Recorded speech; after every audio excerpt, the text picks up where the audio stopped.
And here it is, we go again. Roll up, ladies and gentlemen. One man went to mow. Here it is, we go again. Here I am again. I hope you are there with me. The session commences and your company is required. That thing that never stops is never stopping. Are you stopping? I am not. One man went to mow. The eagle has landed. Another Savior. Holy, holy, holy, holy, ADELEKE. Another Savior. Another Savior. Holy, holy, holy, holy, ADELEKE. Well, this is Mobien. This is dedicated to the gallant heroes of the Nigerian Biafra War and IPO families all over the world. I remember the Nigerian Biafran War, in the thickness of the Biafra genocide. Hey, one man revived the vanishing hope to life. Let the great Biafran army to fight, and they were singing out, holy, holy, holy, holy, all the men will do is another Savior. They were singing out, holy, holy, holy, holy, all the men will do is another Savior. Holy, holy, holy, holy, all the men will do is another Savior. Many years after the genocide, whoa, yet another great leader has risen up now. Oh, and he's leading the Biafrans to victory. Inyomadika, yabika kwa namno. Hey, anamekele maduche mefo. Manemo, it's an honor having you on board. When I'm singing along, holy, holy, holy, holy, Mandekano is another Savior. Gonna sing along, holy, holy, holy, holy, Mandekano is another Savior.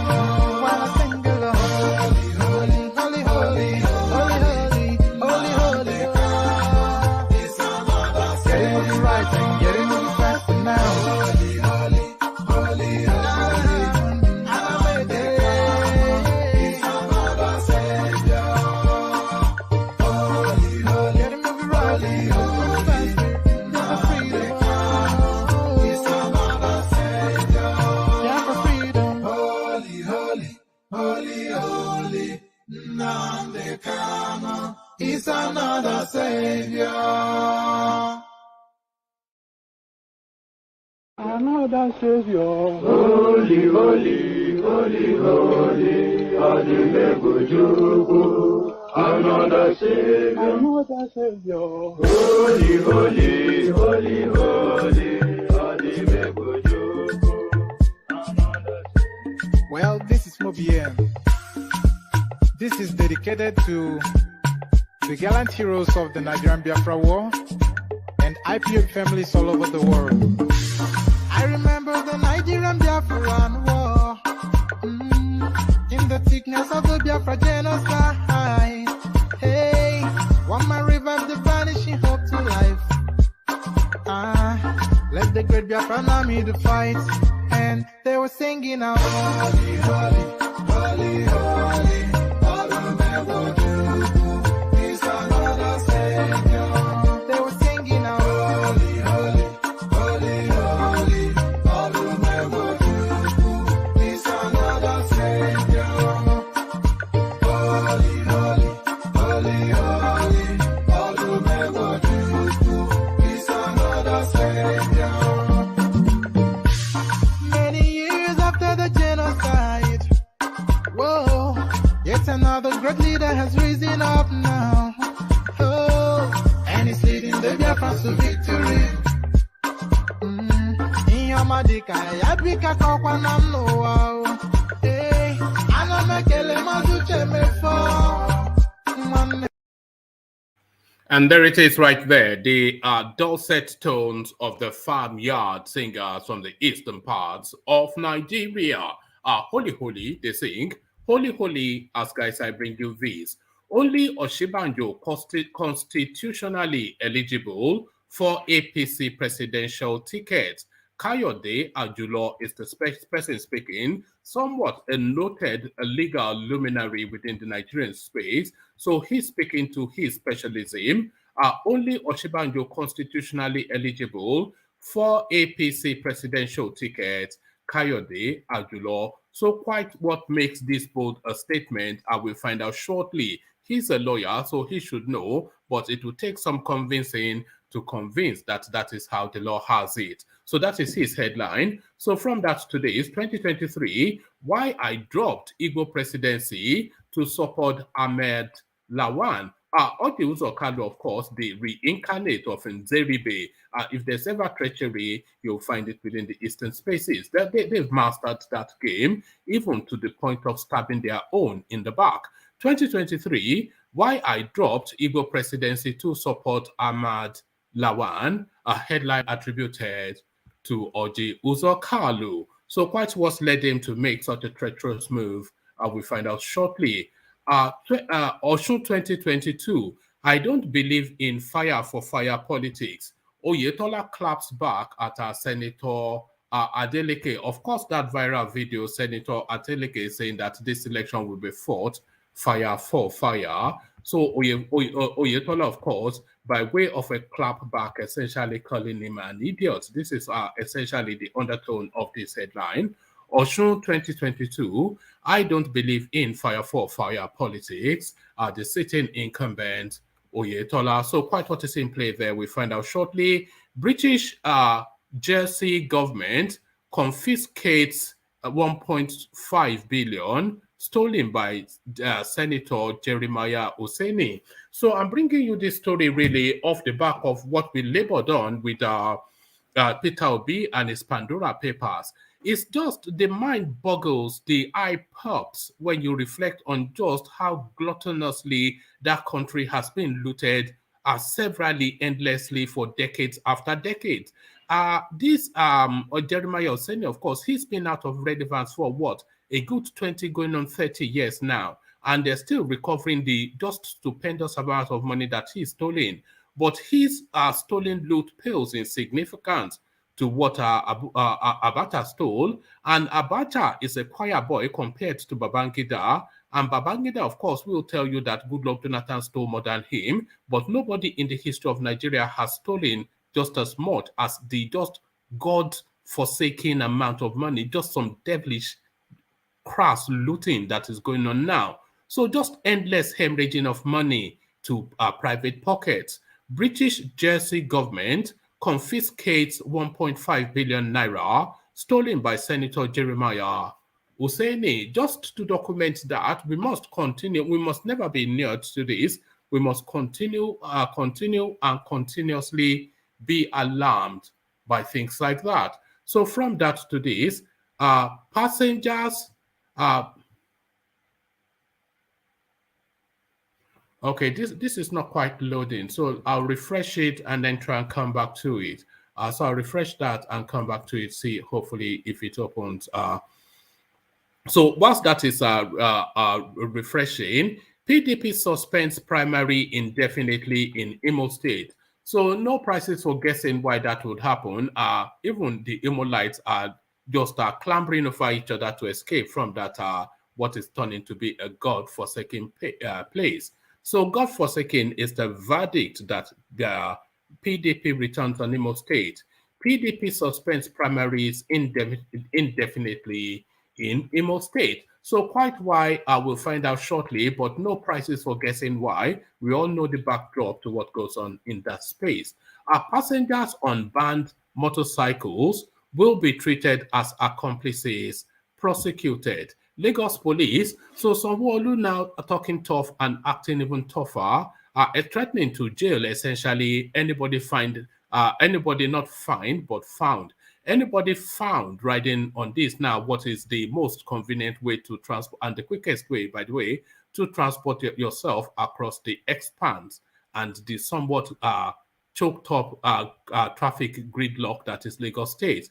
So You have to get from point A to B to meet an appointment. You hop on that Okada and you find yourself in custody. This is what Sanwo Olu is saying. So the jailing now of innocent citizens setting about their daily business, passengers on banned motorcycles will be treated as accomplices and prosecuted. A headline attributed to Lagos State. So that is the menu. So lean back, kick back, take it easy. The usual accoutrements. Click on the like button, of course. You already know the narrative. We're pushing hard on that like button at the moment.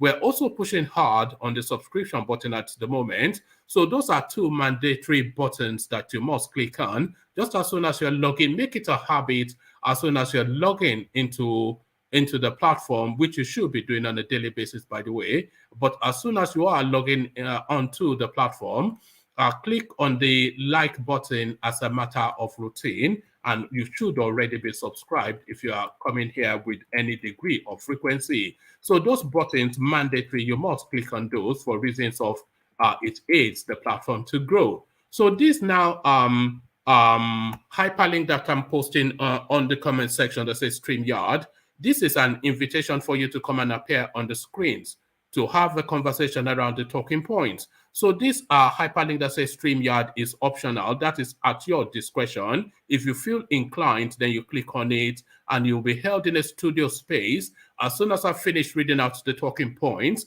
then I'll let you onto the screen and engage you in a conversation around the talking point. So that's optional at your discretion. The like and subscribe button, of course, mandatory. As you set about the clickings, let me provide you a little bit of a musical backdrop. Your calabash to the ready as we join the K guys. Water, only water, only water, where they see ma. Water, only water, where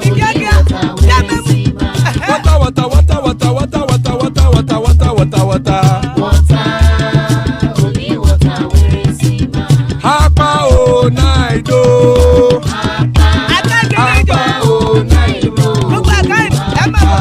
Hapa you don't come o.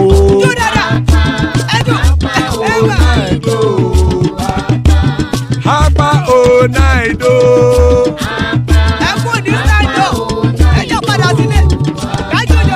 Oro kẹ̀kẹ́ ẹlẹ́mù yé o.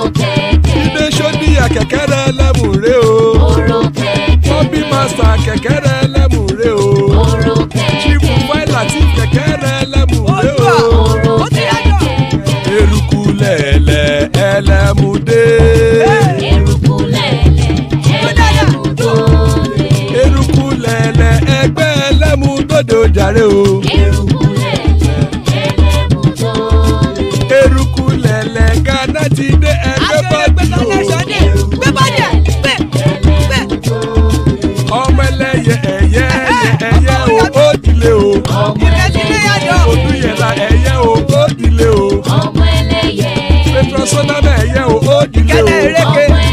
Petrosodúnkẹ́ ẹyẹ rẹ̀ ó dilé o. Ẹlẹ́kọ̀ ọ̀run mú ìní o.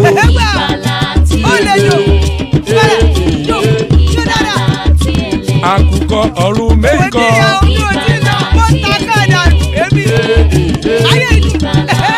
Ikú kò ní ríwà gbéṣe o.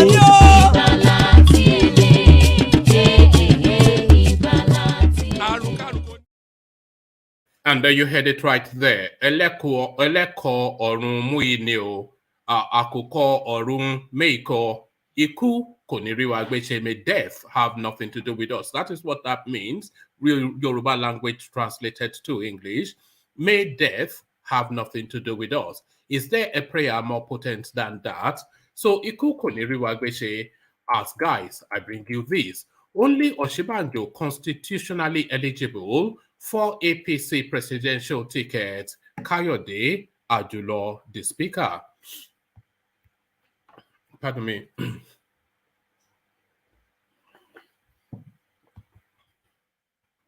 A lawyer and rights activist, Kayode Ajulo, says of the 25 presidential aspirants within the ruling All Progressive Congress, only Vice President Yemi Osinbajo is untainted. Mr. Ajulo made the assertion in a memo to President Muhammad Buhari and the leadership of the APC on Sunday in Abuja. At the risk of sounding partisan, wisdom behoves that I acknowledge the clear reality that Professor Yemi Osinbajo, SAN, GCON, is perhaps the singular aspirant whose aspiration remains untainted. He said that there were very few aspirants amongst the motley crowd whose conduct in the public sphere had remained unblemished over the 25 years of public participation. Specifically, Chapter 6, Part 1, Section 131 and 137 of the Constitution as amended outlines the basic requirements to be met by a candidate to be eligible for an election into the office of the President of Nigeria, he quoted. He advised the party to accept constitutional eligibility. He advised the party to accept constitutional eligibility for all its presidential aspirants ahead of the upcoming party's presidential primaries. The lawyer said that it was imperative to exercise pragmatism. The lawyer said that it was imperative to exercise pragmatism by examining the constituents of a candidate's eligibility within the confines of the law and as enshrined in the Constitution. He said that eligibility remained an essential factor which must be upheld and critically considered if the party must attain a credible process free from nullity and regrettable encumbrances. Mr. Adeloke said that the APC must take a cue from the fate that befell it in Bayelsa in the 2020 governorship election. APC lost Bayelsa to PDP due to the ineligibility of the party's candidate, Degi, as the deputy governor over a certificate scandal. He urged the APC leadership not to feign ignorance of its political adversaries' devices and remain cognizant that their legal advisors were keenly observing the APC's nomination process. Mr. Adeloke added that they could help ascertain the status. Mr. Adeloke added that they could help ascertain the status of its aspirants with respect to possible multiple alliances to other sovereign nations. So I'm not quite sure what is gleaned from that. He quoted a section of the law, but did not expand on that to tell us then why Osinbajo is the only constitutionally eligible candidate in the APC field. So he's saying that Osinbajo is untainted.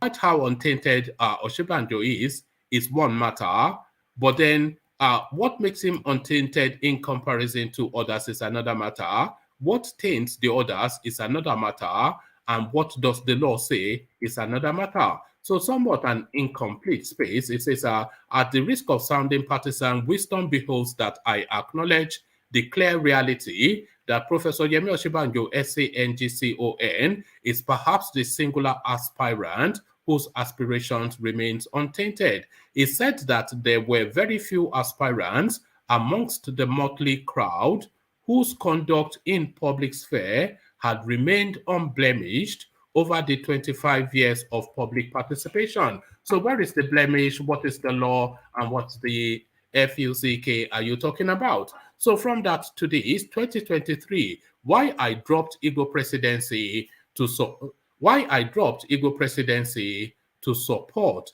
Ahmad Lawan. Uzo Kalu, of course, the reincarnate, as I said, of Arthur in Zeribe. Senate Chief Whip Orji Uzo Kalu has defended his decision to drop, pardon me,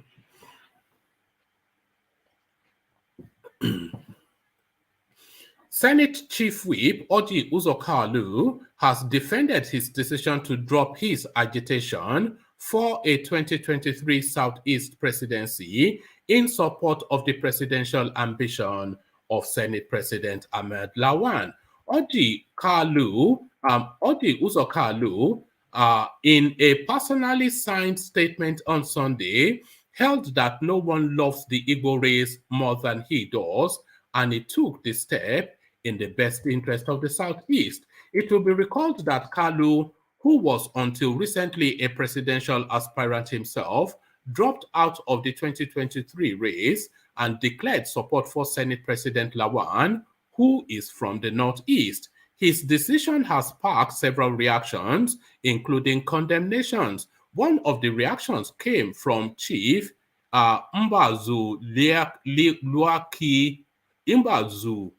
Luake Amechi, so Chief Amechi, but not, of course, Rotimi Amechi, so the senior Amechi that went to ask for Nnamdi Kanu's release. So his decision has sparked several reactions, including condemnation. One of the reactions came from Chief Amechi, but Kalu, in a swift response, took to his Facebook page on Sunday to shed more light on his decision and why he feels he has done the right thing.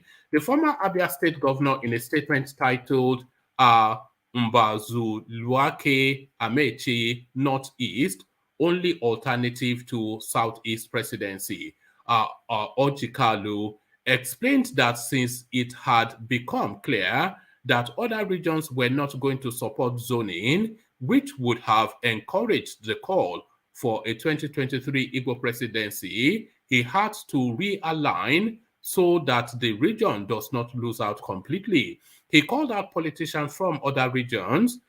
He called out politicians from other sub-regions in the South for going ahead with their interest in the 2023 presidency instead of supporting the Southeast to clinch the ticket.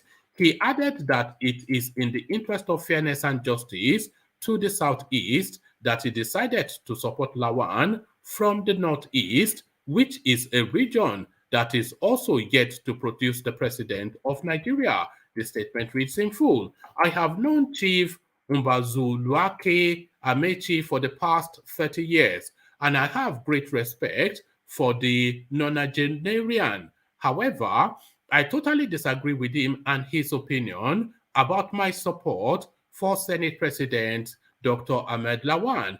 If we should stick to every of the expectations enumerated in the statement he allegedly signed, we would be making similar mistakes we made in the past.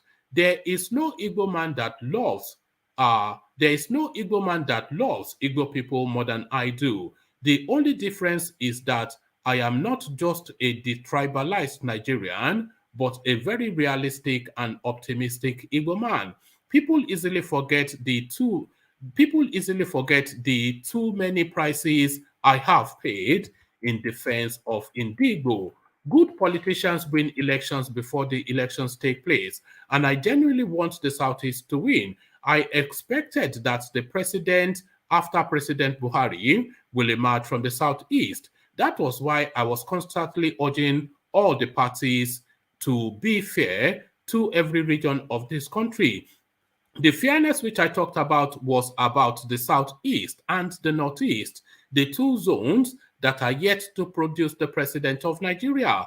Unless the two parties zone their tickets to the Southeast, there is no fairness. I believed the zoning was the best means a Southeasterner could be president. The Southeast supported the Southwest in 1999 and also supported the South-South in 2011 and 2015. Former President Olusegun Obasanjo became the president in 1999 because the Southeast and the South-South supported the Southwest. Former President Goodluck Jonathan became the president in 2011 because the Southeast and the Southwest supported the South-South. So what stops the Southwest and the South-South aspirants from withdrawing from the race to support only the Southeast aspirants?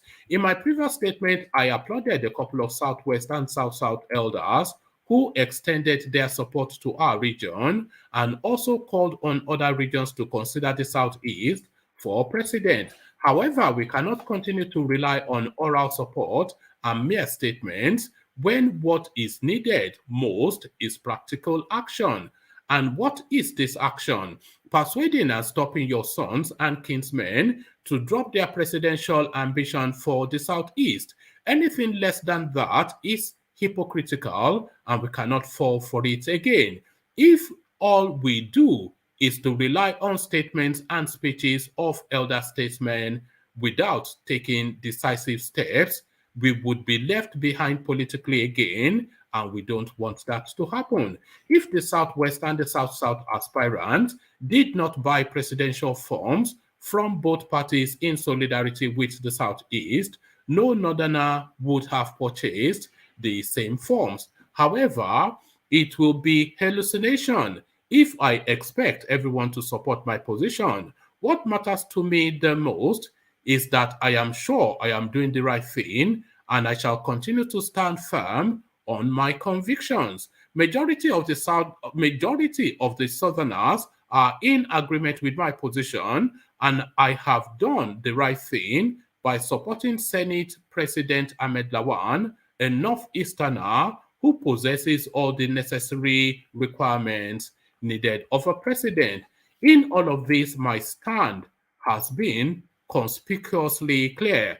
It is the turn of the Southeast, and I would only run for president if the party zones it to the Southeast, not just South, and this is a stance that I have always maintained in the last few years. In the absence of the presidency to the Southeast, my support goes to the Northeast, which is the closest to equity and fairness.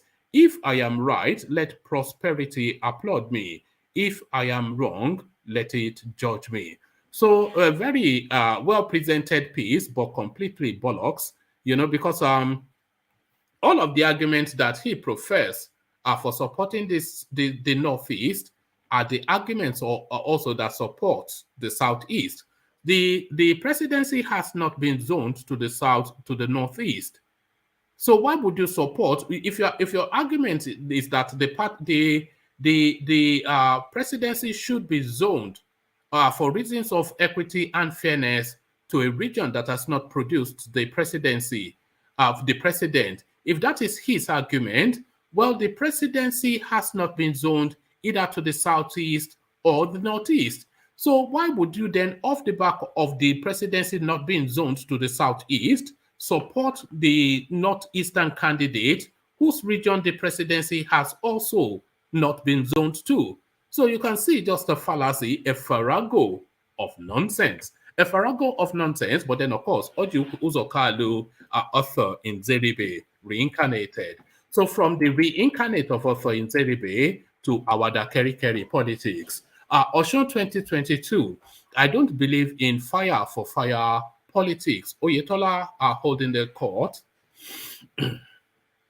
Governor Adegboyega Oyetola of Osun State has said he does not believe.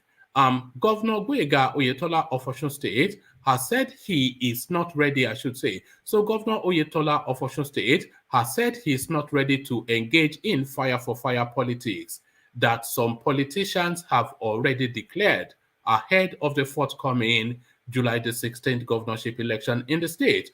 Oyetola said that the desperation of some politicians in their campaign to engage in do-or-die politics was not in his character.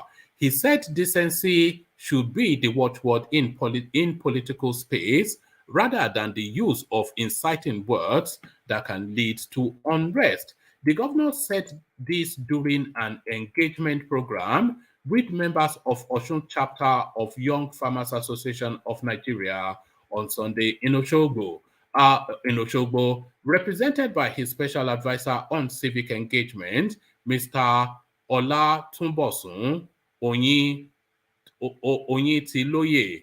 The governor said that he would rather engage in an issue-based discussion regarding his achievements and prospects ahead and will not be involved in a campaign of calumny.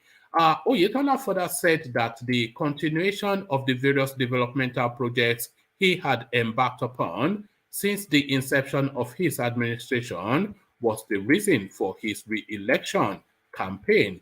He also opined that only those who lacked basic knowledge of governance would always see the election as a thug of war.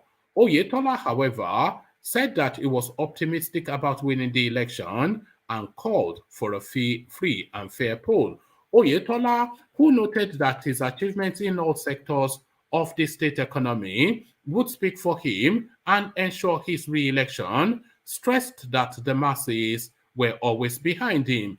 The governor said as part of his commitment to youth engagement, his administration has started a process of enrolling 30,000 vulnerable youths into the health insurance scheme. He also said that the government had kick-started massive recruitment of youth in Osun Youth Employment Scheme, popularly known as OYES. The governor said that the recruitment was part of the government's efforts to maximize the potential embedded in the youths for them to contribute their quota to the growth and development of the state. Oyetola also said that the recently flagged off of 3.2 billion naira road rehabilitation in Osogbo, Olorunda, etc., federal constituency, as part of his pledge to deliver good road network across the state to unleash socio-economic development. So he goes on and on about his achievements, but essentially he claps back that fire for fire is not his politics. So fire for fire is not his politics. Bear with me one moment. Let me just do something quickly. I just need to hold on. Let me just see. All right. So fire for fire, not his politics.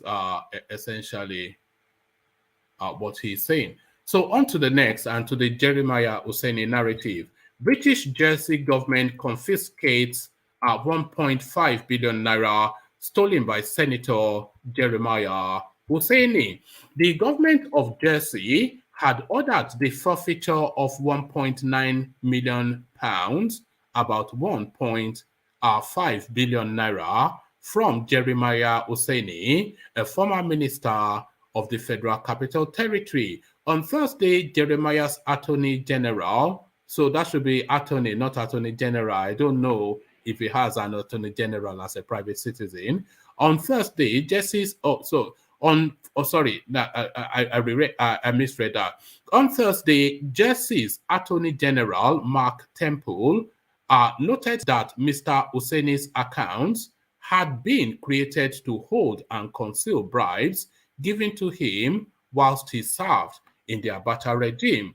On the 28th of May 2021, Her Majesty's Attorney General served a forfeiture notice under Article 10(1) of the Forfeiture of Assets, Law 2018, on Lieutenant General Jeremiah Timbot Husseini retired, seeking the forfeiture of approximately 1.9 million pounds deposited into Jesse numbered accounts in a false identity between 1989 and the late 1990s. After today, 19th of May, the Royal Court granted the Attorney General's application to forfeit the funds. The government of Jersey said Mr. Husseini had served as a Lieutenant General in the Nigerian Army and as the Minister for the Federal Capital Territory under military dictator Sani Abacha. He then served as a senator representing Plateau South in the Senate between 2015 and 2019.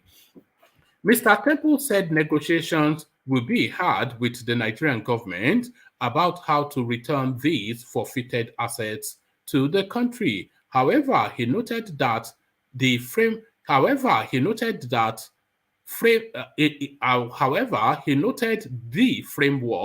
that currently caters to the return of monies linked to the Abacha regime with the governments of Nigeria and the United States in relation to the return of US dollar 300 million of the assets of Doraville Properties Corporation.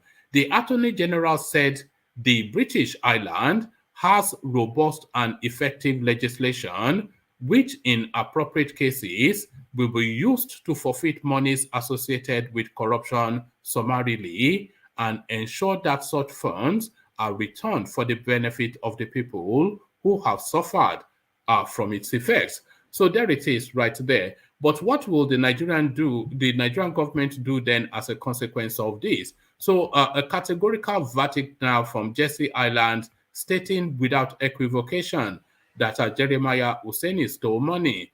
So what now is the Nigerian government going to do?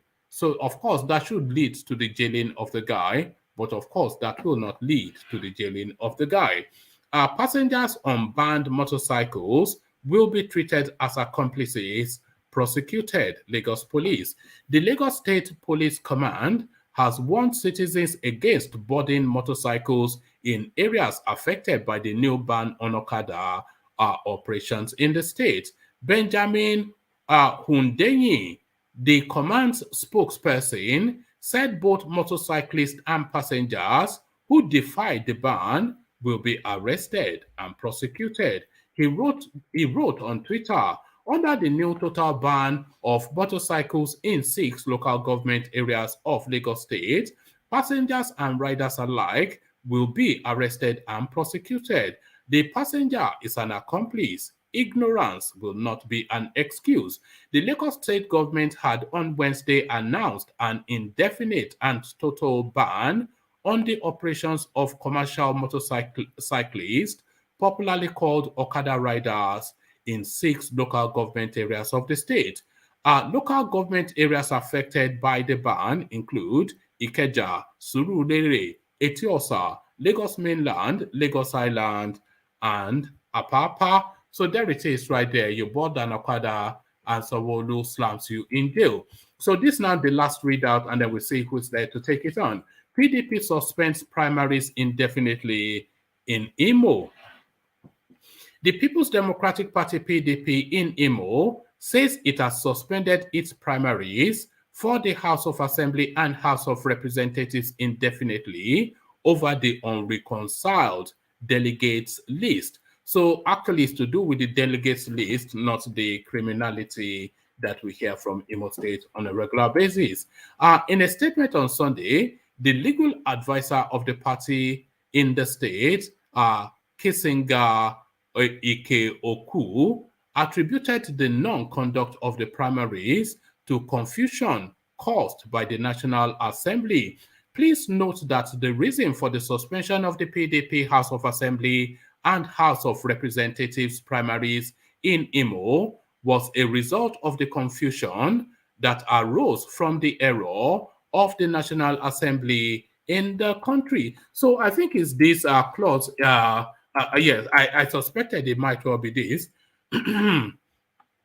This is hinged on Section 84(8) of the Electoral Act, which inadvertently led to the exclusion of over 80% of delegates ordinarily meant to vote at the primaries. Mr.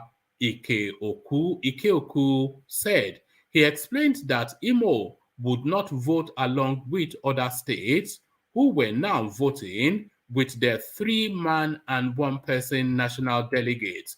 The Imo case became compounded because it hadn't tidied up its 3-man ad hoc delegates who ought to vote at the primaries due to the pending litigations. Every preparation was made for us to use our statutory delegates to vote before the National Assembly. Every preparation was made for us to use our statutory delegates to vote before the National Assembly saw the error in Section 84 of the amended Electoral Act 2022, which excluded statutory delegates. What it means is that it created a situation of chaos for Imo because we have not concluded our elected delegates, he explained. He urged the party faithfuls to ignore fifth columnist writing about a crisis within the party. He assured them that as soon as President Muhammad Buhari signed the amended Electoral Act 2022, the state delegates list would be properly constituted to vote at the primaries. So there's a chasm, somewhat a glitch in the legislation that precludes some people, which is essentially then why they are not able to hold the primaries in Imo State. So Adeleke, I see you, and Charlie Boy, I see you. So good to see you both, gentlemen. Let me go to you first, Charles. So Charles, what are you then making then of the convoluted electoral system, this offending Article 84.12, 84.8 rather, which seems to preclude statutory delegates, and which are now the amendment of seems to be delaying matters. Charles, all of that.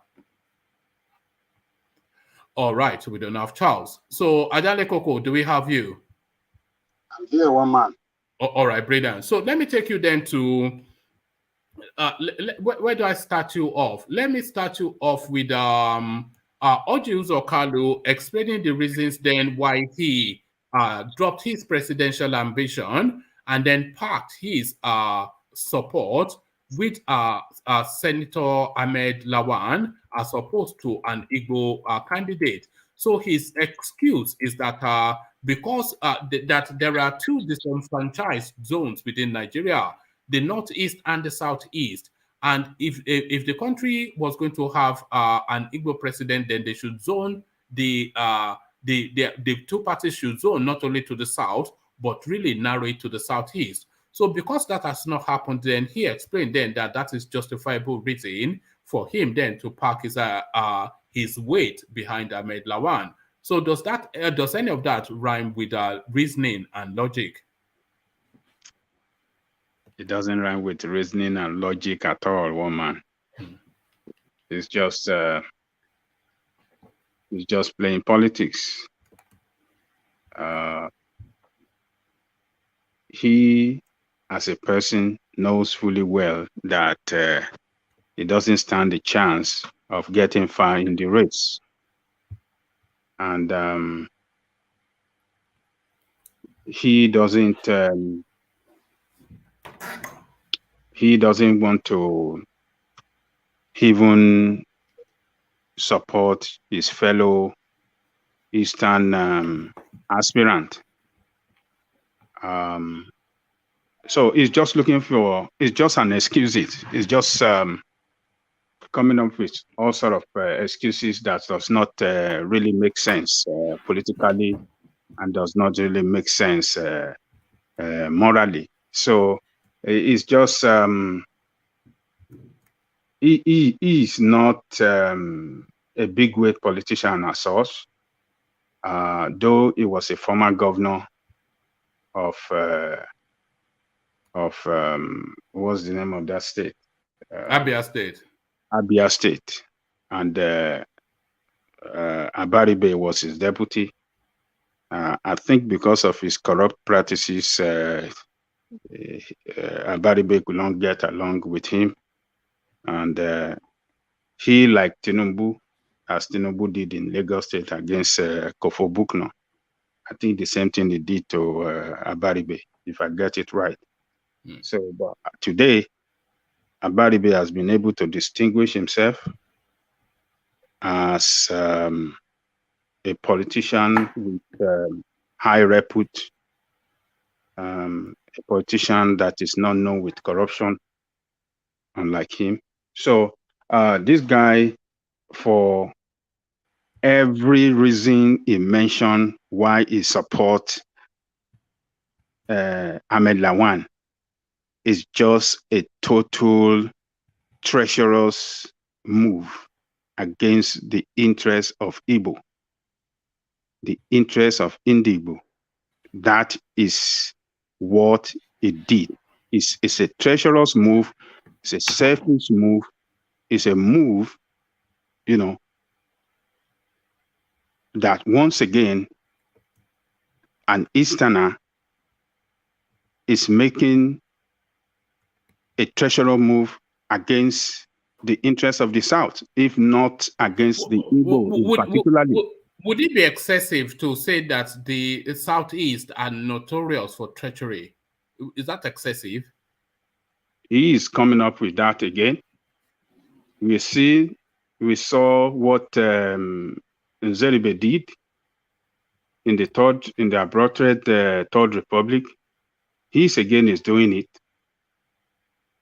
I mean, you see, he is this guy is I don't know what to say about him. He's just he's a guy man. It's just for himself and not for the interests of the Indigbo. The socio-cultural group of Igbo people stand for Igbo or Eastern Southeast Presidency. That's what they stand for. So if he's making this move in antagonist to the Igbo's social group position, that means that it's treacherous against the interests of the Igbo people. So the Igbo people should see him as, once again, one of them that is trying to stab them in the back. They should jump out against him and then, rubbish him politically, make a categorical statement to condemn his move, so that the Igbo people will not be manipulated by all the contradictory statement or reason for supporting Lawal, as if he's fighting for the interest, because he is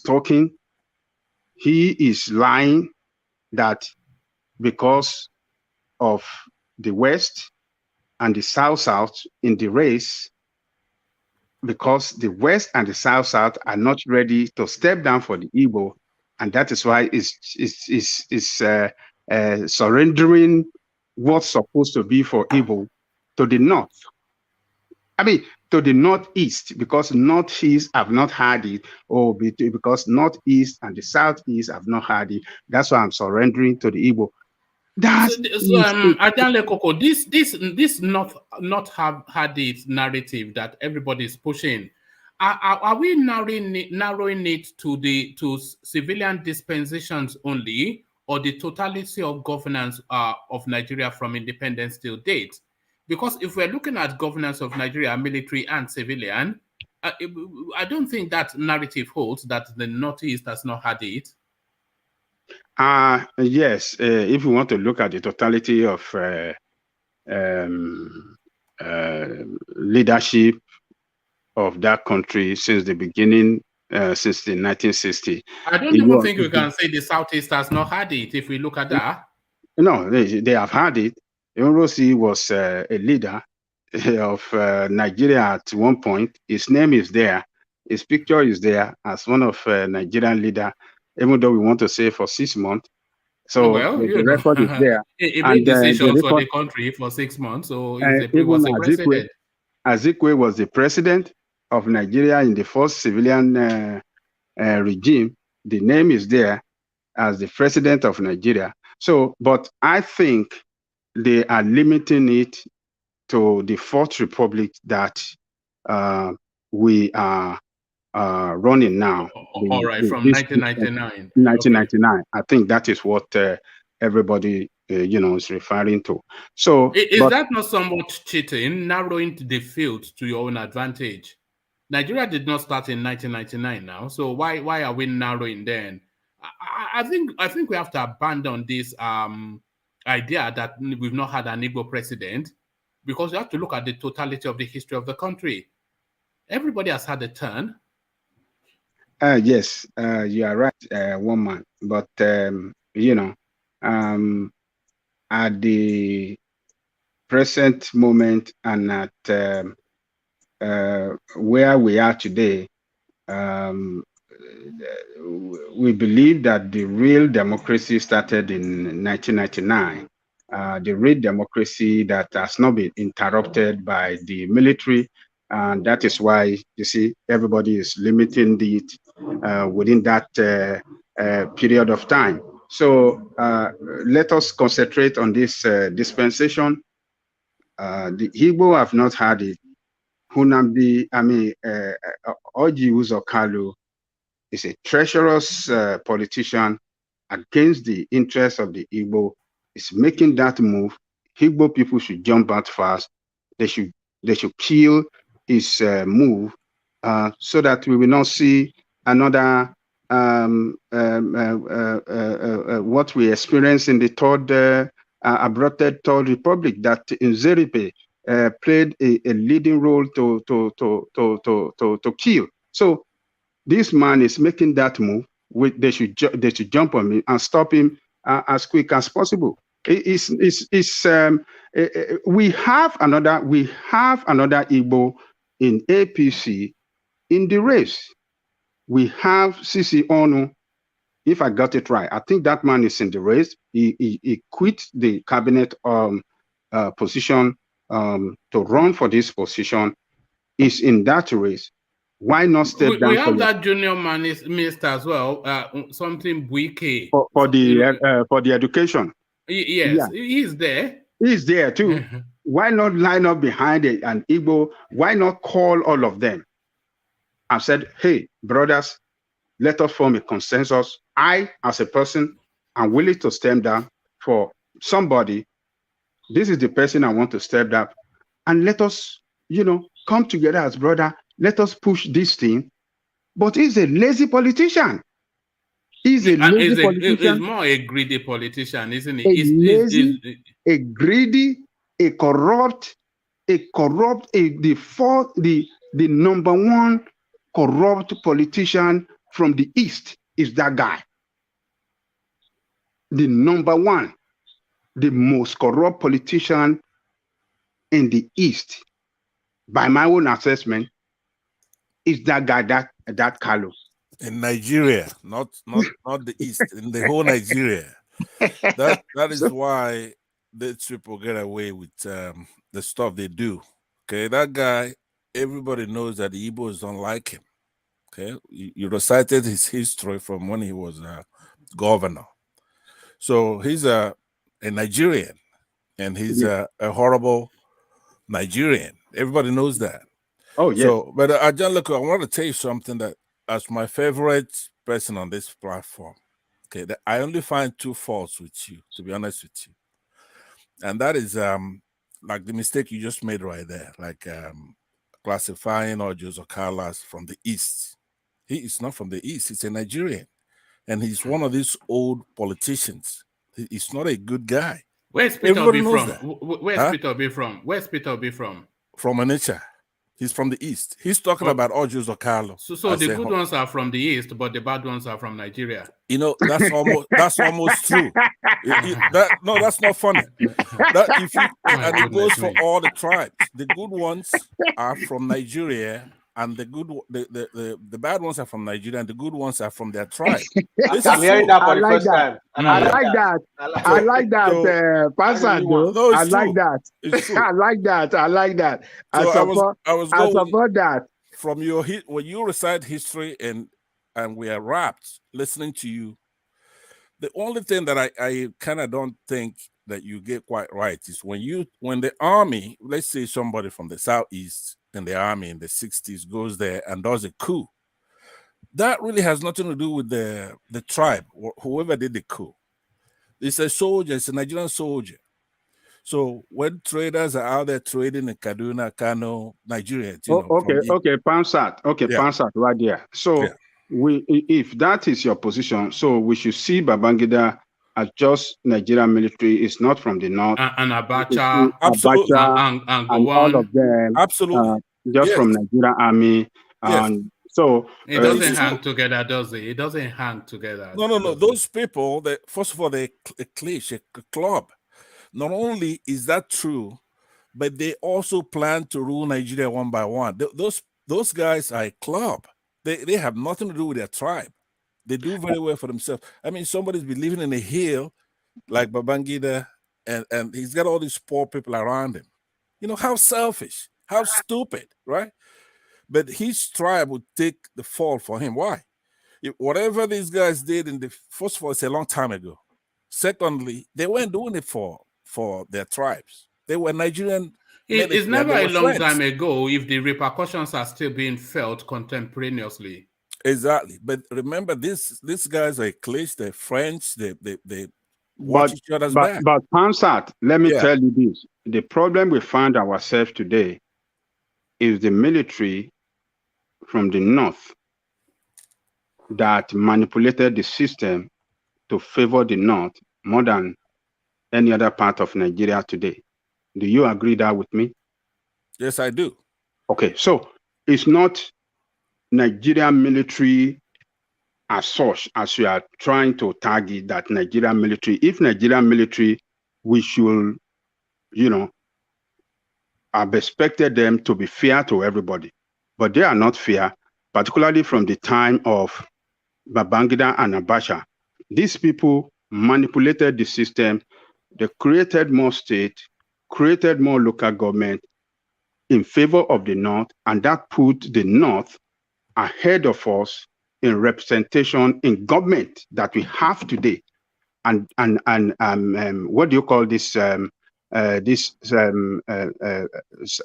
Abubakar, what is his name? That thief that stole all the money. They said he was taking trucks to central bank to load with money.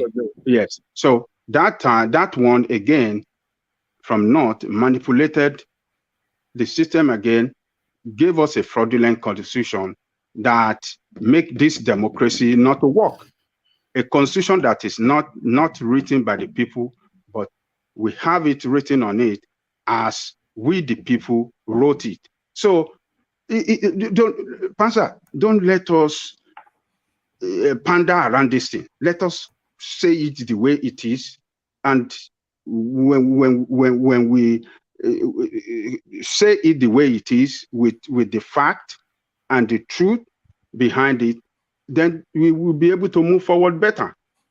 The military that is true, but like I said, each military leader in that country can be classified as leader of particular region that they originated from. So Unzeku, as a leader in Nigeria, his extraction is from the east. Gowon, we know where Gowon came from. Babangida, we know where he came from. Obasanjo, we know where he came from. So, yes, we can say they are military, but they are from one part of the country or the other. I know, but listen, what I'm saying to you, I think we make the same point. I don't disagree with you totally. I'm saying that for us to really get it, we have to understand that what they were doing in the military had nothing to do with whatever compound or clan or village or state they came from. No. Pansat, you are getting it right. There is politics behind it. Behind every successful coup in Nigeria, there is politics behind it. When the Igbo came in at the early stage, the North came 6 months after that to sack Igbo. And we know the reason why they did it. Hold on, so there was politics. Point you made is what I'm trying to. There was politics of tribe. All right. So hold politics on, of tribe behind it. Yeah. Take us to the point that you want to take us to, Pansat, so that we can get back to the narrative that Ajale Koko was describing. Where are you taking us? Where I'm taking us is that Ajale Koko is like one of those Nigerians that we can almost vote for to be president, but he has one. I wouldn't go that far, but I'll go that far. But he has one flaw, and that flaw, all of us have one. I know I got a flaw. I want to be told what it is. But in Ajale Koko's case, is that particular. Whenever he talks about history and he goes to that issue of what the military did in Nigeria, it kind of gives him away into that, take us there, Pansat. We're only fresh into it, so take us there so I can get back to Ajale Koko. Where are you taking us? Okay, so what I'm saying to Ajale Koko specifically is that whatever Aguirre did, I want you to think about it. You don't have to agree with me right now, but later on, think about it. It had nothing to do with the Igbos. Yeah, he's from the Igbo extraction. Now, the North, what they've been doing is they use one little reason and then they do this. Like if there was a coup, then they had everything to do with the Igbos. Don't rewrite history now. We are not illiterate. I don't know why we are not illiterate. We are not new to space. We have a good understanding of the Nigerian space and the dynamics of it. So I don't know this revisionism. No. What I meant is that nobody voted for Aguiyi to be. Nobody votes for a coup plotter or president or Babangida. All these guys, they took power. They involved in a coup. Remember, most Nigerians at that time were going about their business, doing business. They in the north, they were hurt more than anybody else because when the coup happened, a lot of people got killed. They didn't vote for those guys to do those things. Good evening, Wama. Let me interject more. No, please. I want to get back to Adeleke. Okay, go ahead. It's somewhat convoluted. Just for its own good. I'm telling you. Not for its own good. I think Adeleke is solid enough. I suspect that he's probably the most knowledgeable person here. But me too. I think so. But he's not infallible. In essence, he's not inerrant. You're gonna have to be able to take correction.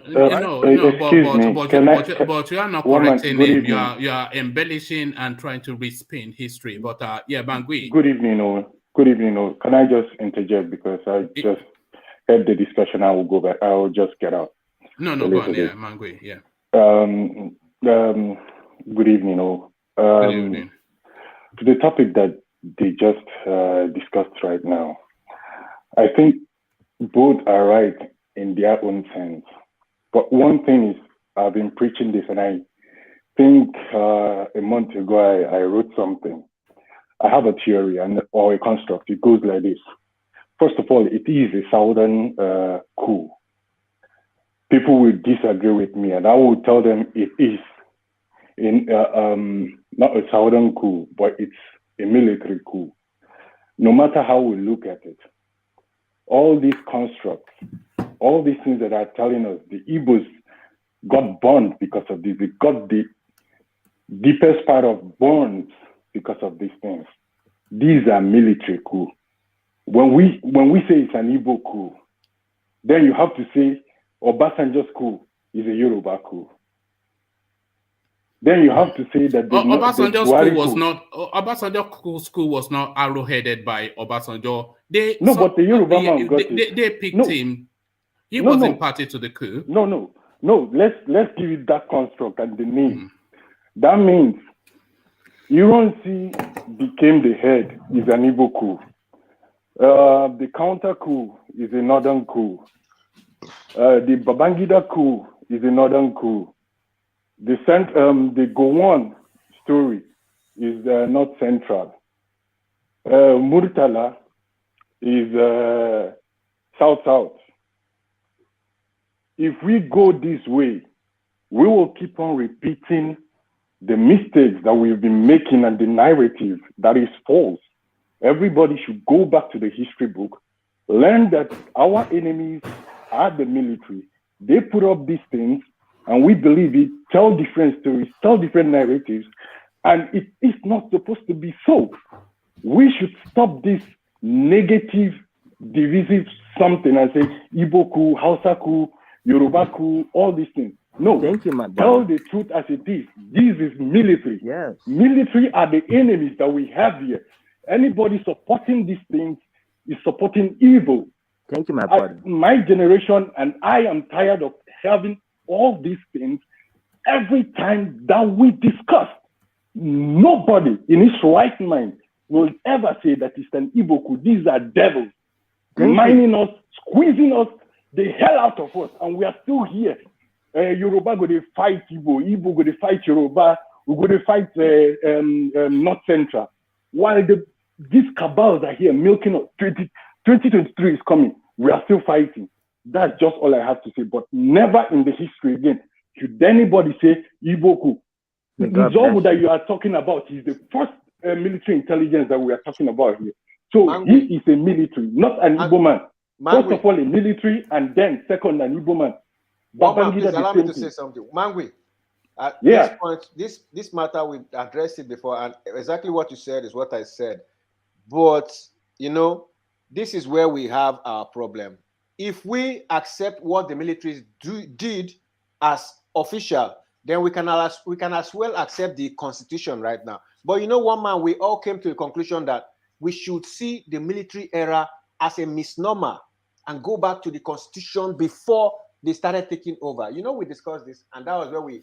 Yes, we even discussed that somebody should go to court to the Supreme Court and have to declare a military coup, an act of treason, and these people should be expunged from the Nigerian histories. So they should be stripped of their presidency. Yes, exactly. All the decisions that they made that can be reversed should be reversed. And everything should reset to maybe even to the first constitution. So if somebody can do that, but gentlemen, let me bring you this, and this especially for your benefit, Mangwit. So this is midway through.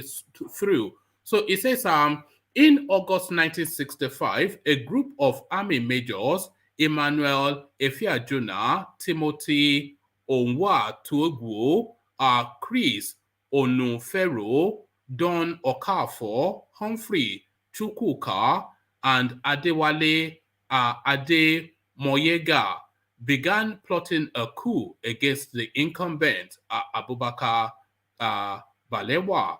The coup was planned because, according to the majors, the men at the helms of affairs running Nigeria aground with their corrupt ways. Ministers under them were living flamboyant lifestyles and looting public funds at the expense of ordinary citizens. The president of Nigeria, Nnamdi Azikiwe, left the country in late 1965, first for Europe, then on a cruise to the Caribbean. Under the law, the Senate president, Nwafo Orizu, became the acting president during his absence, and all the powers of office are transferred to him. In the morning of the 15th of January 1966, at a meeting with some local journalists in Kaduna, seeking to find out what was going on, it was brought to Major Nzogu's attention that the only information about the event then was what was being broadcast on BBC. Nzogu was surprised because he had expected a radio broadcast of the rebels from Lagos, and on it goes. But what I wanted to bring you, Mangui, is the list of the names that are perpetrated that coup. Emmanuel Efiajuna, Timothy Onwa-Tuogwu, Chris Onofuro, Don Okafor, Humphrey Chukwuka, and Adewale Ademoyega. So 99.9% Igbo. So if people say it's an Igbo coup, it is an Igbo coup. No, that's wrong. Well, there's no equivocation. It's an Igbo coup. No, it is wrong. It is definitely wrong. Okay. And I will put it to you this way. Okay. Let me go with a construct. A 6-gang member went for an operation, robbed the first bank, robbed the second bank, robbed till the fourth. And in the 5th, they failed. They caught them. The driver was there. The getaway driver was there. They left. They went to court, and the getaway driver said, "I am not a thief. Oh, is he a thief or is he not?" A thief. He's a thief. Right. So it's a Southern coup. The Yorubas are involved also. How do you mean? Where's the Yoruba? The last name that you mentioned is who? 99 names. No. One Yoruba. No. 99% Igbo, and you say because please, let's stick to the topic for today. We can discuss this another day. There's no, sorry, Mangwe. I know you want everybody to get along and all that, but no, it's not getting along. It's not getting along. We should stop preaching this military stuff. Igbo are not. This is the basis. The military have been getting away with these things. We cannot hurt them, but we can weaken them. And this is hold on. Let me point one thing to you. This is a coup that killed only the leaders of the North and the South and the West. No Igbo was killed in the coup. No Igbo leader, no Igbo political leader was killed in the coup. With great respect, the fact now. I have lost people in both sides. No. Of Nigeria. Tell me any Igbo leader that was killed during the coup. Hold on, let me answer. Adeleke, here's what I was trying to say to you when I first came in, is that yes, we're not doubting the narrative that majority, or like one man said, 99 point whatever percent is Igbo. Obviously, in those days, the Igbos were all over the place. That's true. And the government and the army everywhere. So the analogy that Mangui gave you, the only thing that's where I thought he was going. If 6 people go and they rob a bank, they're all Yorubas, for example, a gang of army soldiers. They go, they rob a bank, and they are caught. Okay, it's not a Yoruba armed robbery. So these guys did what the army does now. The North have been trying to duplicate the thing, whatever the South does or Christians do. They try to duplicate it, just like you have terrorism in the, what they call terrorism in the South, people agitating for their oil. To them, that was a ploy to make more money and make advancements. And shortly after that, we have the same thing in the Northeast. So that's what's going on. That what the soldiers do, what they did in the 60s, yes, a majority of them, 99 point, whatever percent it is, even if every soldier, everybody in the army in Nigeria in the 60s committed a coup, was complicit, and they killed other tribes, that's still not an Igbo coup.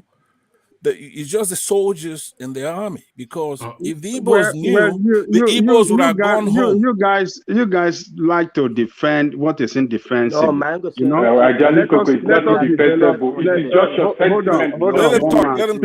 talk. Hold on. Let us develop an habit of accepting it when our tribe is at fault, or whenever our tribe done something wrong. Let us be publicly say, yes, we are wrong. It is not the best to always defend what is indefensible, because we want to defend some of our own that did what is wrong.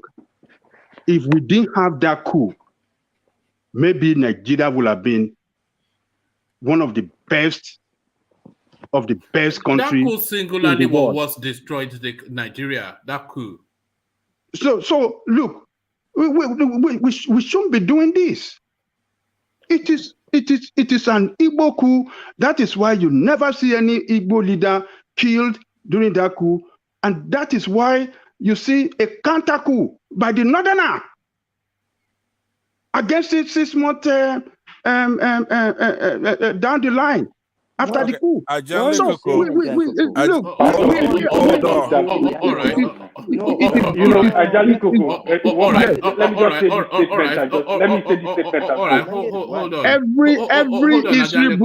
Every history book mentioned this, that it was an Igbo coup, and for us to come on international platform and start defending that is not we are not doing good to ourselves. Okay, hold on. Right.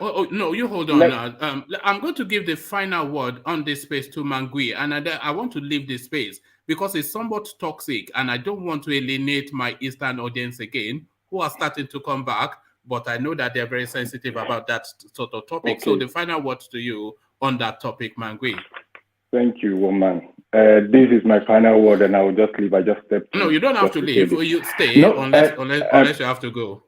Yeah, I really have to go because I hear on the background. But look, we talked about Alhamza Mustafa, and I made my case on it. I try not to be biased on anything, give examples and all these things. I am giving us an enemy which we need, we cannot defeat, but we can weaken, and which has led Nigeria to its detriment till today. They coerce us as civilians to believe some stupid stories that they tell us, and we put it into the world, tell our grandsons, our sons, and we become rivalry to each other. One day, and I believe one day, the truth will come out.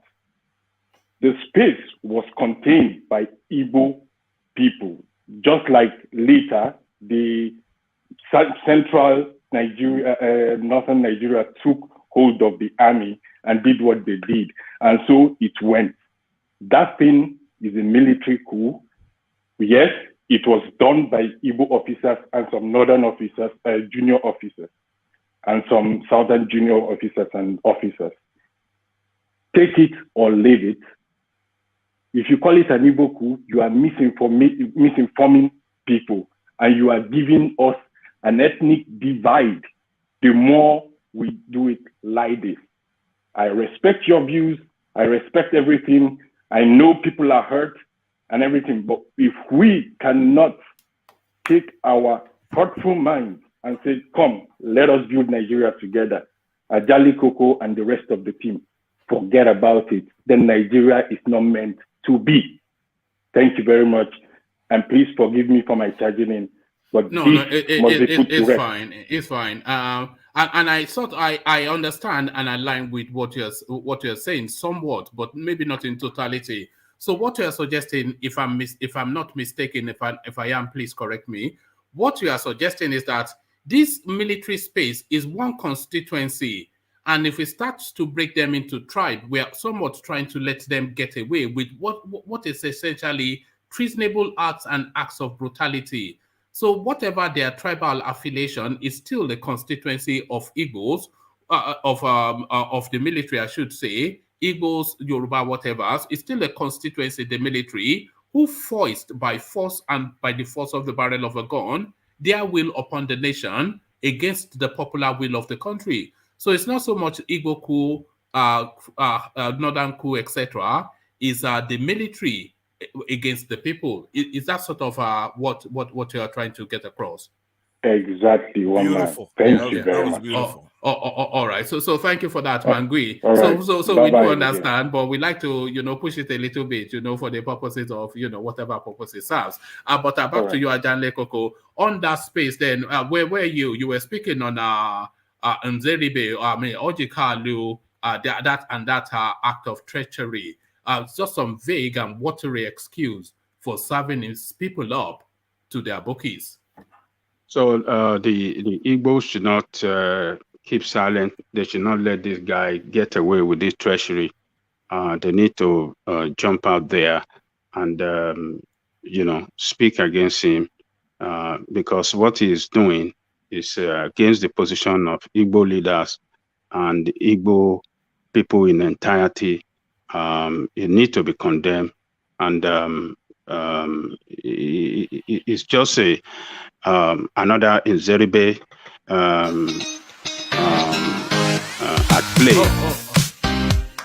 Sorry about that. Sorry, carry on. Yeah, it's just another. It's just a reincarnation of Nzeriberistic act. And it should be condemned in totality. Any Igbo man that think in his direction or try to support him is doing is not supporting the interests of Igbo. I mean of Igbo people, but rather the interests of a selfish and one of the most corrupt politicians in Nigeria. So that's my take on that. Do you think he's doing it for relevance? I mean, I suppose he is doing it for relevance because he's somewhat a name that is dead within the Nigerian political paradigm.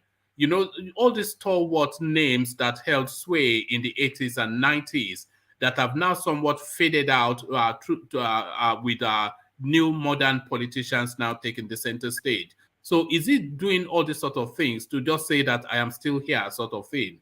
I mean, what underpins this sort of mindset by your reckoning, ADELEKE? One of it is what you mentioned, for relevance, and secondly, for his political interests. He said it in that interview that he and Lawan went to the same college, the same university, and they were roommates. They've been friends for over 30 years or 40 years. And I believe the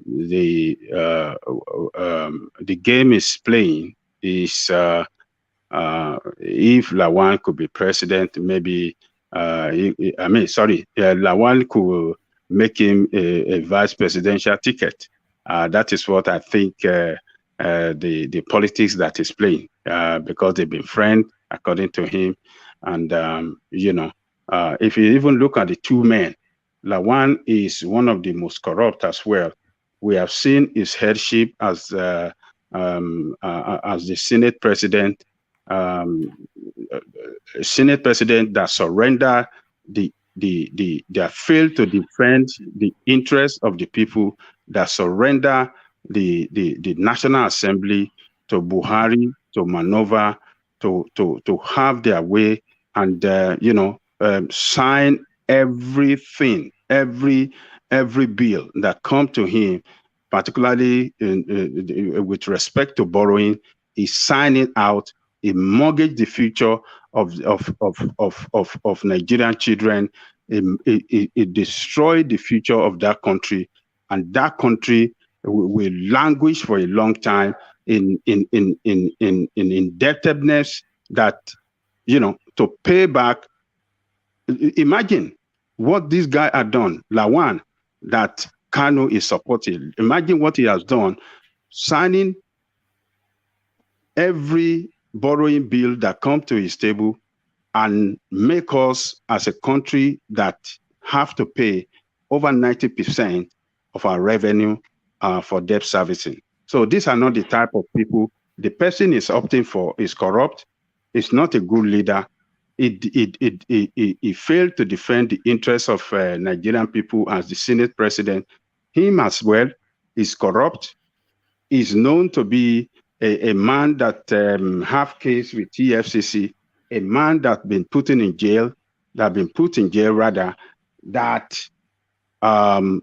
because of bad system we have, this manipulated system that help him to get him released out of jail. If not so, this guy should have been in jail for the rest of his life. And so this is what criminal does. They don't care about the interests of their people. They don't care about the interests of anybody, but only their own interests. So what he's doing now is looking for relevance and playing for his own interests, particularly in an effort to get presidential ticket with Ahmed Lawan. That is what he is pursuing, and that is not good at all. It's a selfish guy. All right, Ajande Koko. Ajande Koko, I want to play you a very short clip before I take you to the next talking point. So watch this clip.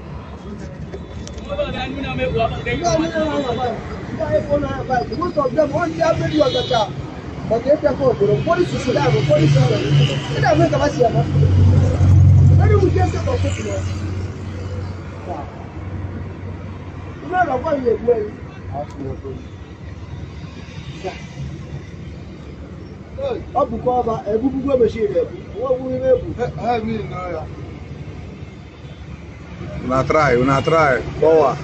Una try. Let them go keep. So there you saw the sweeping of the streets in Lagos of the Okada rider, of the Okada bikes, I should say. So those are the bikes that you saw on the back of trucks. So so the bikes being swept up as promised by the Lagos State Governor. But in addition, passengers on banned motorcycles will be treated as accomplices and prosecuted.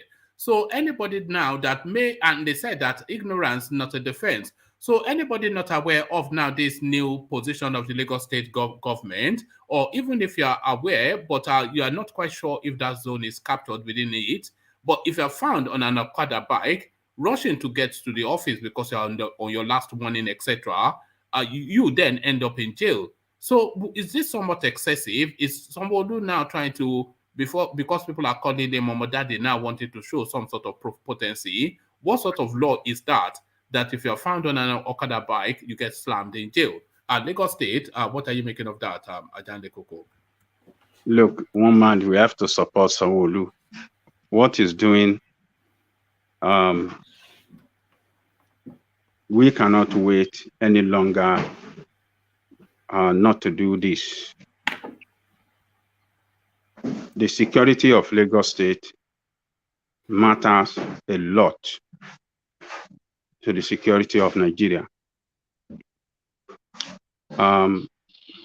Economically, Lagos State is #1 state in the whole of the Federation and is the backbone of Nigerian economy.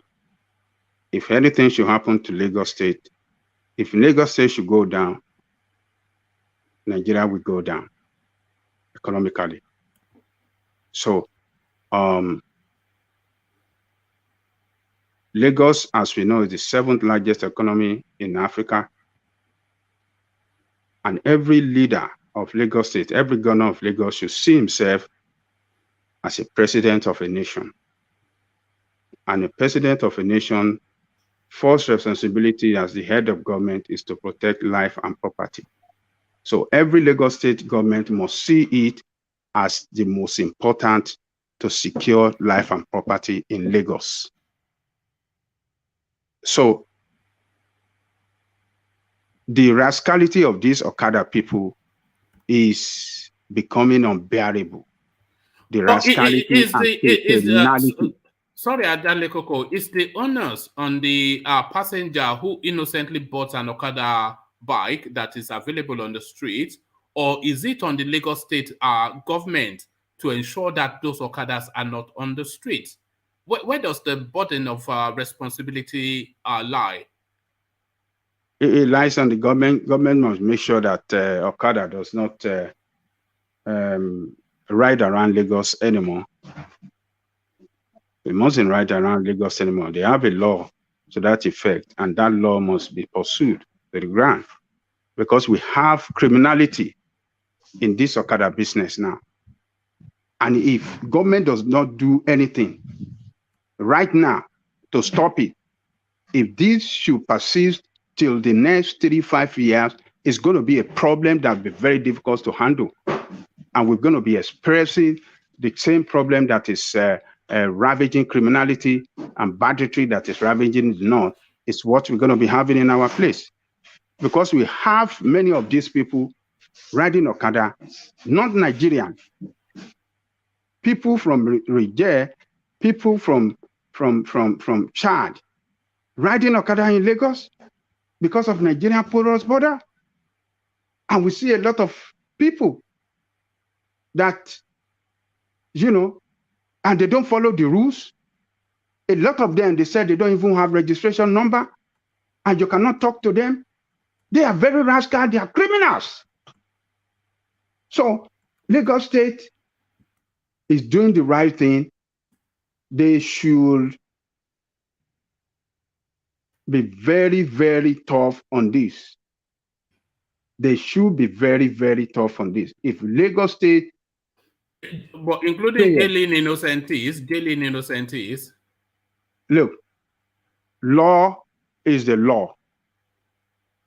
So there is no ignorance. Ignorance must not be entertained at all when it comes to law. Law is the law. So whoever that violates the law must face the hard music of it. So these people, what Lagos State is doing is commendable, and Lagos State, I believe they have the capacity to secure Lagos, because Lagos State funding of Nigerian police is second to none in the whole of Federation. The Lagos State Command is mostly, overwhelmingly funded by Lagos State, not by federal government.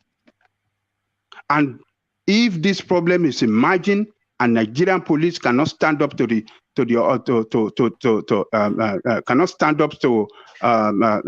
occasion, if they cannot support Lagos State, then that's going to be a very big shame on them. But what they have done so far, it seems that the Nigerian police are very, very serious. They are in cooperative, they are working in cooperative with Lagos State government. Lagos State government, for the first time in the history of Lagos State, maybe possibly in the history of the nation, the governor summoned all the area command and all the DPO around Lagos State to a meeting, and he put it before them that this is what I am committed to, and we must all do it together. ADELEKE, what are you making of the argument that the ban on Okada is essentially a ban on Northerners, is an anti-Northern stance that has been taken by Lagos State? Because that economy, of course, predominantly 80-90% Northern, so it's essentially somewhat a covert way to chase the Northerners out of Lagos. So that is an argument that a lot of people are proposing, and there is some veracity to it, would you say? People that are saying that are lying. The majority of them are not Northerners. Yes, we have some Northerners where people all over the country come to ride Okada in Lagos. So where are the figures? How can they substantiate their claim? We see some of their leaders, some Seriki, that are lying that they have 2.7 million votes, when Lagos State never recorded 2.7 million votes in the past election result. Put together the election result of APC and PDP, it never reached 2.7 million. Where are their 2.7 million votes? So the new ones from Chad now, the new compliments from Chad, and yeah. you know they've been telling us they've been trucking them in now from Mauritania. Yeah, they've been trucking these people in, and they are constituting threat. How do we secure a place when you don't have the identity of this? Lagos State does not have the identities of this criminal riding Okada. And Lagos State spokesman said all effort to get their identity have run to all effort to no avail. Everything they've done to bring these people to get their identity have failed. So if Lagos State cannot have the identification of people that are riding Okada and that constitute nuisance, constitute criminality, that kill people every day as a result of accident on Okada, every day, human beings have to lose their life. If some did not lose their life, they get injured and they are in Igbobi, they are in orthopedic hospital, they are in... No, a responsible government must not allow that to happen. Which other international city? We are talking of international city like in the world that we see them riding Okada. And Lagos is in that bracket. Lagos is a global city. It's a global city. We mustn't allow this nonsense. This nonsense was not like that when we are growing up. It came in the late 80s and 90s like a play. The way we used to have it, it was in some of this rural area that we see a car, okay, you just want to ride from one place to the other. That's the way it is. They don't come to the city. And before you know it, gradually, they're creeping into the city and they're all over the place. They ride against the traffic. They are violent. Once one of them did something wrong and you are trying to challenge, you see 5 or more of them will come around and will want to arrive. They want to beat you up. If you hit any one of them, they will destroy your car. They are criminals. They should be dealt with. So Lagos State is doing the right thing and support the move of Lagos. Yes. ADELEKE, let me tribute something, please. Good evening, Mama. Good evening, everyone. Even in Ibadan or your state that doesn't have traffic, this is the same thing. Okada everywhere. We can say Lagos State is because of the transport system in Lagos State. That's why people are helping on Okada. Even criminality in Oyo State is being perpetrated by Okadas as well, because you can get away with crime quick on the bike. They snatch people back on hold up, on traffic. They do many things. It's not only Lagos, but because Lagos has the big density or the criminality, that's why it's not being recorded in other states. They are the same thing in almost every southwest state. Any criminal, they'll say, oh, they've run away with Okada. They've run away with Okada. So just to buttress what you are saying. But thank you, Thomas. But Ajande Koko, banning the Okada is one thing, and nobody will recall from that. Especially the elements that ride it, they're not really the sort of people that you really want to be plentiful in Lagos. But arresting the passenger as accomplices is another thing. So Auntie Shade Pupa that has just cooked Eja Obokun and wants to go and quickly give a little bit to Mommy Muiwa 3 streets away, hops on an Okada, and Constable Lieutenant arrest her and locks her in jail. Do you want Auntie Shade Pupa to end up in prison for riding Okada? Ajande Koko? But look, Auntie Shade Pupa should find another means of getting to where they want to go and deliver that Eja Obokun. Before Okada so before this Okada came, what were we using? So we should find another means of getting there. We have to go through some pains. People will go through some pains, but it is better to go through this kind of pain than to allow insecurity, to flourish like a big business in our society. That it is better to go through pains than to allow criminality, and criminality to take over our space. We must not allow it. So Auntie Shade Pupa should find a means of moving around, either by cab or by any other means. Let's go through pains. We have to go through pains, but it's better for our society. We were walking before we ride buses to the bus station, bus stop close to our house. Sometimes we have to walk like a mile to get to our house. What happened now? Why can't we do it again? People should embark on walking and instead of riding Okada from one place to the other, walk when necessary and run on your buses when necessary. But the problem is that criminality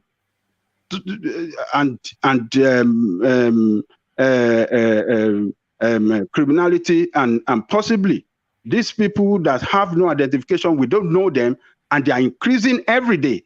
They will overwhelm us one day with their criminality, and Lagos will be a place of no stay, a place of no go for anybody. We don't want that to happen in the Lagos that we grew up. We see what is happening in the north. Let me tell you, woman, this thing that is happening in the north, if governors of the southwest and other parts in the south, where we've not experienced what is going on in the north, if they don't stand up against criminality and all sorts of these things, we are in the same country. When things does not go well with them in the north, they will move downward to the south. This is what is happening. Criminality that is ravaging them. Some of them, they escape from being caught. They escape from, they run away from a crime that they have committed in a place. They come to Lagos. They know that, yes, Lagos is this thing. So we should not allow them. We should not allow, even the Lagos, they must go further in the night. Whoever they see hiding on the street, on the bridge, or around the corner that doesn't have houses, they should be picked up. We should be picked up and find out, where do you live? What's your job? What are you doing? What are you doing around by this time of the day? What kind of job are you doing by 2 o'clock or 3 o'clock midnight? What are you doing? So people that doesn't have no specific a place of residence in Lagos, that walk around in Lagos, should not be allowed to stay in Lagos, because those people are criminals. You must know somebody at a particular place where you choose to live. You cannot just be hanging around in a place because under the pretext that, oh, we can move around freely everywhere in Nigeria. No, Where you don't have family, you don't go there. Where you don't have job, you don't go there. There's no point of hanging around in Lagos, but because you think, okay, Lagos is for everybody. No, Lagos is not for everybody. It's for responsible people. It's for people that have job or anything whatsoever, and that have residence where to live in Lagos, and not for hang around and criminality. Lagos State must stand up. We have to give kudos to this guy. He must double his effort. He must not back down. He must make it a continuous. This must be a continuous government program in order to secure Lagos. If Lagos State go down, Nigeria will go down. Nigeria can go down, and Lagos State will stand. Adeleke, I wanted to ask you, the menace of these Okada people and the menace of Agbero, which one is more? Between Agbero and Okada. Yeah, yes. Which one is more of a problem, the Agberos or the? I think the Okada. Yorubas. Yeah. Yeah, but you know the Agberos. I think the Okada. Okay, but the Agberos too are also constituting a nuisance. I think why is Sanwo Olu not? Let me tell you, reading Lagos of this Agbero people too. Hold on. What Agbero are after is run after vehicles. Sorry, Adeleke. Yes, I think you're about to do what I was about to request. But you or X0 define who an Agbero is first, so that for the purposes, for the benefit of the audience, who essentially is an Agbero? Well, you cannot define them actually. We just see those people who are who are not good for the eyes on the streets, trying to get money for tickets from the drivers. They're not good to the eyes. There are other ways of revenue collection. These people are just an eyesore. Because so they are revenue collectors. Let me tell you. Let me mention a name for you. There's a if we call them that and rather than Agbero, then it becomes more respectable. Yeah, they're revenue collectors. But there's this guy. What's the guy's name again? The one. And they are quasi government officials. Yes, MC Olu. Yes. There's a guy that is his deputy. I've forgotten that guy's name. That guy said on TV, on a documentary, that he has uncountable thousands of people under him. And these people, all they do is they just collect tickets and then they go. They want to meet up. So the way they stop these bike people on the road or commercial vehicles, it's really an eyesore. There should be other means of revenue collection. Sanwo Olu should do better. I know he can do it. They should be streamlined, but it's a sort of like a tax collection, isn't it? Yes, that's what this man is doing in Anambra State. Maybe they should put them in a uniform and streamline that, which they should have done already. They shouldn't even use those people. Well, before you go into the street, or everybody's vehicle number should be. Once there are some roads you pass, you just go to a particular place and pay, and don't have them in the streets. These guys are terrible. You know, at night they commit crimes. Yeah, but you have to. One man, please. I'm here. Make I just interject more, please. Come in, Tony. So, Zero, you know, please. When we are speaking here, we are looking for the immediate solution and then a preventive measure so that we don't have a bigger problem later. So it has nothing to do with Agbero. Agbero is all over the southern Nigeria. The Agberos are not, if you listen carefully to how Ajani Koko analyzed everything, I was almost slept off, but still I was paying attention to it, to what Ajani Koko was saying. You see, at the end of the day, it is about the security. You know what I'm saying? So do the Agberos, our Agberos, have any threat? I mean, do they pose any threat to us? I'm asking you. Hey, my guy, are you saying you live in Lagos? Did you say you live in Lagos? No, hold on. No, I mean, do they come with guns? Do they come with AK-47 to come and terrorize you? Who are 1 million boys now? Sorry. Who comes with AK-47? Do the Okadas come with AK-47? No, they don't come. But we are scared of them. We are scared of them somehow. Why are you scared of them? Why are you scared of Okada? Yeah, some people that like 4 days ago, they cut off somebody's head in ADELEKE, and they are police. Yesterday they cut off somebody's head in Anambra. And then the police were running from away. It wasn't the Okada. It was UGN. Yeah, Yeah. one man. So, Go to where you are going. What the government is doing, hold on. What the government is doing is telling you that Tinubu is in control right now. That if Tinubu actually gets there, that he's going to.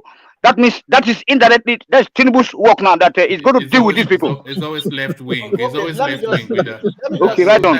Yeah, you can talk. Let me finish so that Adeleke can continue. What Sanwo Olu is doing, I'm not doubting that it's okay. It's what they should have been doing long time ago, because these Okadas have sent a lot of people to Igbobi and even to their early graves.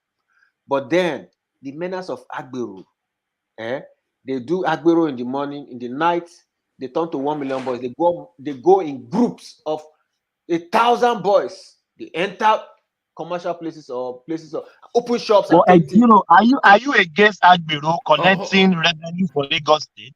No, I think there should be a better way, because if you watch the blueprint of Soludo in Anambra State, I just think that the Lagos government, anybody that's in Lagos, doesn't want to remove Agbero because they use them for elections. You understand? But that is where they should be tackling too, you know. Let me get a word on that. Hold on. Let me use the window to acknowledge Alexander's super chat, which is of course often to Adeleke, only really often to agree with Adeleke, brilliant minds and all that. So Adeleke, Fashola did exactly what you suggested, and Peter Obi was on his case, no end. You are absolutely right, Adeleke. So yes, I think that was to the narrative of the Okada being banned. I think Fashola did that, but what Fashola also did, correct me if I'm wrong, he swept up what he considered miscreants. Yes, it was Fashola, wasn't it, that swept up what he considered miscreants within Lagos State and deported them to their home state. A lot of them from the eastern parts. That might well be what Alexander is suggesting that Peter will be recoiled from. So, and a little bit of knowledge that Alexander inserts into the conversation. Agbero is actually a Ghanaian word for thugs. So I never knew that. So Agbero, I never knew that too. There you are. You see, this is it. The most exciting. Not only are we the most exciting platform on YouTube, we also dispense knowledge. So I shall be charging you guys tuition fees on behalf of Alexander Gomez. Pansat, you wanted to come in? Yeah, I wanted to say that what Sanwo Olu is doing, it should be clear. In essence, follow the law. He has to do what he has to do. There's states' rights issue, and then there's federal rights issue.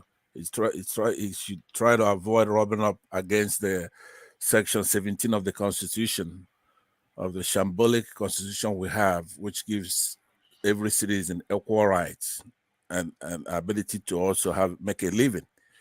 A state cannot discriminate on any group whatsoever. They have to have equal opportunity and secure a means of livelihood. So if the bar or Okada, you first have to go through the legislation and then make it illegal, and then make sure that it's not. You cannot make illegal what is not legal in the first instance. There's no subsisting law that provides for that form of transportation in Lagos. They just allow it because it's useful and convenient, but then it's merged into a criminal enterprise. So right. it wasn't on legal footing in the first instance. Right, but you have to understand the way. Excuse me. Let me just what you said right there is important. The point is that the way they draft any constitution, I'm sure we copied ours from the United States, is that whatever is remember is coming from the people. Is the people that's sovereign.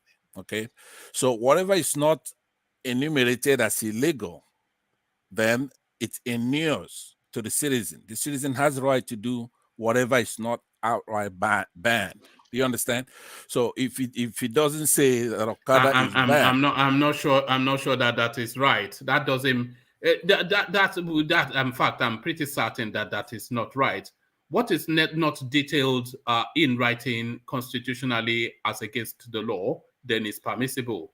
Exactly. That's the way the Constitution works in the United States as well. Now, no, not in the United States or anywhere. That doesn't I rhyme could with cite, reason. as a matter of fact, in the preamble of the Constitution of the United States, it makes that very clear that whatever is not banned, it's reserved as a right for the people. It has to be banned in order for it not to be legal. It's actually I can't cite.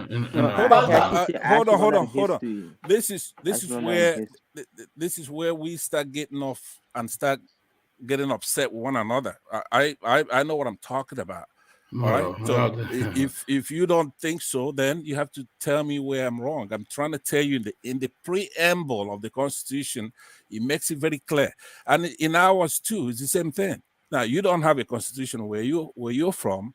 You guys don't have a written constitution. So we have to tell you the way it works. All right. So if you don't have if it's not banned, what my point I was making to Adeleleke's point is that if it shouldn't be an emotional issue, it's not. Get to the point, man. Come on, man, please. All right, let's get back to Adeleke. Let's get back. No. Sorry. It's somewhat labored sometimes with you, Pansat. Please, yeah. I wanted to ask a question. Yeah. Now that Sanwo Olu is removing the bikes again, please, where does that now place Class 1 mode of transportation? Because bikes are Class 1 mode of transportation. There are also vehicles. There is the normal vehicle, and there is also Class 1 mode of transportation. Are they going to remove bikes from private individuals? How do they tell the difference? No, it's commercial bikes now, not bikes as a mode of transportation, but commercial bikes as a commercial enterprise. And by the way, it's for transportation of people. I don't think the ban applies to your courier that is delivering whatever, or your Uber Eats, or your fine boy that wants to ride a power bike to impress the girls. I don't think it applies to all of those. Okay. One man, even when they banned Okada in Lagos, Fashola said it clearly. If you are the only one on your bike with your helmet, you can go. They permit it, and the power bikes, as you rightly said. So it's not against people driving it for their private use. It's only you can't have a passenger on your bike. But with Class 1 private bike, you can carry your brother. That's what I'm saying. That's why I say they should know how to tell the difference. You can carry somebody. So that is where it becomes food for the boys, for the police officers, isn't it? This is where it becomes food for the boys. That's where the problem is now. All right, back to Adeleke. So sorry, Pansat, but it's somewhat labored. You have to be quick to the point. It's just the thing. It's just the pressure of time. I wasn't intending to cut you short, but back to Adeleke. No problem. Yeah. So I think the government will figure out what to do between the private use of bike, but for transportation, no. You should not allow it. It is not modern. We have to move forward. We have to do better. Lagos State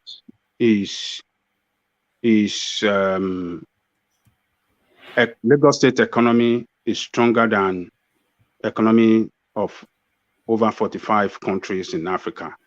Why must we continue to be so backward in our outlook as a city? No, we can't tolerate it. It has to stop. We must be proud of our city, where we were born, where we grew up, where we can travel home and move around without, intimidation or a security threat from any quarters.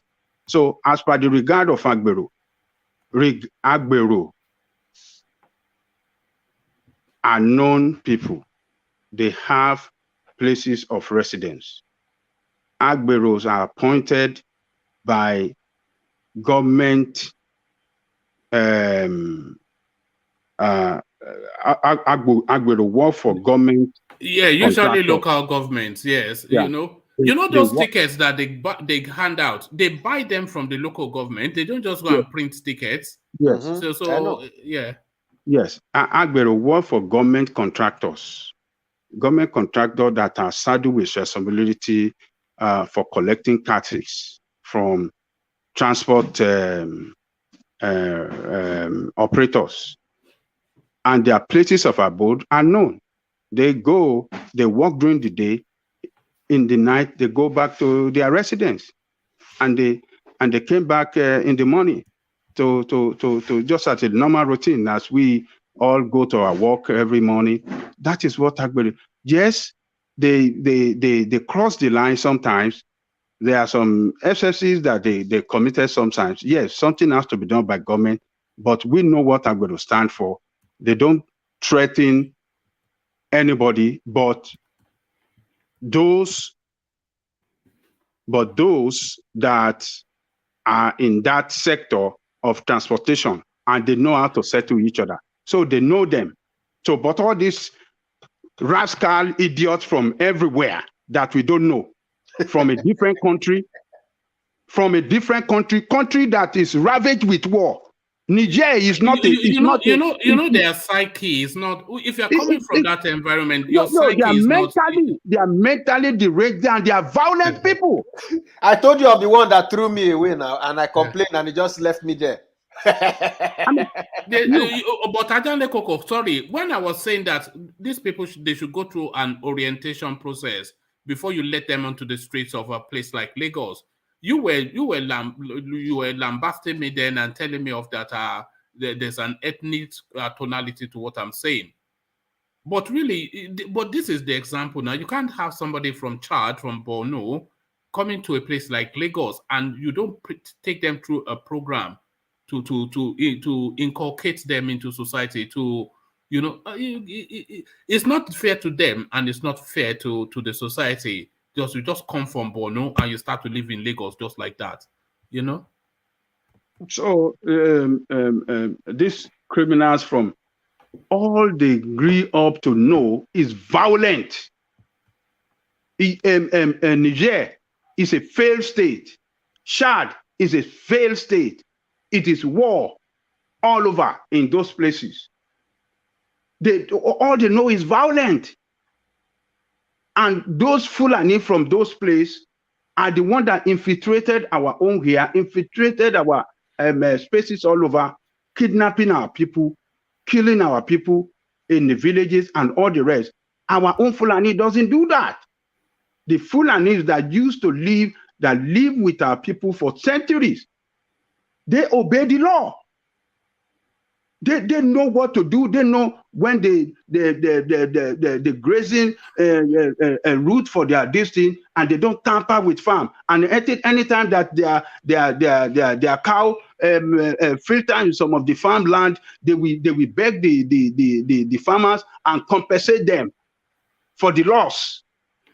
But these criminal ones, you challenge them, they bring out their cutlass and they kill you and they move away. Even the Fulanis. Our Fulani herders, they said these people are violent, that they kill them too.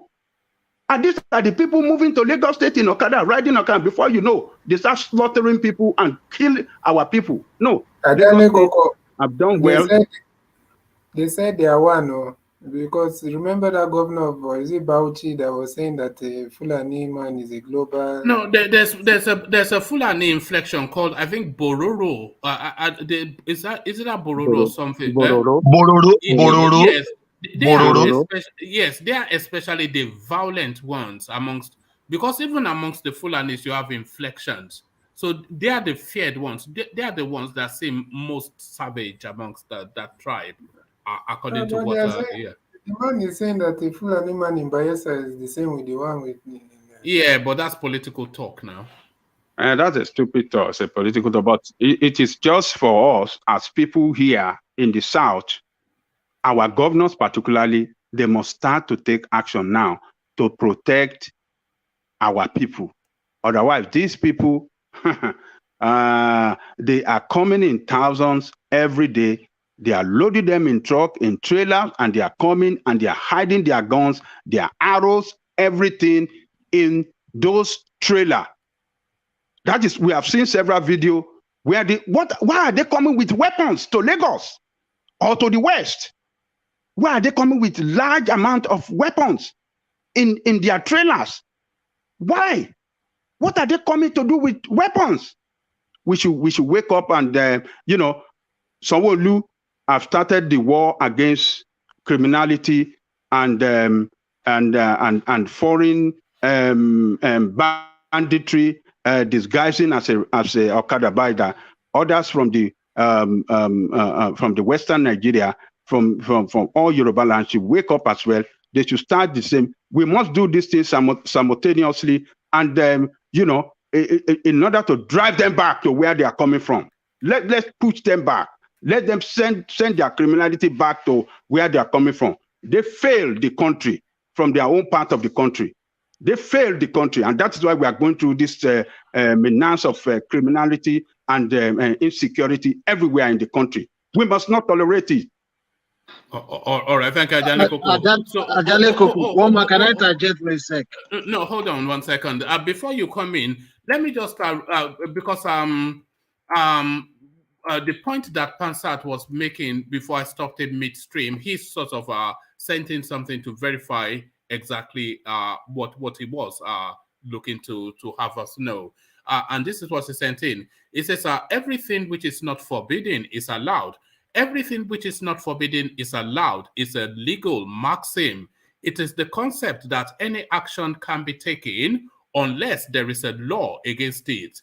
It is also known in some situations as the general power of competence, whereby the body or person being regulated is acknowledged to be competent, to have competent judgment of their scope of action. The general power of competence operates in most states and societies, as it is much easier to specify what cannot be done than listing what can be done. The opposite principle, everything which is not allowed is forbidden, states that an action can only be taken if it's specifically allowed.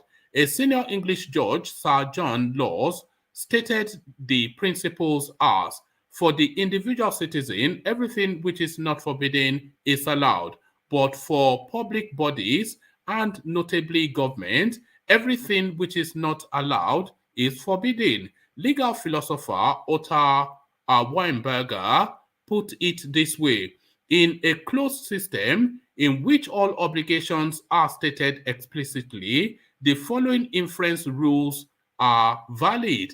Everything which is not forbidden is allowed. So I think that is the point that Pansat was getting across. So now he's put it in, so he's giving us something that just expands on that more. So thank you for that insight, Pansat. And sorry, Jiro, you wanted to come in. You're welcome.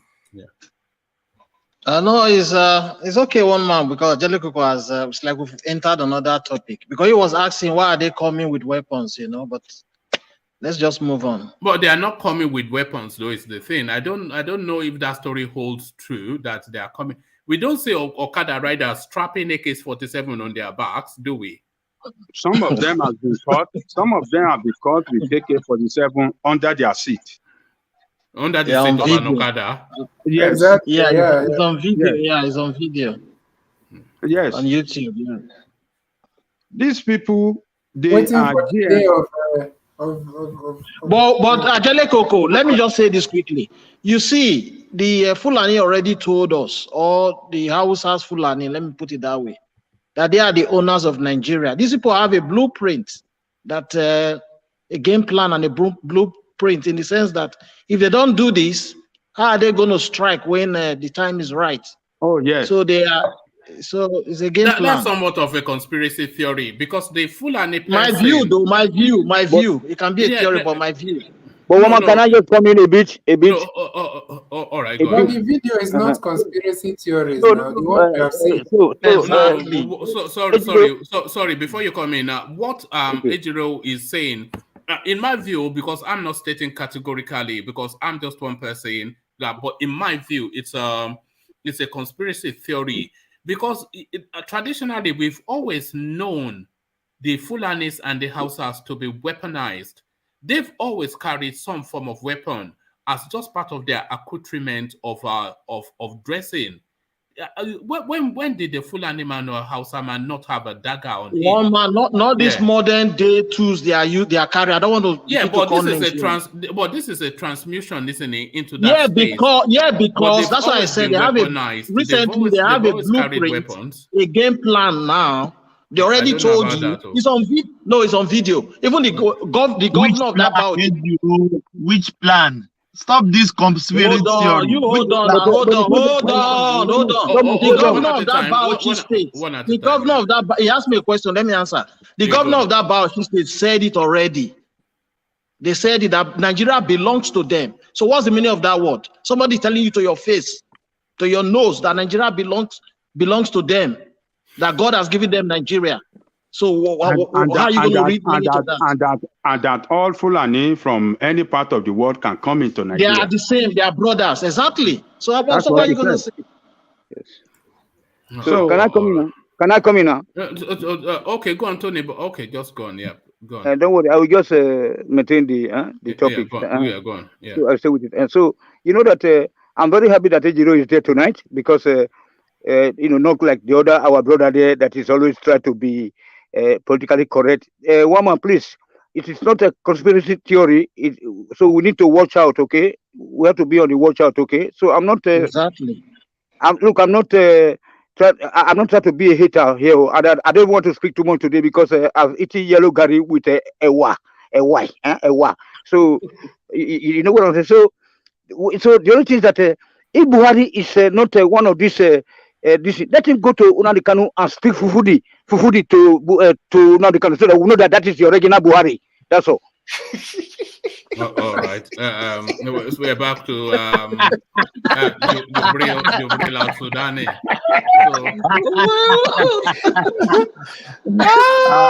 How would Nnamdi Kanu understand Fufudi is the next question. This guy is very good for this. He makes everybody laugh. He started with yellow gari and Ewa. And then ended Fufude. No, I was already offended. I was already offended when they said yellow gari and Ewa. Yellow gari, it doesn't have that tang that white gari has. So why would you eat yellow gari with Ewa? But that's why he likes one man. That's why he likes to eat. I spoke with water. I drink Nagarina.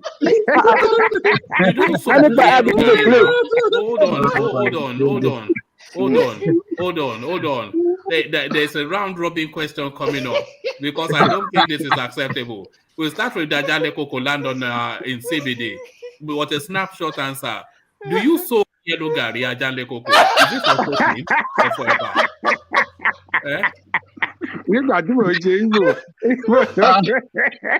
All right. X0, do you soak yellow gari? The last time I did that kind of thing, I was having blood in my eyes. I don't eat those things. Yellow gari is forever now. It's not. Yeah, exactly. It's forever. You use the one that slaps now if you want to drink gari and enjoy it. Yeah. But I was going to ask Charles, but maybe not. Because Charles was just discussing, it was saying I had some exotic African food. So the goat meat delicious. X0, use milk now. Why are you drinking gari? Do you know what I gari use is? milk too, so that's yes, Mom, I know what is this. You know gari? What is gari, Charles? It's delicious. And what is it? What is it? Delicious. Delicious. You don't know what it is, do you? It's not burger. It's gari. Yes, it's African food. No burger. No, hold on. What is gari, Charles? You don't know, but I know. Let's go to Pansat. Let's go to Pansat. Is it acceptable to soak yellow gari? Well, it depends on utility. To me, I like Ijebu gari to if you're going to do that, right?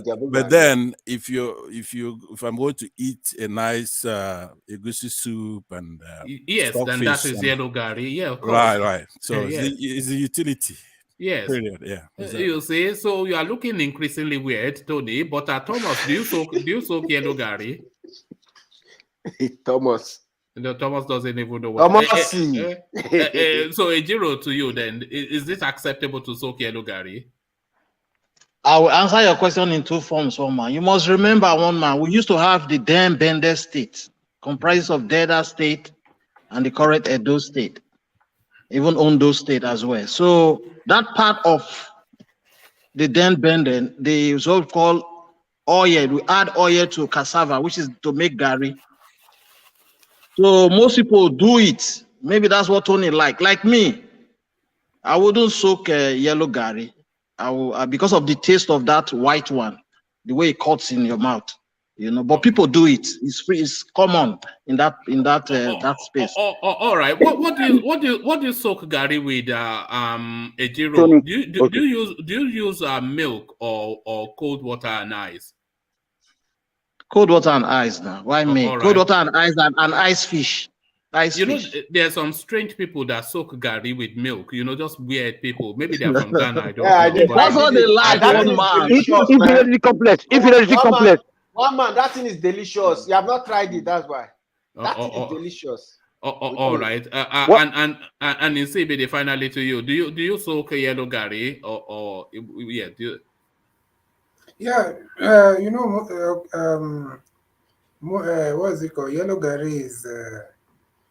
To me, it's more modernized, you see. It has the modern feel to it. So I can, you know. But to be honest, I soak the white Gary, not the ones that slap, because to be honest, the ones that slap also I don't really find. There's this other Gary that is just normal, but it's white. White, yeah, without oil. Yeah, it has a bigger grain, you know. It has not the smooth. Yeah. Are you talking of cocoa Gary? No, not cocoa Gary. No, that's not cocoa Gary now. Gary. You can't use cocoa Gary like that.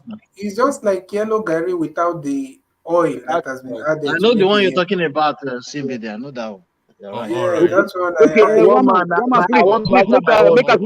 Make a finish him. I beg. Make a finish him. Hold on. Everybody hold on. So this yellow Gary, if it is well fried, you know, sometimes they soak the Gary in sun.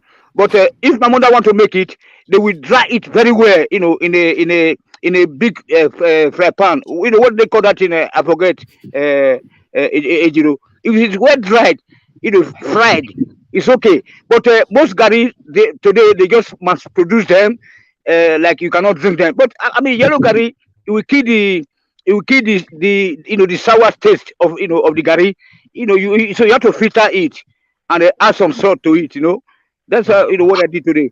And then, but on a sad note, it is a pity that African countries cannot produce Gary any longer. So all these Gary are now being produced in China. That's why we have failed as a people. Right on, sir. Ghana is African country. I don't know. I don't know. But thank you. So let's get back to Ajanle Koko. Ajanle Koko, let me take you to this space. PDP suspends primaries indefinitely in Imo State. So the PDP have suspended their primaries, which was meant to start today in Imo State. So when I saw the headline, you know, I always go off the back of the headline. I automatically thought it was just these unknown gunmen that have just truncated electioneering.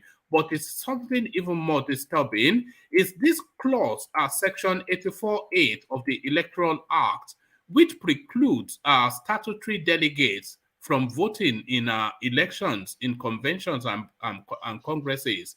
So this is being quickly addressed now. The houses have already sat on it, waiting Buhari's assent to it.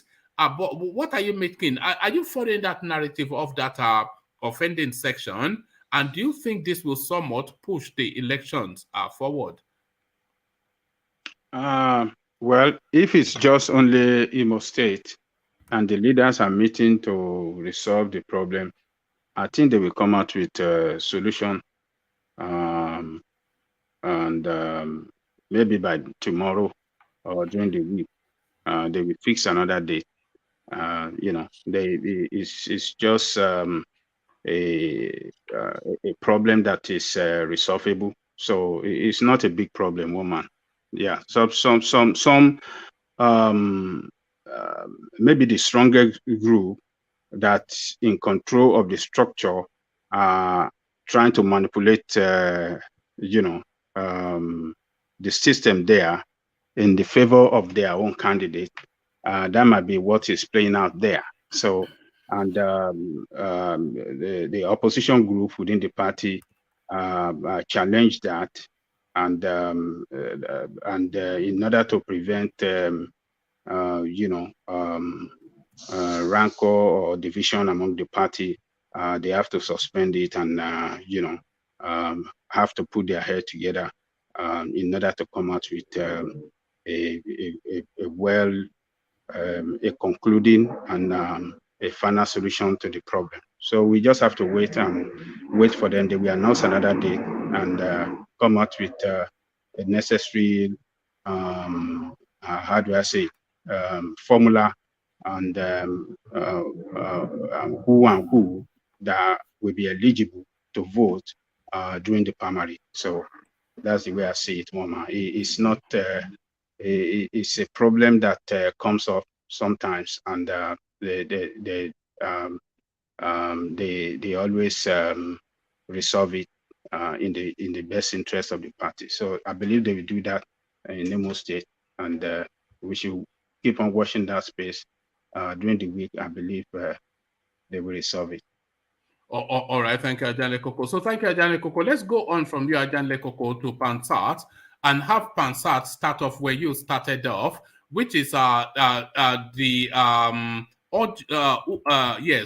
Odiuzo Kalu narrative. Why I dropped Igbo presidency to support Ahmed Lawan. So Pansat, he's saying that for reasons of fairness and equity, that the presidency should go to regions that have not held it before, and he's narrowed that down to the Northeast and the Southeast. So he said his expectations was that all the parties would zone not only to the South, but to the Southeast as an Igbo person. But since all the other Southerners are contesting for the election, that has somewhat diluted the narrative for an Igbo presidency. Therefore, he is now packing his support with Ahmed Lawan from the Northeast. So is this a story that chimes with you, Pansat? Well, I disagree with Odiuzo Kalu on most things.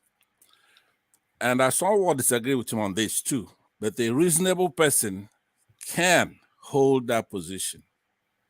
It's not a tribal position for anybody. For example, I know that as this primary continues, at some point, if it is clear to the Southeast that the Southwest would not support a Southeastern nominee or president, that's pretty much going to be the position of most people. Now, should the Southwest support a Southeastern candidate, and why? If they want, they can. They don't have to. But if there's no way to have everybody walk in unison, you have to have some people who will not agree to that no matter what, because a pure Democrat will not support any allotment to an area.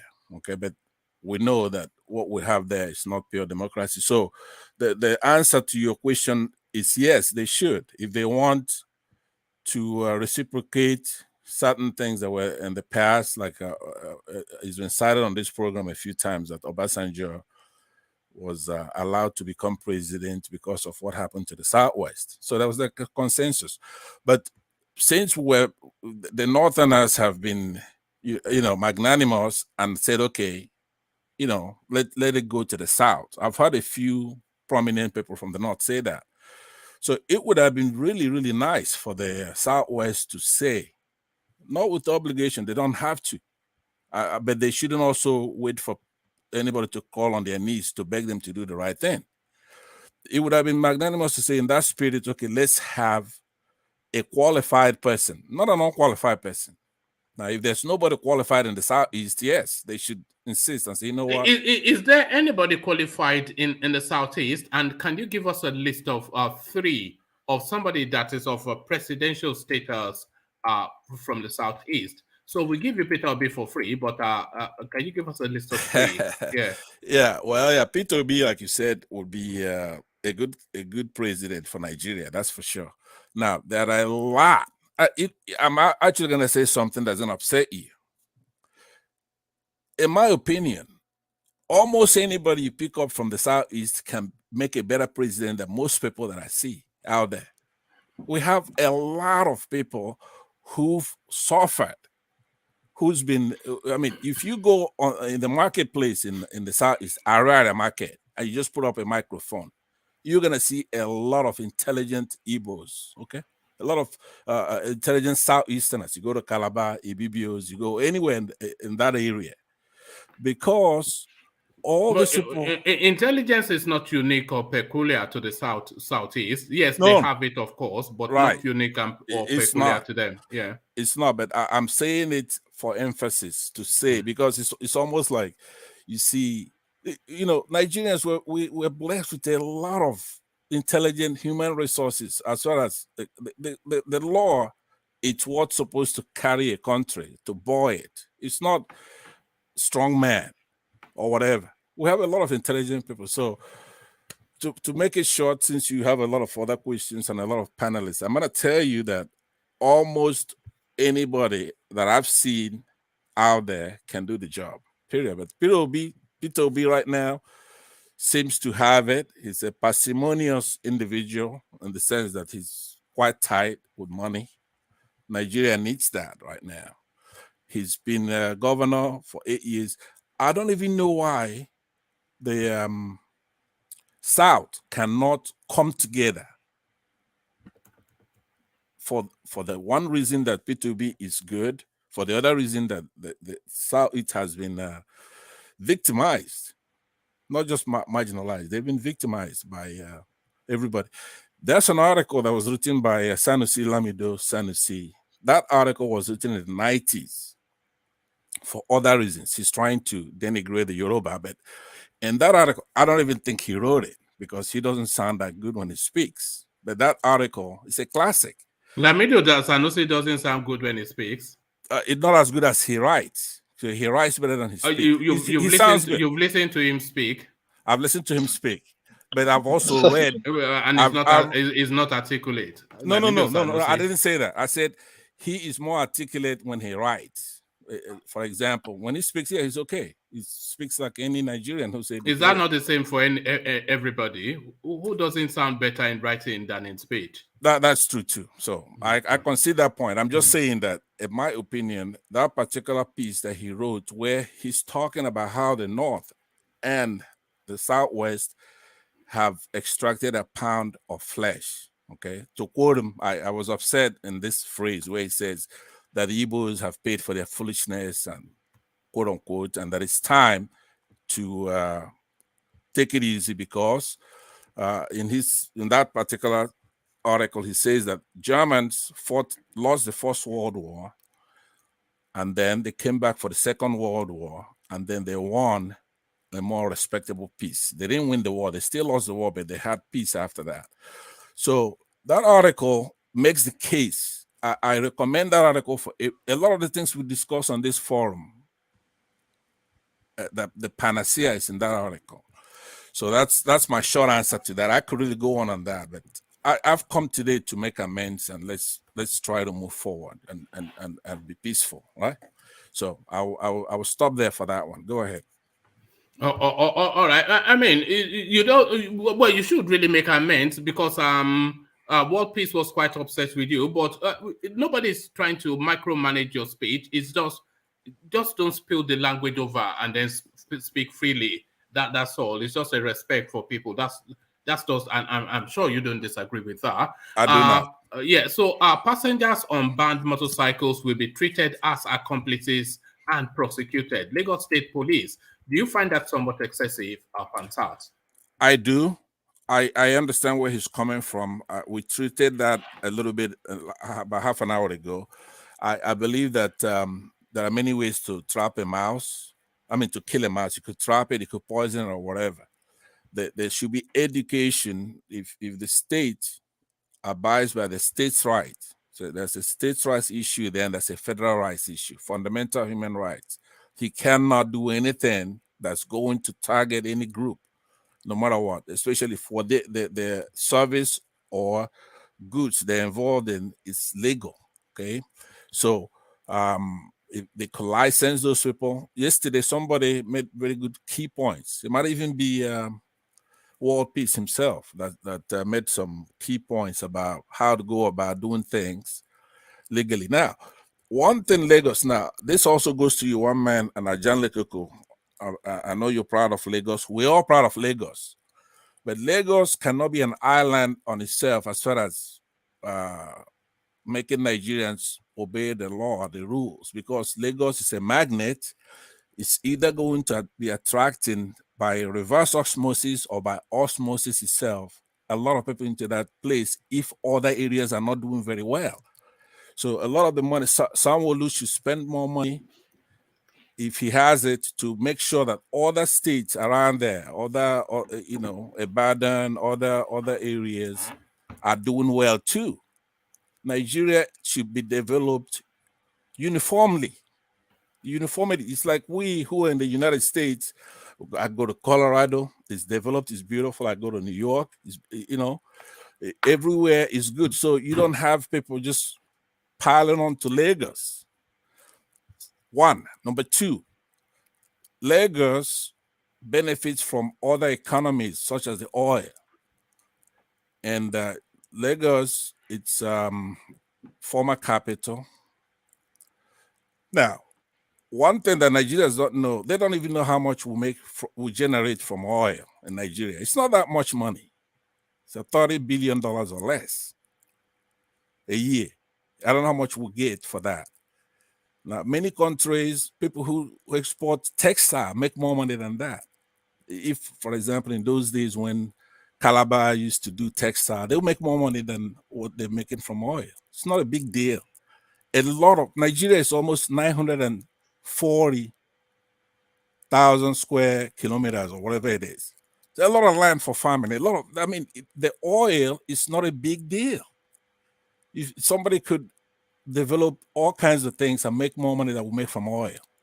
So that's the main thing I'm deviating from, is to say that Lagos should make sure that other areas are doing very well in order to... Why? Because... How is that the responsibility of Lagos State? Because all those people around there are going to be coming to Lagos and congesting it. There has to be some kind of standard. The country has to have some kind of standard. Everything shouldn't be in our capitals like Abuja and Lagos. We're a country. We're one country. A beautiful country. So Lagos should spend its resources to develop Ogun State or your state. If they can, if they have excess, like ADELEKE said, they have a lot of money. It's better for them. They won't be doing it because altruistic. They'll be doing it, educating those people, helping those states out, farming, do whatever it is they can do to make sure that environment it can spread to suburbia, and then to other states, not just Lagos. Because we are here. It's like if you're in UK, if London is the only developed city, is that good? That's not good. We all have to do good, all of us. Is that not the responsibility of both those individual states and the federal space? Yes, it is, and the individuals themselves. But that's when we say education, it's like a cliche, like you have to go sit in a classroom. No, if you want people not to ride Okada, you have to do a lot of advertisement on TV, on people coming in by tourists, the airports. You have to let a lot of people know that, hey, look, we are not allowing people to. If somebody just traveled from tourists coming from, let's say, Israel, and they land in the airport in Nigeria and they take an Okada, that you're going to arrest them. Obviously, that makes no sense. They don't know. So, but if they go and educate the people and tell them why they're doing this, have the citizen actually enjoy the fact that, okay, these people are trying to take care of us, all right? By education, that kind of approach, not jingoism, trying to be a shining city on a hill where the rest of your neighbors are not doing very well. And you're I'm not sure that Lagos State is obliged to, of course, they can work in partnership anytime that is mutually beneficial for both parties. But I'm not sure that Lagos State's obligation is to Lagos State. True. Not to Nigeria, because they are just one of the federating states. They are not the central space. True. That's true, but it's a unique city. It's not doing it, like I said, from altruism. They're doing it because they get a benefit from it. If you don't have everybody coming down to Lagos, I mean, look at that place. It's a madhouse. But you can't blame the Okada. You can't blame. You know why? You should blame the Northern government for that, because they should have given their own people jobs for them to come. So Right. don't blame them. Blame the Northern politician for that one man. Right. Unfortunately, those people are also coming with ulterior motives, and that's the bigger picture, actually. That's what we're supposed to be discussing. We know that they're not coming for commerce, okay? So, but there's no way to prove in it. addition, in addition to what you are saying, Panzer, sorry, woman.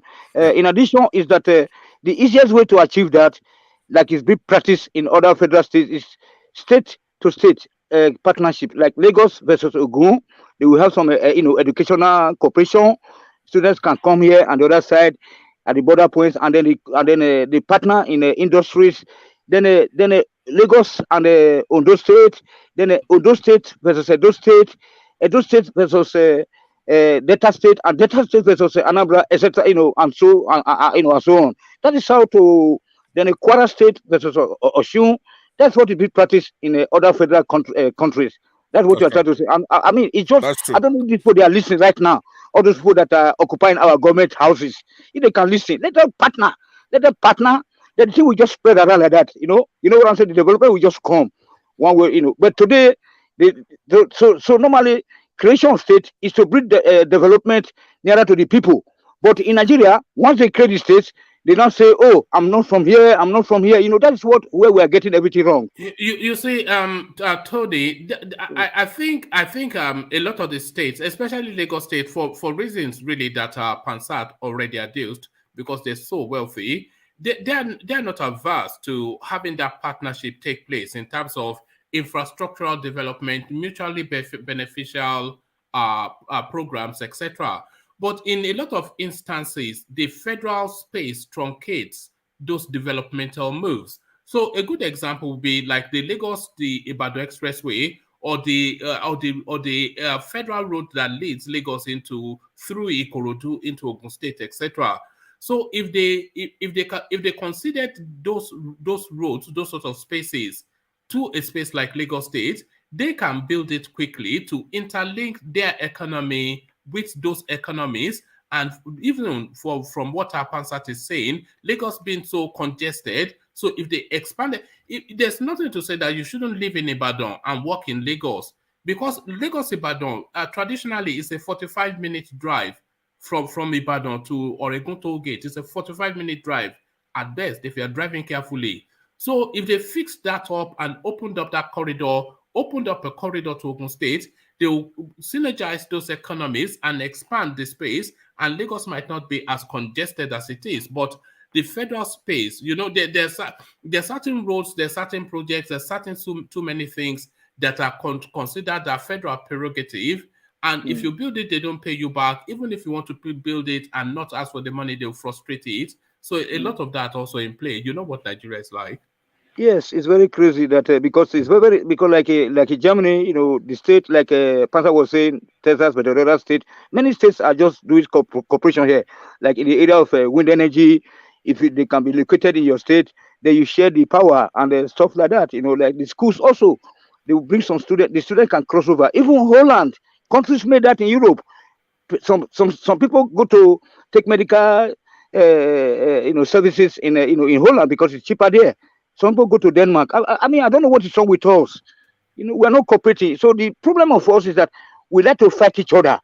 village to village fighting each other. But Europe was fighting another country to take over. But that's where, lack of love for each other. We need to harmonize the system. Everybody should be one brother and sister.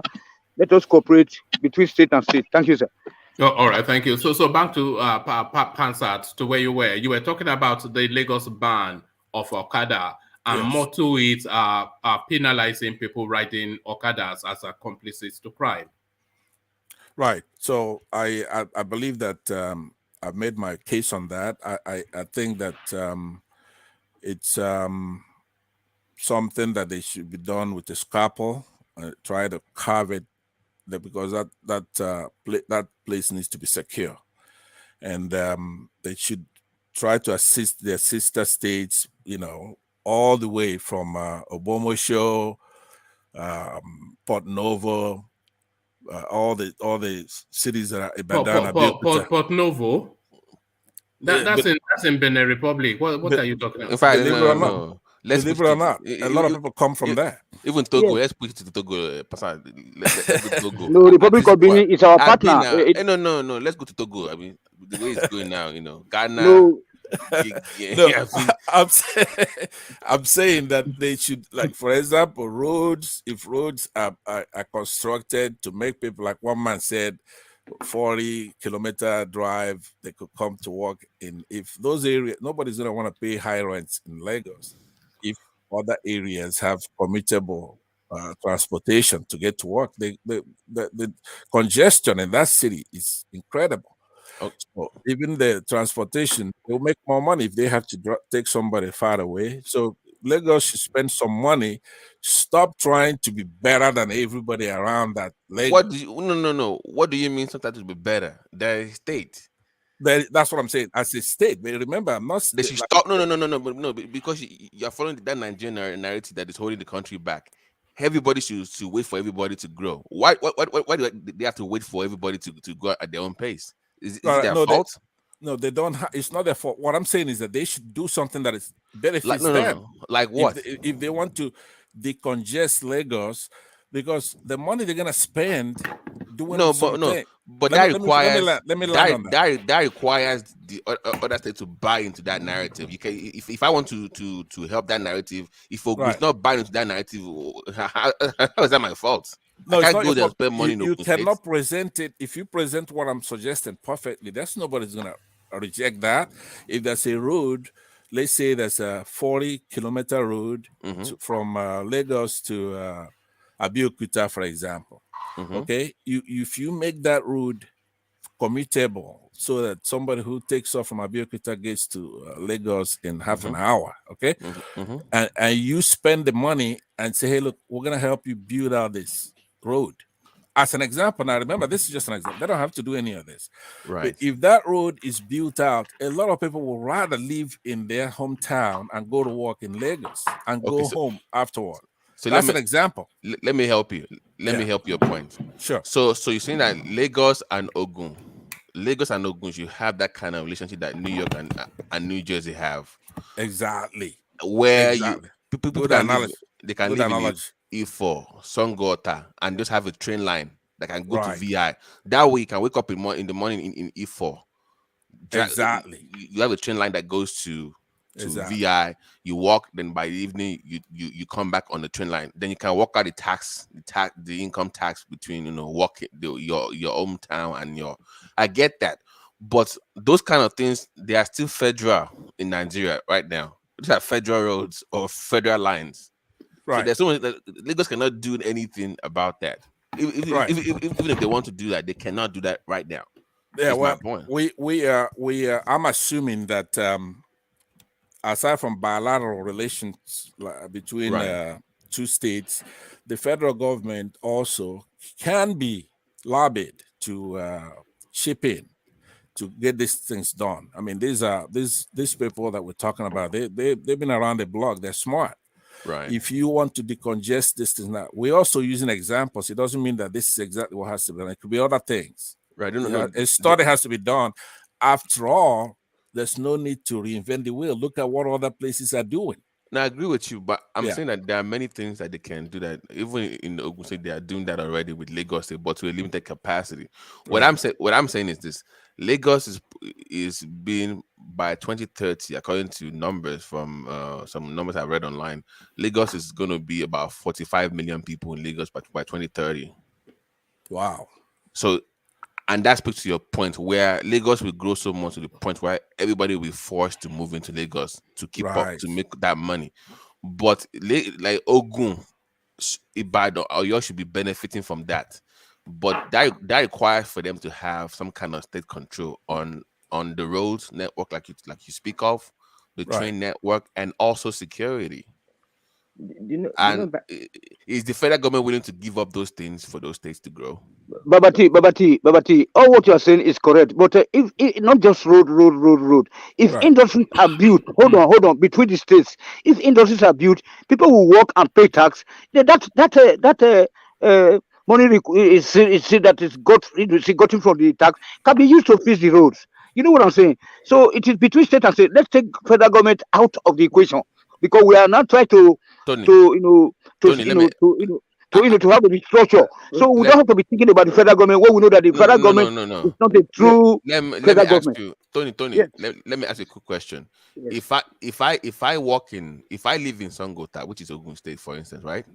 Yes. And I work in VI, would I pay taxes to Ogun or Lagos? No, hold on. There's there going are to no be laws for that. It's my point. I get you. Yeah. I get you.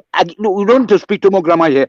There should be so there's going to be a joint account, like in Germany. We're all living in a federal country, like USA, like Australia, like Germany. So in Germany here, Niedersachsen, Hamburg, and so they have a common. But the joint account is the federal space, surely. If you have that's what I'm saying, woman. That is why we should be dismantling this this federal might so that we can be able to act like human beings. So when we have a joint account, there'll be a joint account. Then if people will buy tickets for the trains or people that are working, they will pay taxes, and then so there'll be partnership between state to state, state to state, that they can be able to use those money to be fixing the road. Tony, that's why Babati was asking you that question. The problem here now is not the two states now. The problem here now is the center, which is the federal government. Yes. So how are you going to deal with that? That's the question. Yeah, how do we do away with them? Do we need any national conference? No. We can just, all of us should go home. Please, can I say something? Yes. One man. I think Pansat was saying something that made a lot of sense. So I don't know who somebody was arguing with what he was saying. I think it made a lot of sense. And if you look at it, you will agree with me.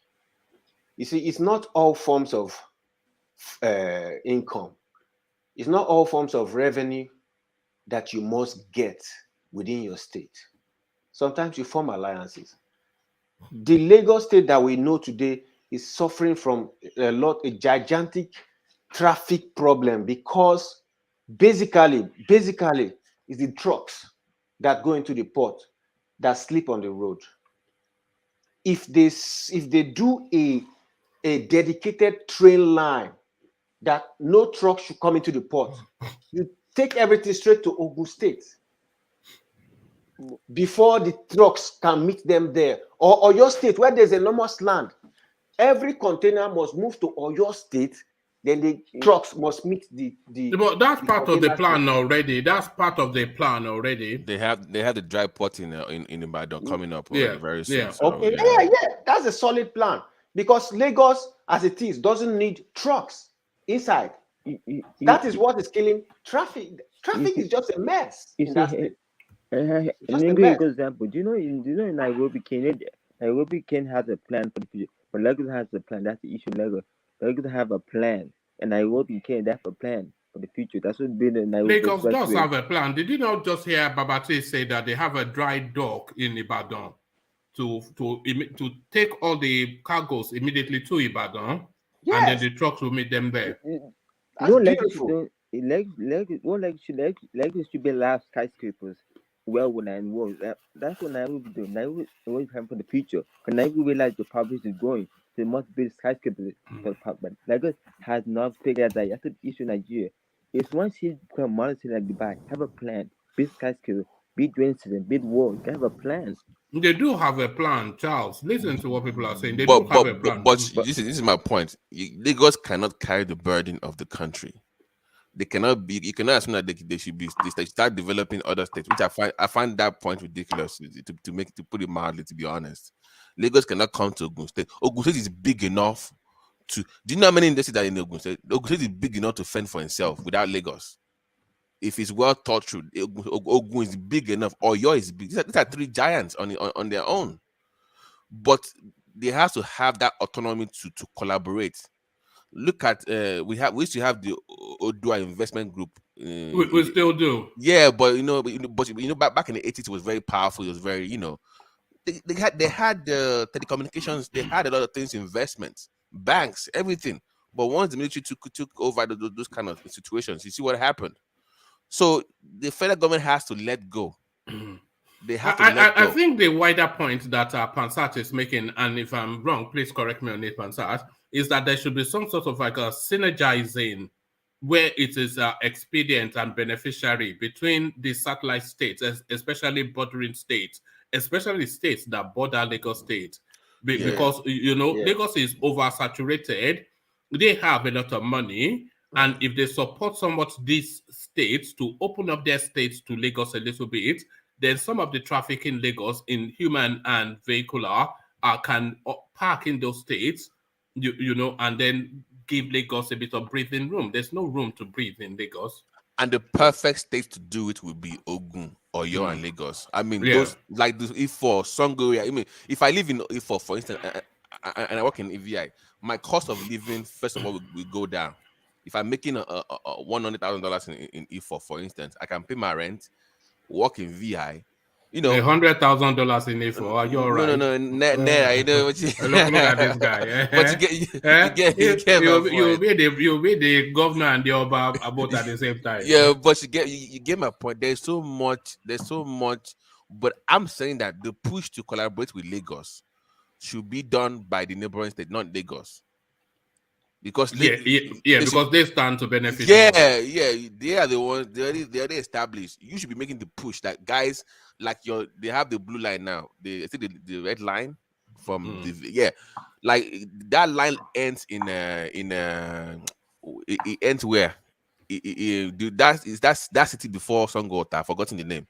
Where AIT is Agbado. That's why it ends. So you just say, okay, guys, give me like 200, give me like few more stuff into E4 and Songota. We will pay for that too. That way, if I can connect with that kind of station, for instance, now, then people will start moving to E4, Songota. They will start living there. They will pay more taxes over there, but they will work in Lagos. Then we can figure out how we divide the tax revenue between the two states. But once again, with the federal government allow that to happen without coming with that so-called federal might, look at what's going on with the VAT, for instance. They can't even resolve the whole VAT situation, and they're gonna give you a whole train line to mess with. So it's still So Lagos cannot solve your immigration issue. They cannot deal with that. So let's find people that have visions in government to run offices. When you have a government that has vision, then you won't have all these problems. They will come together and figure it out. But we keep waiting for idiots and all these better individuals. Do you believe that Anisha is the next Lagos? I think so. Do you believe so? What's that? Sorry, Anisha. Oh, what's wrong with it? You think it could be the next Lagos? Because Anisha not planning well. Onisha is not the next anything now. Onisha, they're still, they're still, they're still married. One man, that is in your view now. In your view, one man, you just knock it off once. How do you know it's not the next anything? You don't have the economy of Lagos. Oh, hold on, Tony. Now you don't have the economy of Lagos. One man, let me tell you the difference between Lagos and Onitsha. Goods are produced within the eastern space and they fall into Onitsha. That's why things are cheap. That's why people move from Togo, Ghana, Benin to go and buy goods, even Cote d'Ivoire to go and buy goods in Onitsha. There's a reason why they go to Onitsha to buy goods. Finished goods get to Lagos and the prices are not the same. You understand? So it requires a visionary person or visionary leaders to really see how to develop these areas and develop them well. Like me, I always say, the Southeastern governors have failed. Their people are everywhere. Why don't you use them? That's why I want to go to what Pansak suggested. You see, a state can invest in another state because it will help you to manage your own people and employment. The Southeasterners are everywhere, in Ladipo market, in this market. Every day they will chase them away here. Every day. Can't the Southeastern state governor say, okay, let us invest in shopping malls? They have done, but they're not taking it up. You see?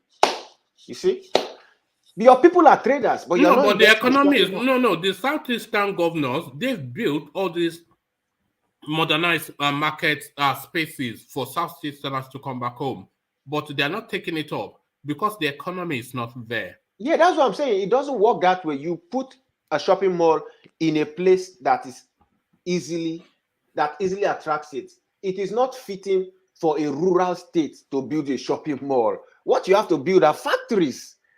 You build a shopping mall in a cosmopolitan center where people love to go and have fun. You can't build. These states are rural states. How many of them are not agrarian? Take your computer dealer, for instance, that imports computer globally for the Nigerian market. Is from the East.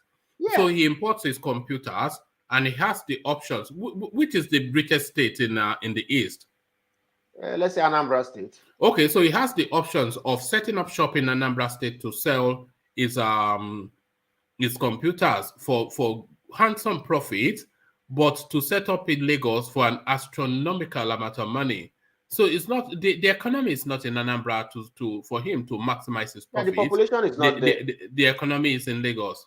Yeah, of course. The only way the economy can get there is if they revise their investment strategy and start making their states conducive to new immigrants. There are ways to do these things. If you make housing cheap, if you create housing projects and then invite people specifically from outside to come, if your state can accommodate it, then you are beginning to get to that place. But if you don't do that, you cannot tell people to come back home to sell to who? I cannot be making sure I'm selling. Lagos will have the advantage. Lagos will have the advantage in perpetuity because it's already a million miles ahead of. Look, they are completing a metro system in Lagos, all funded by. How many states in the country can fund it?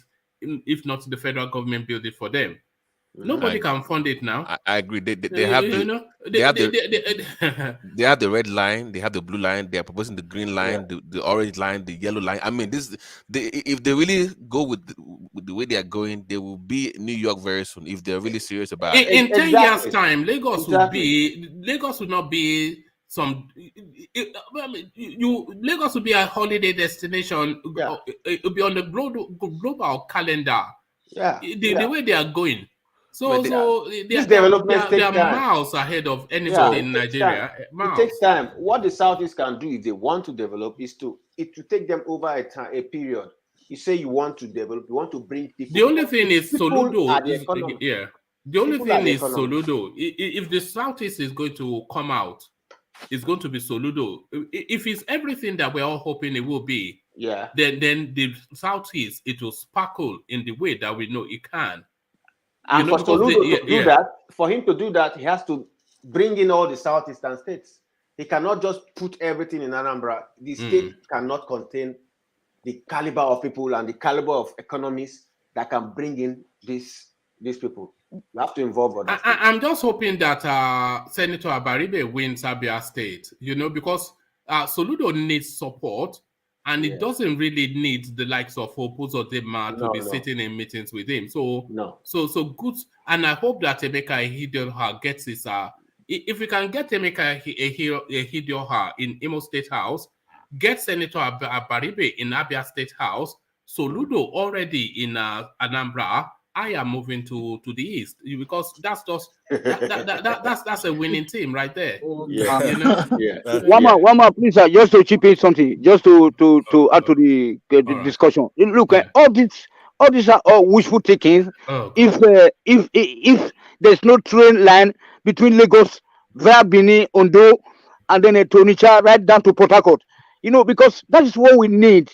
So because the ports are not working, so we need this rail connection. If it's by cooperation of this Soludo with 5 eastern states, and then Edo State, Delta State, Ondo State, then to Lagos State, then let them build the train.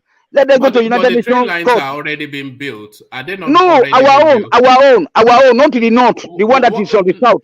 No, not in not in the north. Do you know that they are already building the Atoako or something, Calabar Rail? They are building trains all over the south. From Lagos to Onitsha. Yes, but they are going to build it to interlink. It's not something that is going to happen in one swathe. Do you know the cost of it? It's Lagos to Calabar, then Calabar now connects to Onitsha. Yes, 100 years. 100 years. They don't do it.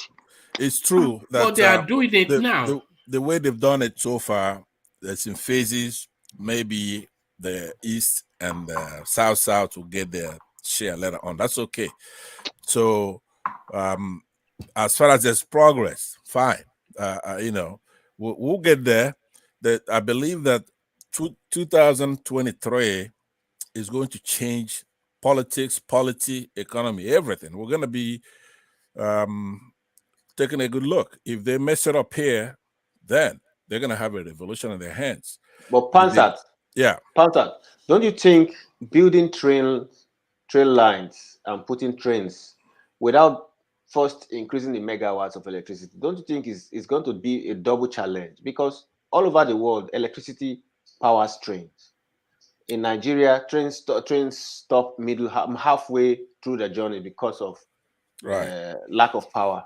Right. You know? The megawattage that we need, that aside from everything, is not transportation or trains. We need more power in the country.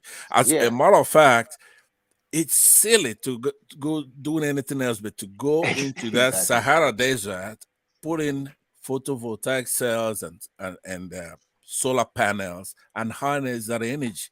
Okay, you know, I was watching a program about a couple of years ago where the Germans came down to the Sahara Desert and had a plan. It's already built out. The schematics, the diagrams is there. They wanted to come to Sahara Desert and tap that hot sun, you know, and export it to Europe. So somehow they were stopped, but it's right there. All we need to do is get a hold of that plan, because we don't need to go doing it the way the Europeans are doing it, because they started a century ago or 2 centuries ago. We need that Sahara Desert to power the entire continent. No, it's not the Sahara Desert. We have an abundance of gas, which is sufficient even to power the whole of Africa, never mind Nigeria. So I'm not sure if the solar panel is and as we are powering out Nigeria, we should ban the use of these generators, because Nigerians are dying. That has to go. Let me tell you, in 15 minutes, the sun puts out enough energy to empower the whole Africa. In 15 minutes. No, you could cross-check it. I mean, Morocco is already exporting to Europe already. Morocco. Exporting what? Exporting what? Sun? Power to Spain. In what form? It's not solar energy, it's gas. Here in Sweden, they are still fighting to use this nuclear electricity, because they're still fighting over it, because if it's not important, why are they still fighting over nuclear electricity? Why? Here in the developed country, you know, I would think they will go into maybe wind, but they're still fighting to power some section of the country, like the northern part, with nuclear energy.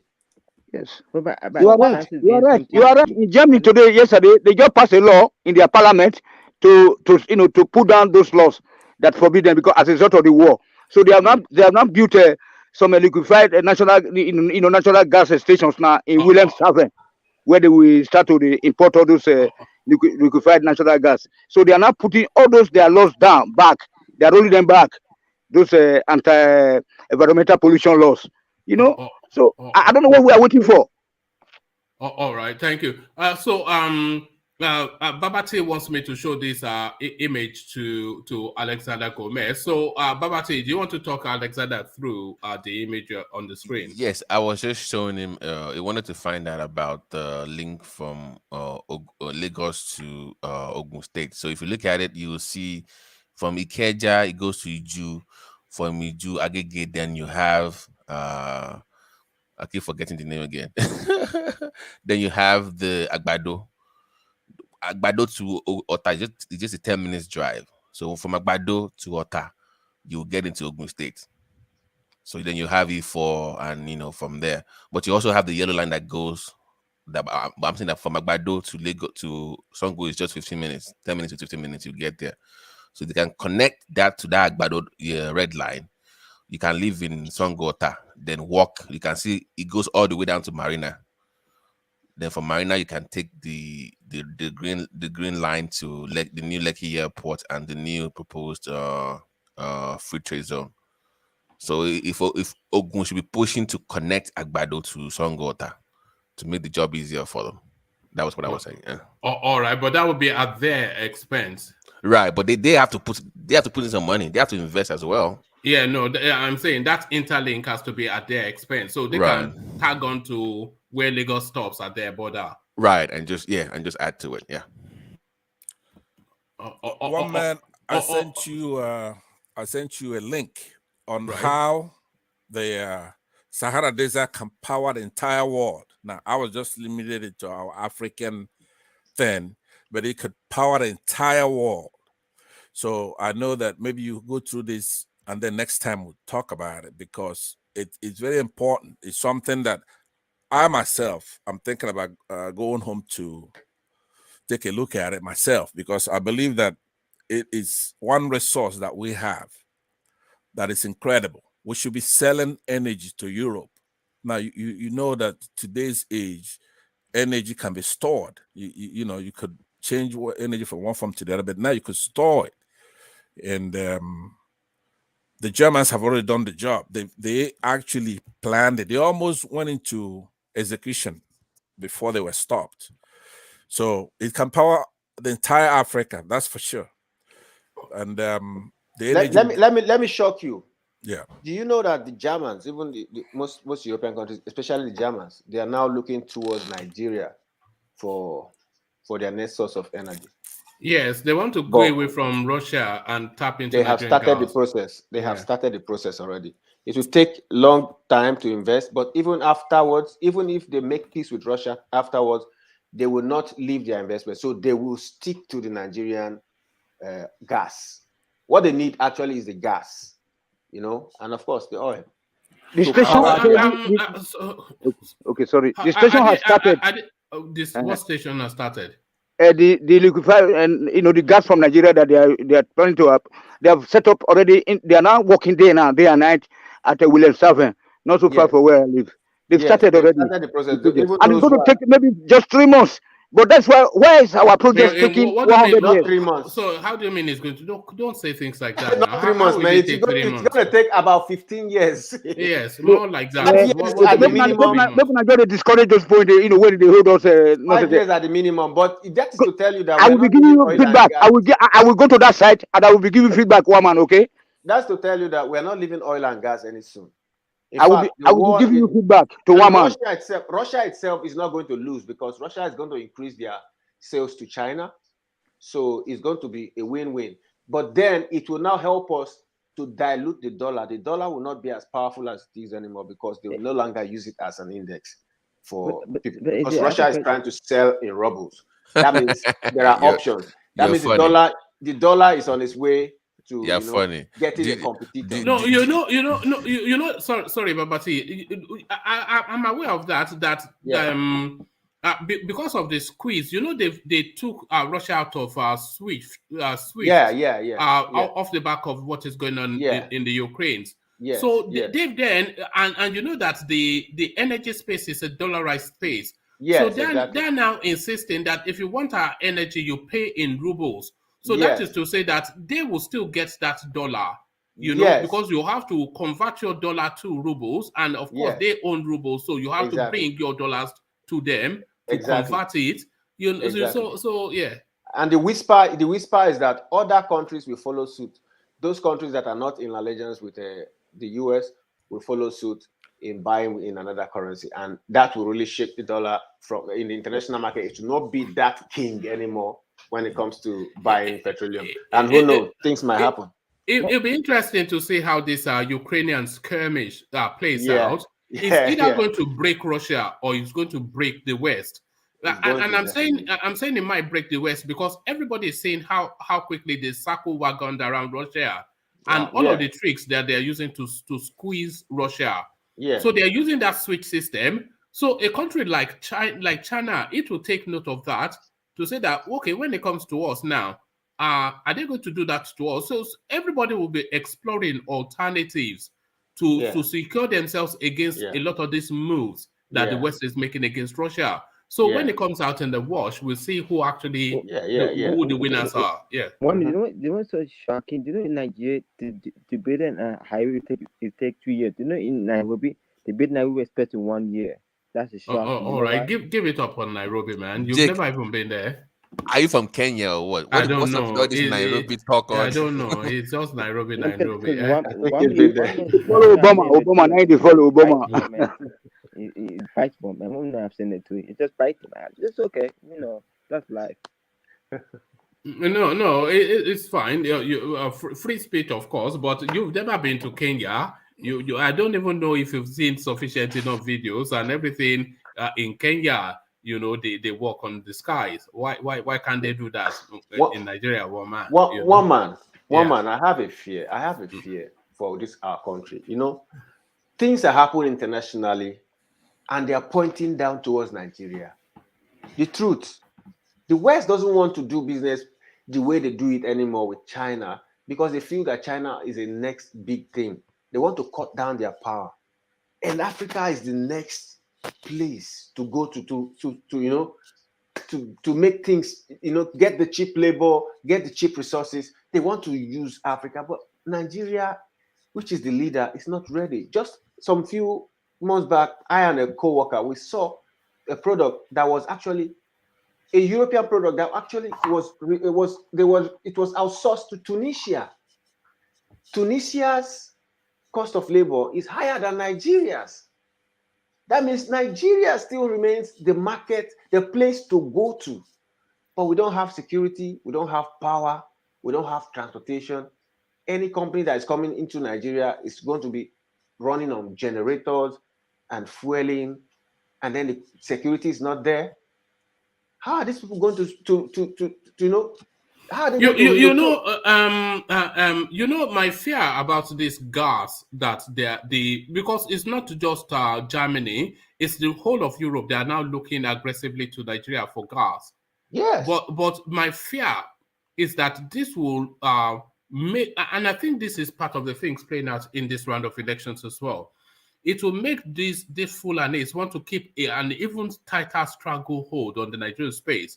Because the world, because Nigeria is the top 5-7, just endless metrics of gas in Nigeria. I think is one of those 10 countries that probably has more, really a real good concentration of gas in Nigeria, which we have been flaring for years, but which now the West wants. So it's going to dwarf what they already getting from petrol. So these people are now not going to give up. So I think a lot of that gas is in the politics that is playing now, with the Fulanis not wanting to give up that space where they see this stupendous wealth coming, and they know that if the power goes in another direction, they'll be skimmed out of it. So that gas also in play by my own estimation. Yeah, but how do we as citizens, does the Nigerian space, how do we insist and ensure that we benefit from this whole thing? Because there's a lot of goodies coming. You're not going to benefit now unless Dangote does something for you. Who cares about? Look at this guy. When have you ever benefited from anything? You are the 7th largest oil exporting country in the world. How have you benefited from that? But the poverty capital, no education, no jobs. No. I think one make a good point. I think the North can use that for the advantage. One man make a good point about it.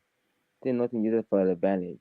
because they have the power than the South, so they can use that for advantage. And if they succeed in bringing this investment into this Nigerian oil and gas, they will want Nigeria to be stable. That means they will do everything possible to maintain status quo as it is. You know, a lot of the mega projects that the West are certainly citing in Nigeria, it's all about that now energy that they want to go after. The largest American consulate outside of in Nigeria, you know, the biggest Google something or the other in Nigeria.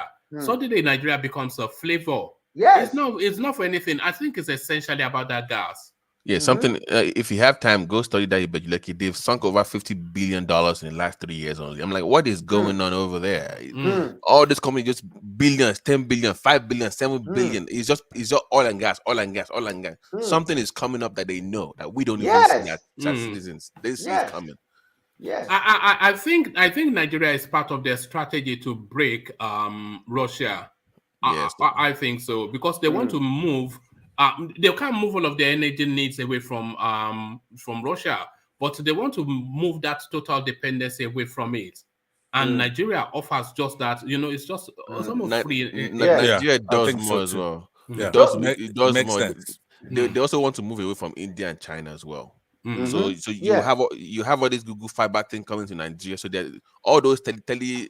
So I bet you in the next 5 years, if you call all those customer service, somebody from Lagos will be picking up very soon. You know, I hope so. You know, I have all those. Yeah, I'm telling you. You know why I hope so? That's an economic space, which is just an easy kill, easy pickings. We have a better accent than the Indians. We are more articulate, better. I don't know why the call center is not in Abakaliki or Ibadan. And it's cheaper now. Even that for somebody from Lagos picking up your customer, the brain is already there. This is what's going on. They figured out. Wait a minute, we have all these Africans coming to America to study, and they blew us away. All the American schools here, the top guys in tech, they're all Nigerians. Even in tech, they're all Nigerians. So they see it. They're like, wow. So we have the brains already. Just move this thing to Lagos. We bring them back to Nigeria. They work for us for cheap. Yes. Then we make our money. Then it's even so it's better. You see, all the indications are of a bright future for Nigeria. But there's just one caveat. If we can rescue ourselves from the Fulanis, imagine exactly. But can we? Can we rescue? That's can the we do it without getting bloody? You know, because sadly, because they know what is coming to in terms of so. Because it's going to be mostly southwest or southeast or south. Those kind of things coming to Nigeria will be mostly western, southern sphere, not the north. Yeah, but where's the taxes going to? You think these leaders care about the people in the north? The taxes are going to the federal government, and that's where they stay. That's where these Fulanis stay to take the no, not really, because these people they are staying in tax-free zones. If you notice, they're very smart with their investment in Nigeria. All the places there. So if you look at it, go and study now. I'm telling you. So what's the catch for what is in it for the federal government? No, because you create jobs for people. Then you think Nigeria? You think this current set of leaders are in it for jobs for the people? No. It's not their job. It's the foreigners' job that will provide. I know. I mean, you think they care about the jobs, or these Nigerian leaders care about the jobs? I know if they do. I don't think they object to it. They don't mind. Okay. I'm saying that all they have to do is this. All they have to do is this: security, transportation, and electricity. That's the only thing you have to do. Those three things you do, that country will grow as far as Hong Kong was going in the early 2000s. You'll be seeing over 18% growth in GDP every quarter in that country. Yes. You know, the smart presidential aspirant will make those three strands, those tripods that you've just elucidated, Babati, as the cardinal agenda of their campaign. Right. You just said it there, Babati. Transportation, security, and energy and electricity. That's all. We don't need more than those three things. Good network of transportation, electricity, and security. What's the magic in that? There's no magic to it. There's no magic in that. It's a spend more than anything else. It's just spending money. Yeah. You know, they're not asking you to go and create electricity. The Germans will come and do it for you if you pay them. I'm telling you. You know? I'm telling you. Yeah, but the question is, why don't they want to do that? Because we have a yam here. He's more obsessed. He's more obsessed with I want to Fulani dominance and religious dominance. One man, let me tell you why. If the Arabs, they look down at him, but he thinks he's better than us. Let me tell you why. Because there was a person that went to Germany addressing a conference where Angela Merkel was, and that person was Adije. Yeah, and she specifically asked this question. That is it Chimamanda? Chimamanda Adichie, yeah. I cannot bear that woman, but carry on. But so she asked the question that there was a time the president of Nigeria came and they sent delegates to beg Siemens to have a contract with Siemens to come and fix electricity in the country, and then everybody was like, finally we're going to get electricity. She now asked the chancellor, the vice chancellor, the chancellor, what happened? Why haven't we gotten the electricity? You know what she said? She said most of these things, the countries want to have their own kind of control, but most of these companies want free access. They don't want, they don't want to put their companies where they will be nationalized. They want to have their own, like dominance in this setting, and that is what forestalls or makes these things take time. So it's not as if they didn't actually go for this project, but these companies want a larger stake. They don't want a 50-50. It's not a 50-50 because they're coming with the knowledge and they're coming with the equipment. Let me give an example of my position on this. Why don't you just give like a Siemens Lagos as a test run? We won't give you the no network grid.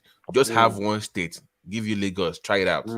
Then if they can control Lagos only, then you have G from America come and say, okay, we want Abuja. You see what I'm saying? Where nobody has. You're a very smart man. You're a very smart guy. But what about synergy? What about synergy, though? Because there has to be one man. We have said this time. America, we have 7 power. No. America, if you move to any house, you can pick between 4 to 5 different power companies. Yes. You have to pick. It's not one country that provide electricity. So you can have that kind of arrangement where you can pick from anyone. So you'll be able to pick which is better. Here, there's some. Do you know that some buses have run on biogas? Some are on electricity. Some are still on fossil fuel. Electricity is on the national exclusive list. You know that. That's the problem. That's where we have this problem. All this exclusive, inclusive, divisive. I don't even know if they don't even know what they're even talking about sometimes. Exclusive list. Yeah. What is exclusive about? But I think the states can do cogeneration. They can still use solar energy. Is very important. The states have a lot of excuses. Okay, there's a lot of things they can do. I understand. There's an exclusive list. That's true. No. There are. Let me land on what I'm trying to say, because I don't disagree with all the foregoing discussion that we've had in the last 10 minutes. I agree with all that, but the states can still be creative. They could be doing a lot with what they have as state rights. That the exclusive list should be looked at. Obviously, it's unfair. The Constitution itself should be looked at. But at the meantime, they're just being lazy and they don't want to do what they can do, what they have now. I'm not sure that's fair, Pansat, because energy generation, electricity generation is under the exclusive list. So you can generate to just a very minuscule wattage, which you can be licensed for. 12. There it is. That will probably power a hamlet if But so if you generate by solar, you generate by gas, you build your nuclear. All of these things under the exclusive. Because if that loophole exists, a state like Lagos would have powered itself up a long time ago. A long time. But that's why. Are you sure? Are you sure that you could not? Let's say you be off grid. Okay, you generate energy and then put it through the grid, and only use when you. I don't think that no. By law, no. By law, let me give you an example. By law in Nigeria, once you go over 12 to 16, if you go over that, you must add it to the national grid. That's what I'm saying. Yeah, that's what I meant. But it's unfair. No, but listen, I understand that. What I'm saying is that because actually, before I say what I'm about to say, let me read for article I sent to you. One man. Let me read the conclusion of that article. It's by Elon Musk, but the author starts this way. It says, in the United States, theoretically, a small part of a sunny U.S. state could power the entire country with solar panels. Elon Musk said in 2017, quote, if you wanted to power the entire United States with solar panels, it would take a fairly small corner of Nevada or Texas or Utah. You only need about 100 miles by 100 miles of solar panels to power the entire United States, Musk said. Okay, so think about that, how much power the United States, a household uses over there. Okay, so if in the law, the state can generate energy off grid, use what you want, and then put the rest back into the grid. But no, you can't in the law. Is what Babati and is already explaining. Yeah, Babati is saying that you have, if by caveat, you have to put the rest back into the grid. No, you have to put everything in the grid.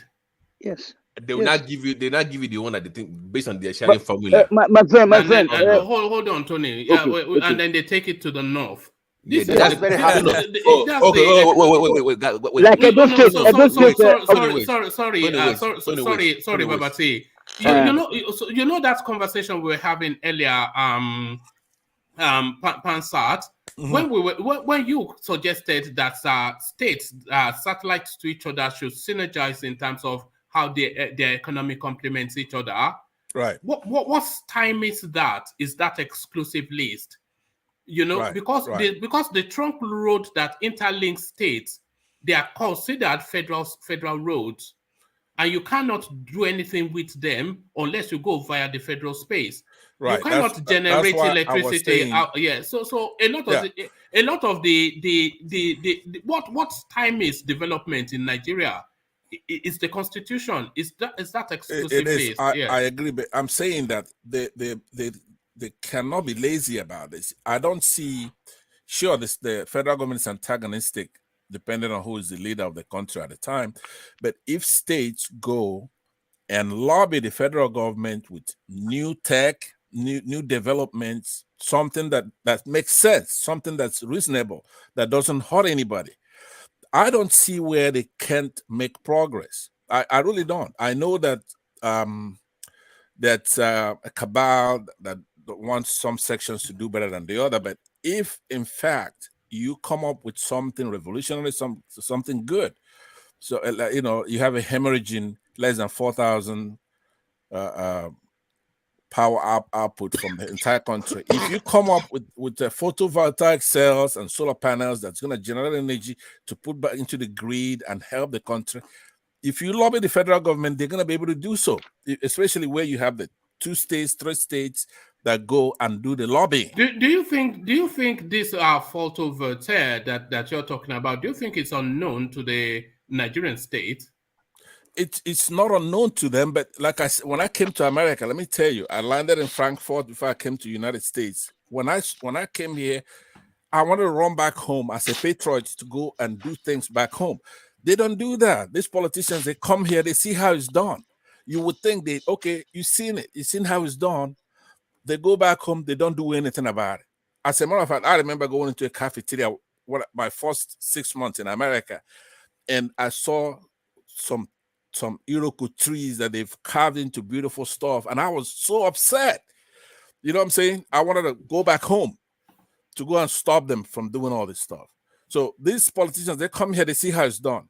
Would we be the way we are in Nigeria today if our politicians did what Tsar Nicholas did? I think Tsar Nicholas of Russia went to Europe in those days, and he noticed that Europeans shaved, and he ran home and wanted all his people to shave and started building those beautiful buildings you see in Russia today. We don't have any patriots, none, because if we did, for example, the oil thing that Dangote is building, that is a waste of money, a waste of time. That's nonsense. That thing is not going to be useful. Everybody's moving to electricity, period. The car, even in California, car manufacturing, there won't be any gasoline cars here. I'm not sure that you can say that a $10 billion investment is a waste of money.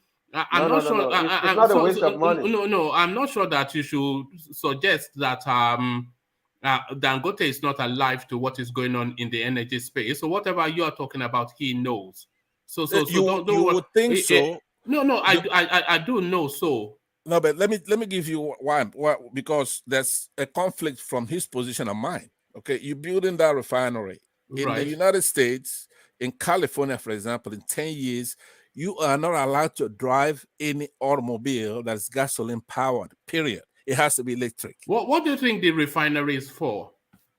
The refinery that he's making, I don't think he's going to finish it. I think he's doing No, that wasn't my question. I said, what do you think it's for? To refine crude oil. No. There are other byproducts that comes out of it. There are almost 100 byproducts. There are almost 100 byproducts. That's what I mean. Yeah. You are looking at the narrowness of the PMS of the petroleum for vehicle or something or the other. There's countless byproducts. I know, but all those byproducts have to do with some kind of fossil fuel burning thing, where, let's say, hydraulic. You're not gonna have transmission in electric cars. So let me tell you, to be honest with you, okay, he's wasting. That's nonsense. That's not going to see the light of day. By your understanding. I'm telling you, the car makers themselves are not going to be making cars. Nigeria. Forget about cars. Forget about cars. It's not about cars. Can I come in? Sure. I come in? Sure. Yes, petroleum was actually for cars, because in the days, if you look at the days the petroleum was discovered, they were first using oil for lamps, and then they discovered electricity. So there was no use for oil again. And then cars came in, and then they needed oil again. And then they discovered there's a more refined oil, more better oil underground. So cars were what drove the oil industry. Now cars are going to electricity. But even at that, we are not just going to transform into electricity overnight. It will take a period. It will take a period. And excuse me. I'm sorry. I'll stop in a minute so you can finish what you were saying. You have to understand the way these people do their thing. Okay, it's gonna come in a form of conspiracy theories. Okay, for example, what you see going on with Russia. Russia has a lot of gas and a lot of oil and all kinds of stuff. But in order for let's say California, or the kind of administration we have in the United States now, the Biden administration, in order for them to have people buying into these new forms of energy to save this planet, for one thing, they had to stop Russia, okay? They had to allow this war to go on so that oil prices will go up, gasoline prices will go up, so it will be in par with the other forms of energy, all right? They are isolating Russia because Russia would never go along with what we're talking about here. But they have to do it. The United Nations, United States, and the liberals in the United States, they want that transfer to electricity. So that's why you have this war going on. I mean, the world has gone beyond this kind of war you have. So in order to make oil prices go, they have to cut off Russia, who has all this oil. But I'm telling you, in law, okay, in California, in the next 10 years, you cannot drive. Now, California is a big economy. I'm telling you, maybe the 4th, 5th kind of thing. Okay, even Los Angeles County alone is bigger than Nigeria as far as the economy is concerned. That's what we're talking about. So California. How many electrical cars do you have in India? In India? I haven't looked it up. In Pakistan? I haven't looked that up. In China? Now they have a lot of that in China. China is doing good. Right. In the Middle East? I don't know, but in Africa? Yeah. But remember, it's a manufacturing. In Asia? Right. But it's a manufacturing. The fact that you have a few electrical cars in the United States is not bringing the oil economy to an end anytime soon. But, one man, here's the analogy to that. It's typewriter. Okay, let's say in 1979 or something, and you say, look, I'm gonna stick with typewriter. I love it. Okay, we're not gonna go with computers. Unfortunately, the United States drives a lot of popular culture. Okay, there's nobody going to be driving combustion engine. The United States does not drive the automobile industry. No. What I'm saying, as far as popular culture, when everybody in the United States is driving electric cars, Teslas, Mercedes, or whatever, if they all change over, the manufacturers, in order to sell here, they have to change over. But if they do change over, and then you have some in Pakistan who don't want to drive electric cars, they're just going to be isolated. Youngsters in Nigeria will not want a combustion engine. Okay, eventually they will drive electric in Nigeria, especially if it's cheaper. Okay. So charge your car. But then hold on. What will they use to power the generator that they will use to get the electricity to? Oh no! Like here, they've started installing charge stations everywhere. Charge station. You just go in there. No, charge station. You go in there, you plug it in, and you go. So you have no. I'm talking about in Nigeria. What would they use to? What would they use to? You're gonna have the same wherever you have a gas station now. They're gonna go to in the next 10 years. Now I'll make that bet with you. In the next 10 years, you're gonna have charge stations in every Nigerian gas station. Hold on. What will power those charge stations? Electricity coming from the batteries. Solar. From solar. Solar panels is the way to go. All right, thank you. Let me come in before I forget my line of thought, please. Okay, go on. Then I'll read Alexander's super chat after that. Go on. First, it's true that the world is going electricity because in all the auto manufacturing companies, they have a special department for electric cars. So it's a given. They are going to, even there are hybrid cars that run on both electricity and both battery and fossil fuel. So it's a given that over time we are switching. And of course, don't forget that the world's richest man has serious investment in this. He will not stop making those electric cars. So over time, his goal is to flood the market with this thing. That being said, the oil industry changes that we're experiencing by stroke of fate is going to make Dangote's investment in this oil installation in Lagos a fruitful one. It's going to even fast track his going into gas production so that he can meet up with the current flow, the current market that is coming out of the war in Ukraine. I don't know if he saw that coming. I don't know why he decided, because his friend, very good friend, took all his money out of oil. I think he put it in banking, OYETOLA. You know, when Dangote was flushing all his money he bought First Bank, didn't he? Yeah, he bought First Bank. You know, that was a wise one. And everybody, I was seriously criticizing Dangote for being such a rich man with no vision to put all his money into oil that is phasing out. But look at stroke of luck. Look at what happened. The world. I wouldn't even say it's a stroke of luck. I don't think anybody will be putting $1 billion in anything that that he has not properly worked out.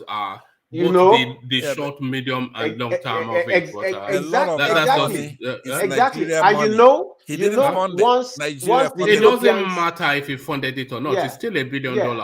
And this thing take time. Once the Europeans put their interest in this area, they put their investment. Don't forget, they're currently doing something like about a hydrogen something they are doing now. They're actually going to build capacity in Nigeria. It's confirmed. I got it from an authentic source. So they will not leave their investment. Authentic source, your friend down the pub, Abby. You're drinking I'm not supposed to say. I'm not supposed to say this anyway. Your friend I'm not supposed to say this anyways because I don't want you to know. I got it to my mate John. Yeah, so let's leave it at that. But I know that once they are putting their interest in Nigeria, they're not going to leave their interest and go back to Russia. They are going to really, take out every kobo they put in. So it's going to take time. So definitely Dangote is going to make profit. Judging by what is happening now, I don't know of tomorrow. You know, I don't know. All right. So let me acknowledge Alexander super chat and then have Pansat round off his thoughts, and then I'll move on to you, X0. So Alexander super chat to says Pansat, thank you for your temperate, mature voice. A huge departure from your hitherto stance. Kudos, as I welcome you fully on board. So thank you for saying that, Alexander. But we reserve judgment on that. We know Pansat, he will revert to type fairly soon. That's what we've experienced, but we'll wait and see. But Pansat, back to you on that space. I don't know even where you were. Were you on the Okada space? Were you? Yeah, I think we got that done though. So all right. You have. I could round up my thoughts unless you have another question. Yeah, round off your thoughts, and then I'll go on to, because some of the talking points, they're not essentially something that for instance, OYETOLA fighting ADELEKE in Osun State. I don't imagine that you have too much of an interest in that, but you might have an interest in this. British Jersey government confiscates 1.5 billion stolen by Senator Jeremiah Oseni. So Jeremiah Oseni, of course, he harkens back to the Abacha days. And 1.5 billion naira, by the way, is just short of 2 million pounds. So it's just, and the governor of one of the northern states, maybe Nasarawa State or something, he's just recently settled with, I think it was confiscated actually, $150-something million by the United States. So when you start to weigh all of these figures together, that country has just been hemorrhaging so much money. Nigeria must be fantastically wealthy, because any other country that should, anyway, your thoughts on that. So yeah, your thoughts on that. Exactly, my thoughts are in the same spirit as you have elucidated so far. So I would, because there's a few other people who haven't spoken, I'll go ahead and thank our Baba of the show, and for all the good job you guys are doing so far, and all the donations he makes on behalf of everybody here. So thank him. He's got the money, he can afford it. I understand his brother ran for governor or something in Lagos, and his family donated their land to Nigeria's square, something, Ego Square, something like that. Anyway, so I round off my thought by saying that the Dangote refinery is a disappointment. I don't think it's going to be a project in the next 10 years, 15 years kind of thing, because it's they should have fixed the ones that we have right now and start doing better with having indigenous Nigerians refine our own oil and extract the other minerals that we have in there. I don't trust Dangote, because if we concentrate everything on one man's hand and it's not helping with employment, Nigeria is like 50, 60% unemployment for the youth. That's crazy. All right. So his trucks are running all over the country, killing a lot of people, and with impunity. I like the man as an individual, as a gentleman. I've listened to him and he has a good heart, but the problem is that he is not like other entrepreneurs that we have. Let's say Elon Musk in the United States, and I forget the guy that owns Virgin in the UK, and other patrons of their individual countries. They're able to look ahead and build something that will employ a lot of people and have the youth come up through that avenue. We just can't have a sectional billionaire not doing any good. Okay, thank you very much for everybody. I will sit back and listen to the rest of the show and everybody's contribution. So Alexander is who I wanted to thank. I forgot his name when I was talking. Alexander, thank you very much, and I see your input as a guardian for the show. Okay. Thank you. All right, thank you, Pansat. So can I chime in? Sorry, can I chime in? Yeah, go on now, Babati. So I was just gonna disagree with Pansat, but Dangote refinery is not really about Nigeria. Do you know how many countries need refining crude oil?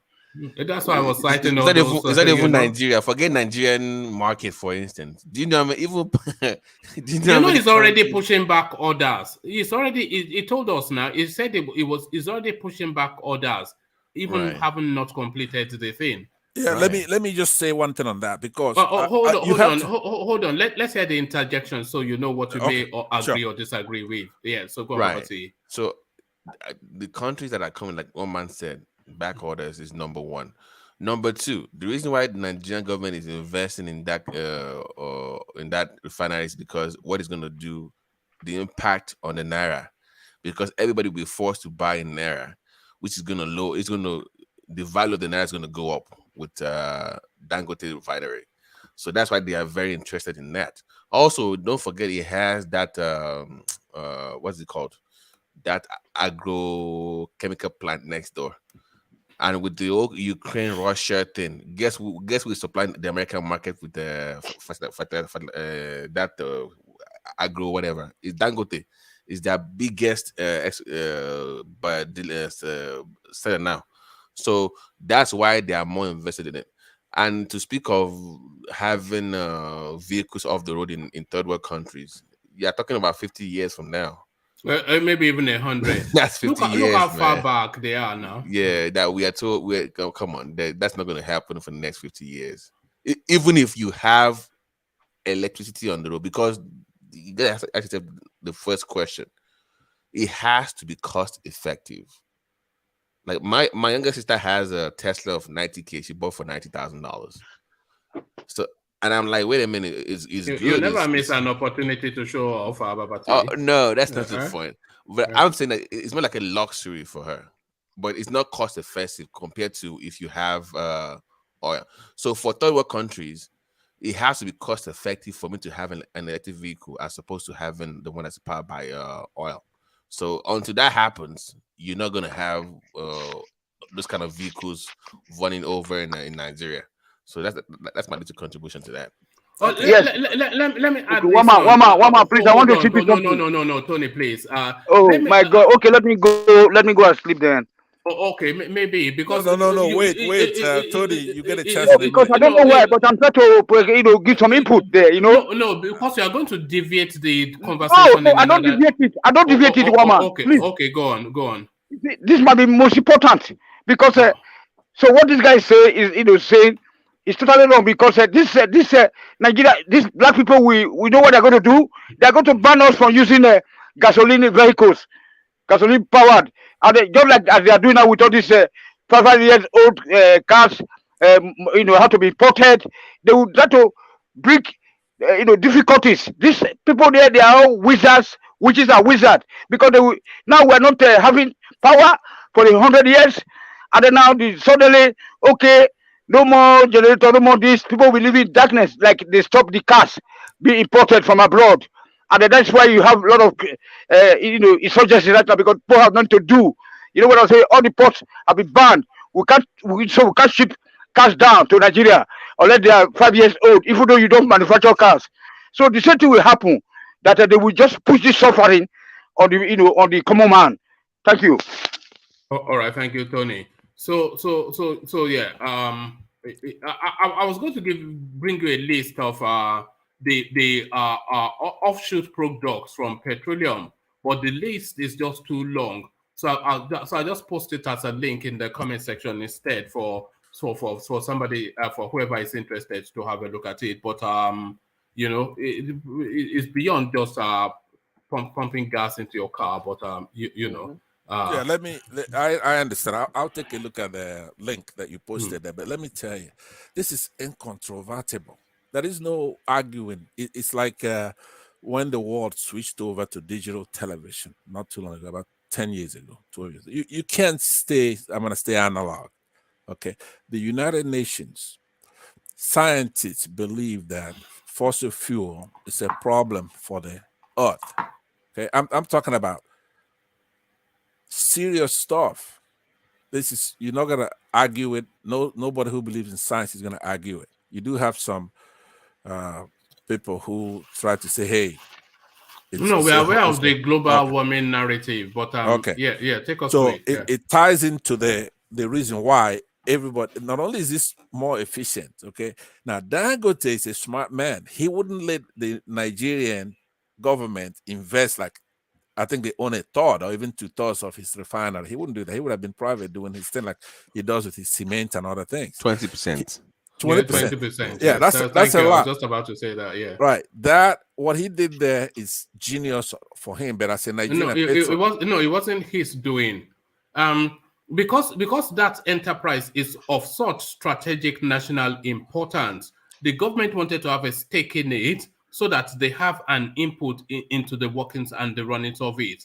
Right. You know, so right. It wasn't his initiating, it was the Nigerian space actually wanting a slice of it because it's of so much national strategic importance. I agree. I'll try to reason that way, but I in my opinion, he knows that stuff is not going anywhere. How many cars does Nigeria manufacture? You have the manufacturers. No, Babati just told you that it's the third largest refinery in the world. It's not for the Nigerian market. No. But I'm saying the makers of the automobile or whatever is going to use those byproducts.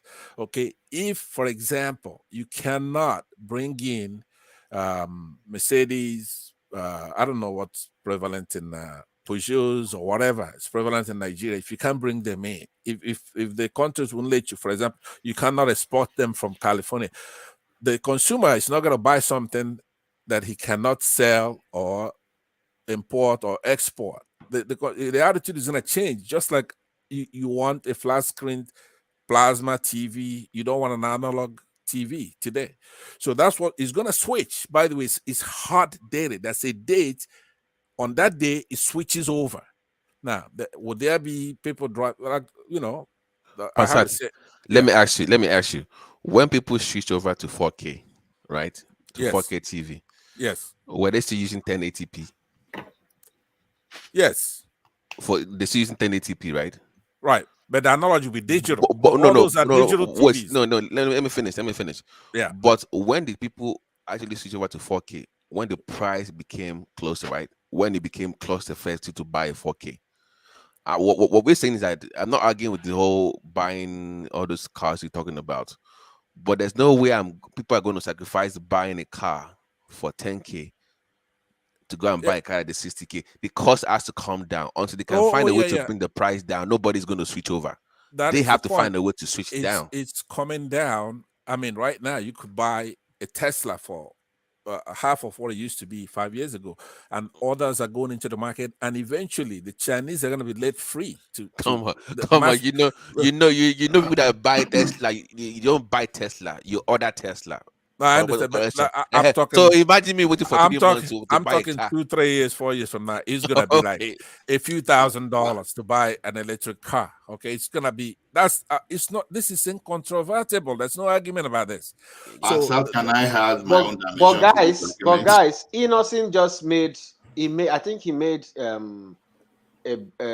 some vehicle cheaper than it used to be, and he now went to this keke. And he made it 300,000 cheaper than it used to be from the import. I read a news article some time ago where he said he could go into electric cars too. I don't know how cheap. Yeah, he made Pepe. Yeah, and he has to. Everybody have to.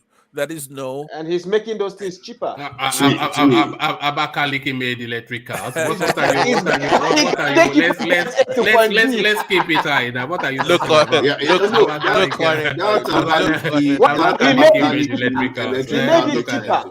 He made it cheaper, man. He made it cheaper. It's gonna be so easy to make that you're gonna make your own. In essence, Nigerians should be able to make their own vehicles. Yeah, to be honest yeah. What's an electric car? You just put battery somehow. Right. You don't need combustible engine anymore. Now, but I'm willing to bet you though, Baba T, if we bet that refinery is not finished now, he would have been making money now. Okay, because this is the time that that refinery would have been useful. But the United States, it's a big monster. They don't plan things like in 4 years, 5 years. They made a plan, and you see this war that you see going on. Okay, has something to do with the price of energy. Let me give you that point. Let me give you that point. Yeah. I'm not sure that you should, because the war going on is not the orchestration of the United States. I'm saying that for Dangote's point of view, Dangote, let's even say in the next 20 years, did that thing falls off, it will have made his money back within the next 10 years. But when does it go online though? When is he no. finish it? I'm saying that give him 10 years, he will make the money back. No, but when does he finish? It's not done yet. It's not. It is done. Let me tell you something, Pansat. That plant it's been done for maybe going on 2 years, but the guy is using it as a facility to round trip money. And he's making more money round. Do you know the value of the no? Do you know the value? Wait a minute. It's not done. Wait. It is done. They told us about 3 years ago that it was 95% completed. But this guy has a concession within the central bank for him to buy. Sorry, Babati, let me just learn. For him to buy hard currency as a concessionary at a concessionary rate, for reasons of the national importance of his project. So that concessionary rate that is buying hard currency is proving somewhat lucrative than the heavy build of that thing. So when it told us about 5 years ago or 3-4 years ago that it was 95% complete, and still it just keeps kicking the goalpost further down. That tells you that it's round tripping money. I'm gonna give you an insight on that. Let me add to it. Do you know what he also did that was very brilliant? It's a very shrewd move, but it's very brilliant for a businessman. The value of his stuff was 6 billion, right? Initially, was 6 billion. When the government bought those shares, it pushed the value of the company to 19 billion. So even right now, technically, he's already made his money back. Right? If he gets to sell right now, he's already made his money back. So it's a shrewd business move, but he's already made his money back. That's not being shrewd. That's illegal. That's fraud, really. But it's a shrewd business operation, but he's already made his money back. That's against. But let me. Here's my. Now remember, I have no proof on this. This is just my opinion. I don't think he's ever going to go online with that stuff. And he basically sold it to Nigeria, okay, the 20%. The reason is that it makes no sense. It's stupid. He knows, like you said before, Dangote, what are you saying? Are you saying that Dangote doesn't know what you're talking about? Of course he knows more than I do. He's got researchers. He knows that.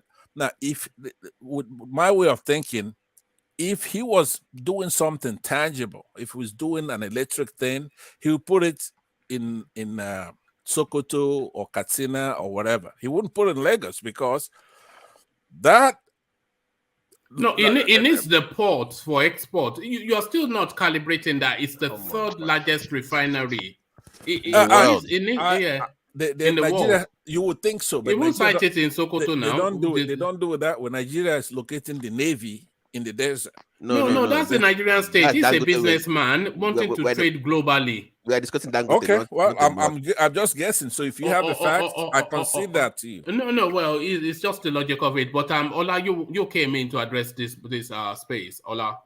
Yeah, I was just going to contribute something. See, Bansat, if you look at the story behind all this global warming, all those stuff, so it's a combination of a lot of things. Global warming apart, and the fear that there will be total depletion of fossil fuel reserve by 2050, and that of coal by 2060. So that is why people are actually searching for alternative energy.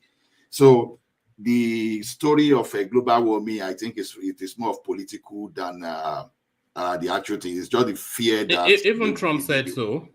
Exactly, that the world reserve is going to be completely depleted. That's a major thing. Like so, then even right then in Canada alone, the target even to decommission, because the initial target is 2035, but the final target when they will start charging for anybody that is selling a combustion engine will be like 2040. So see that gap. It's a very long-term gap, and that's a developed country. Now moving to a developing country like Nigeria, for example, it's not visible because you see we are not considering our infrastructural gap. That gap is too huge for someone to say, okay, I want to discontinue fossil engine in Nigeria in the year 2040. It's not feasible. Let us be realistic. And one thing we should consider is this. You were referring to America that, okay, it's whatever they manufacture. No. See, as a businessman, they will look at what is obtainable within your region. If it is gas engine that is obtainable within your region, they can even move all the investment they will decommission right in America, right wherever they are, and move everything to Africa to make sure that they take care of that market. They are not going to leave that market because of fossil fuel. So we Dangote make his money, like Babati rightly analyzed.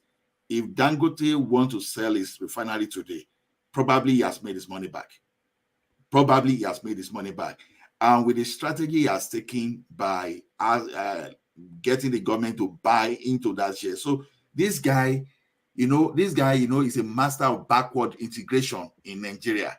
So this guy directly, he has put that kind of corny way of bringing in that backward integration into it because he wants to make sure he has access to that crude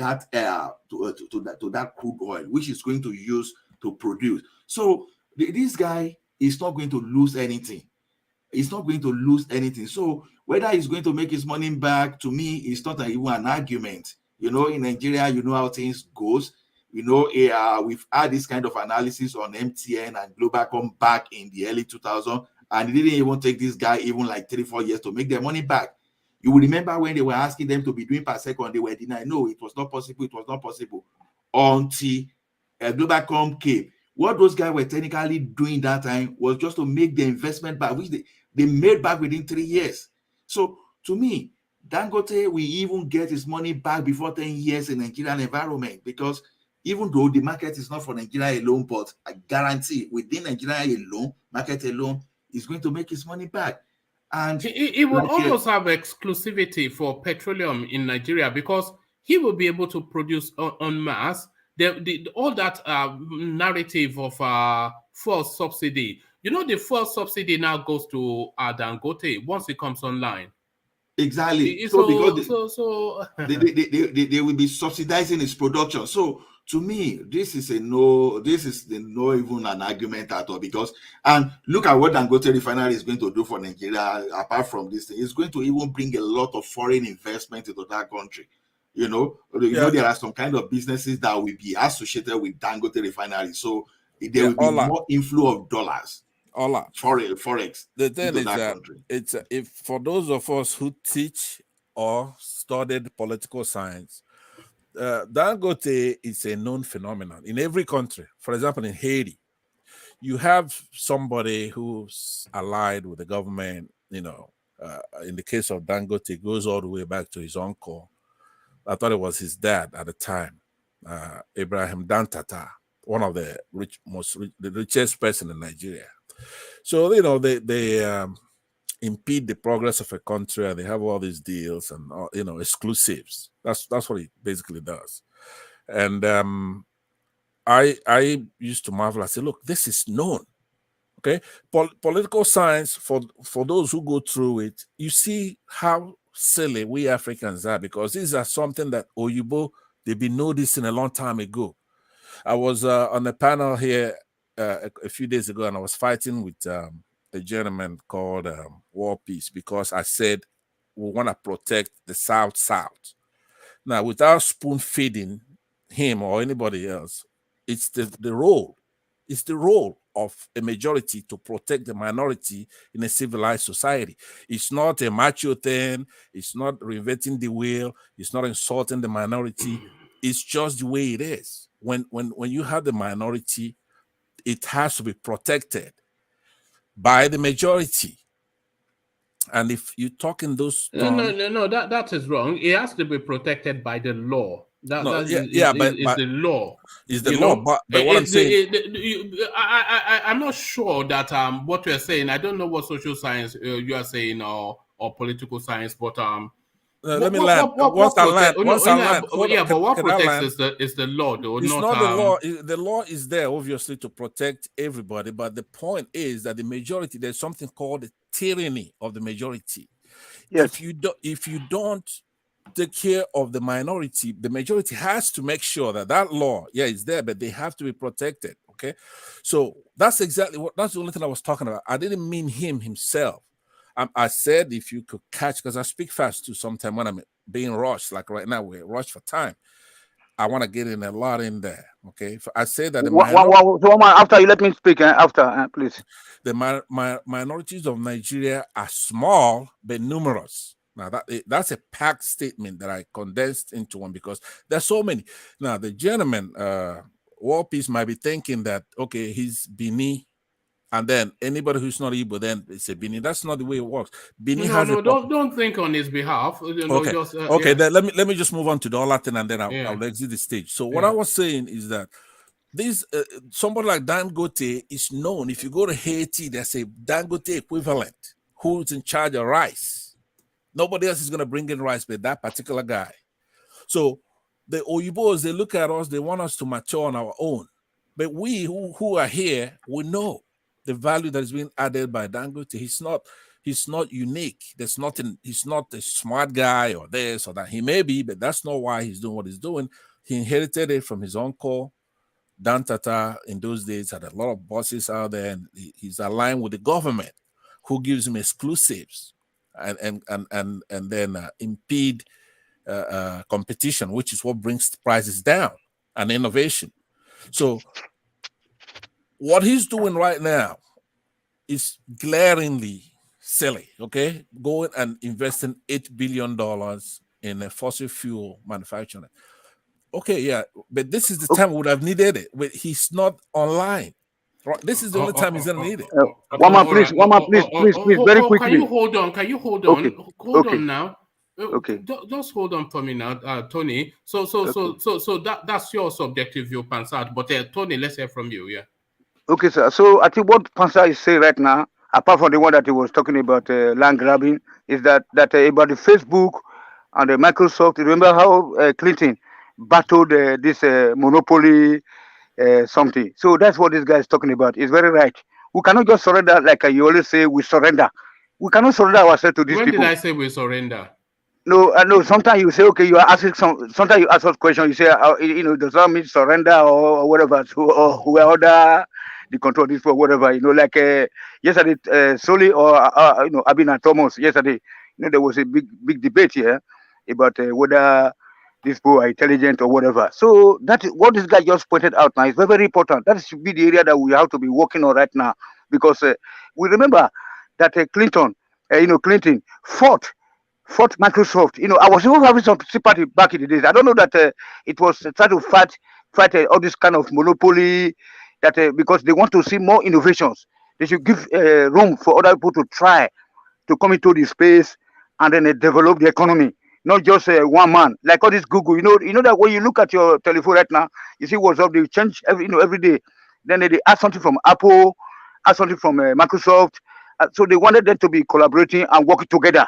So not just Awusa Fulani should be the monopoly. I mean, cement companies are under this guy. Everything. So I beg you, may not want to. Me not to talk too long. So we could not try to think about how can we free up ourselves from these people, all these aliens. Thank you, sir. All right. Thank you, Tony. So thank you, Tony. So gentlemen, I'll seek to start to round off here to land on Baba T. So an interesting session, always an interesting session. I keep saying this is the most exciting platform on the internet, and I'm not even saying with it. Go on to me now, or did I miss it? All right. Let me come on to you then. Do you want to speak on the Okada space? They banned one thing, but then actually put out some things to counter the Ojus Okalu thing, because the guy was. All right, coming on Ojus Okalu then. Ojus Okalu, he's always been a slippery sort of a character. Anyway, all the way through, anytime he comes into the news, you just see him that just a slimy sort of a character. Why I dropped Igbo presidency to support Ahmed Lawan. So Ojus Okalu are trying to, paint the dirty as the clean. So what are you making of all of that, X-Zero? Yeah, Ojus Okalu used to be a very lucky guy, because there was even an article that came out recently.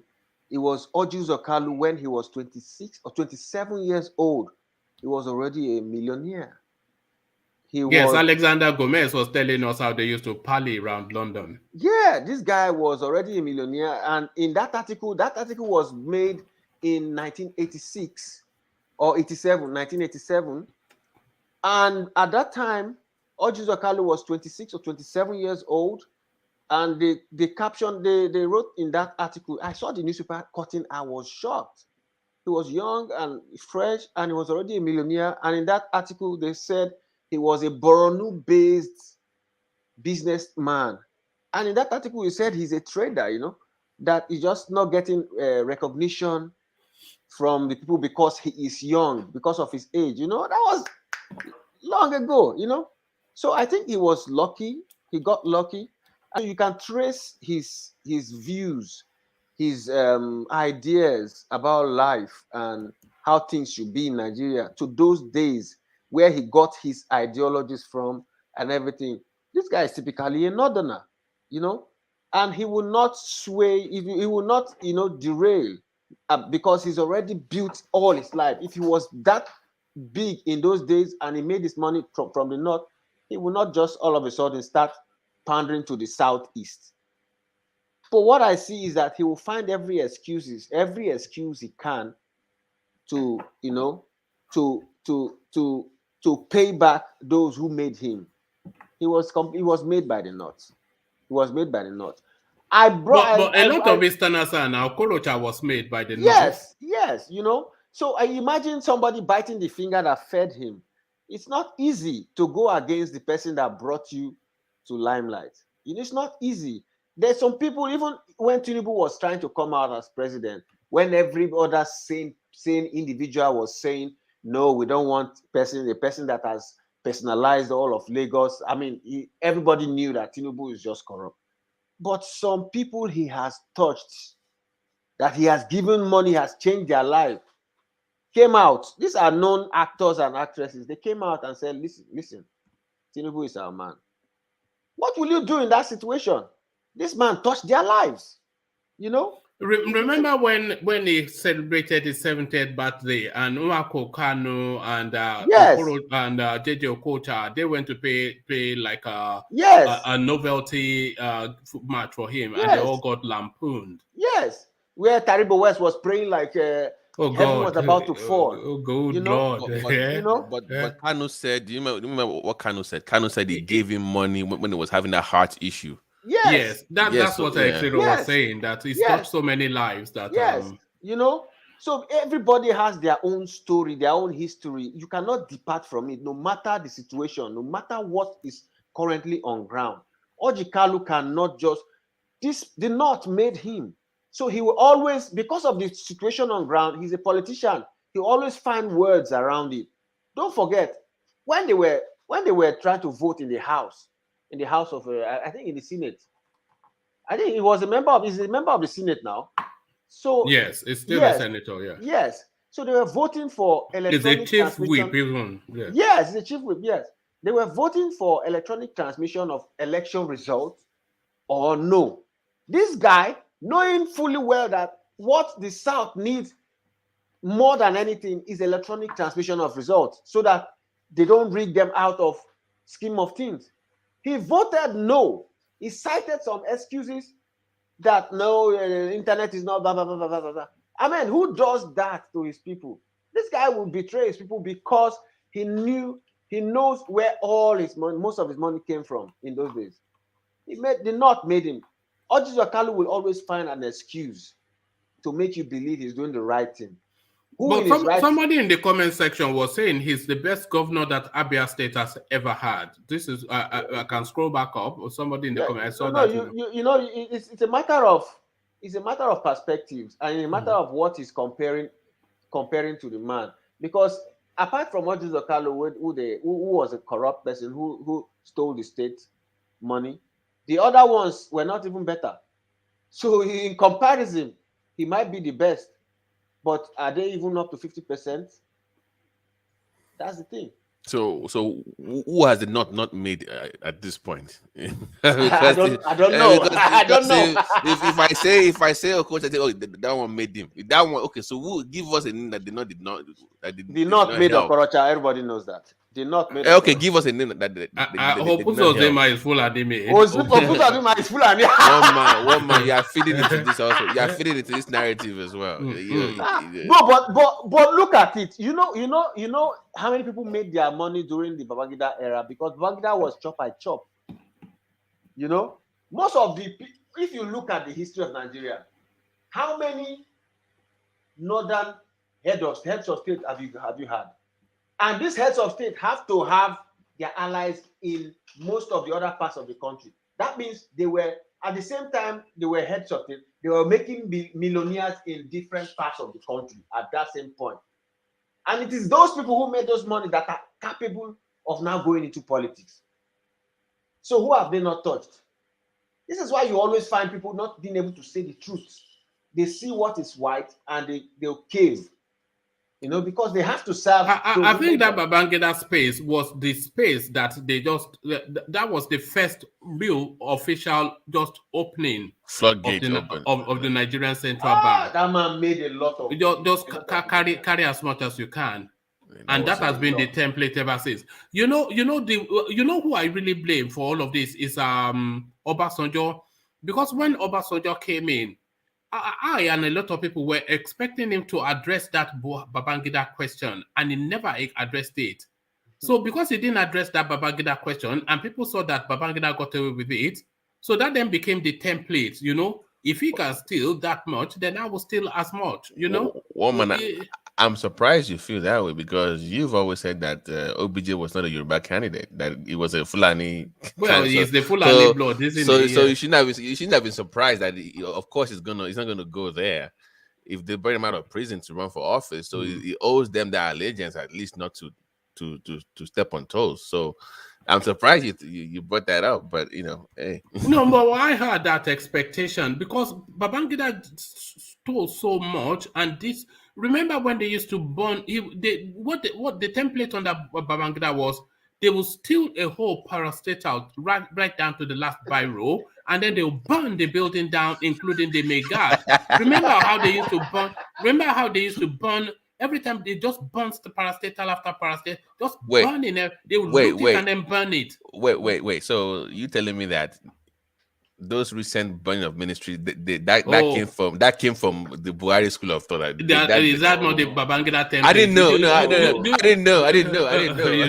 You know the funny thing, this new inflection that they've put on it, they don't even burn the building anymore. They burn an office.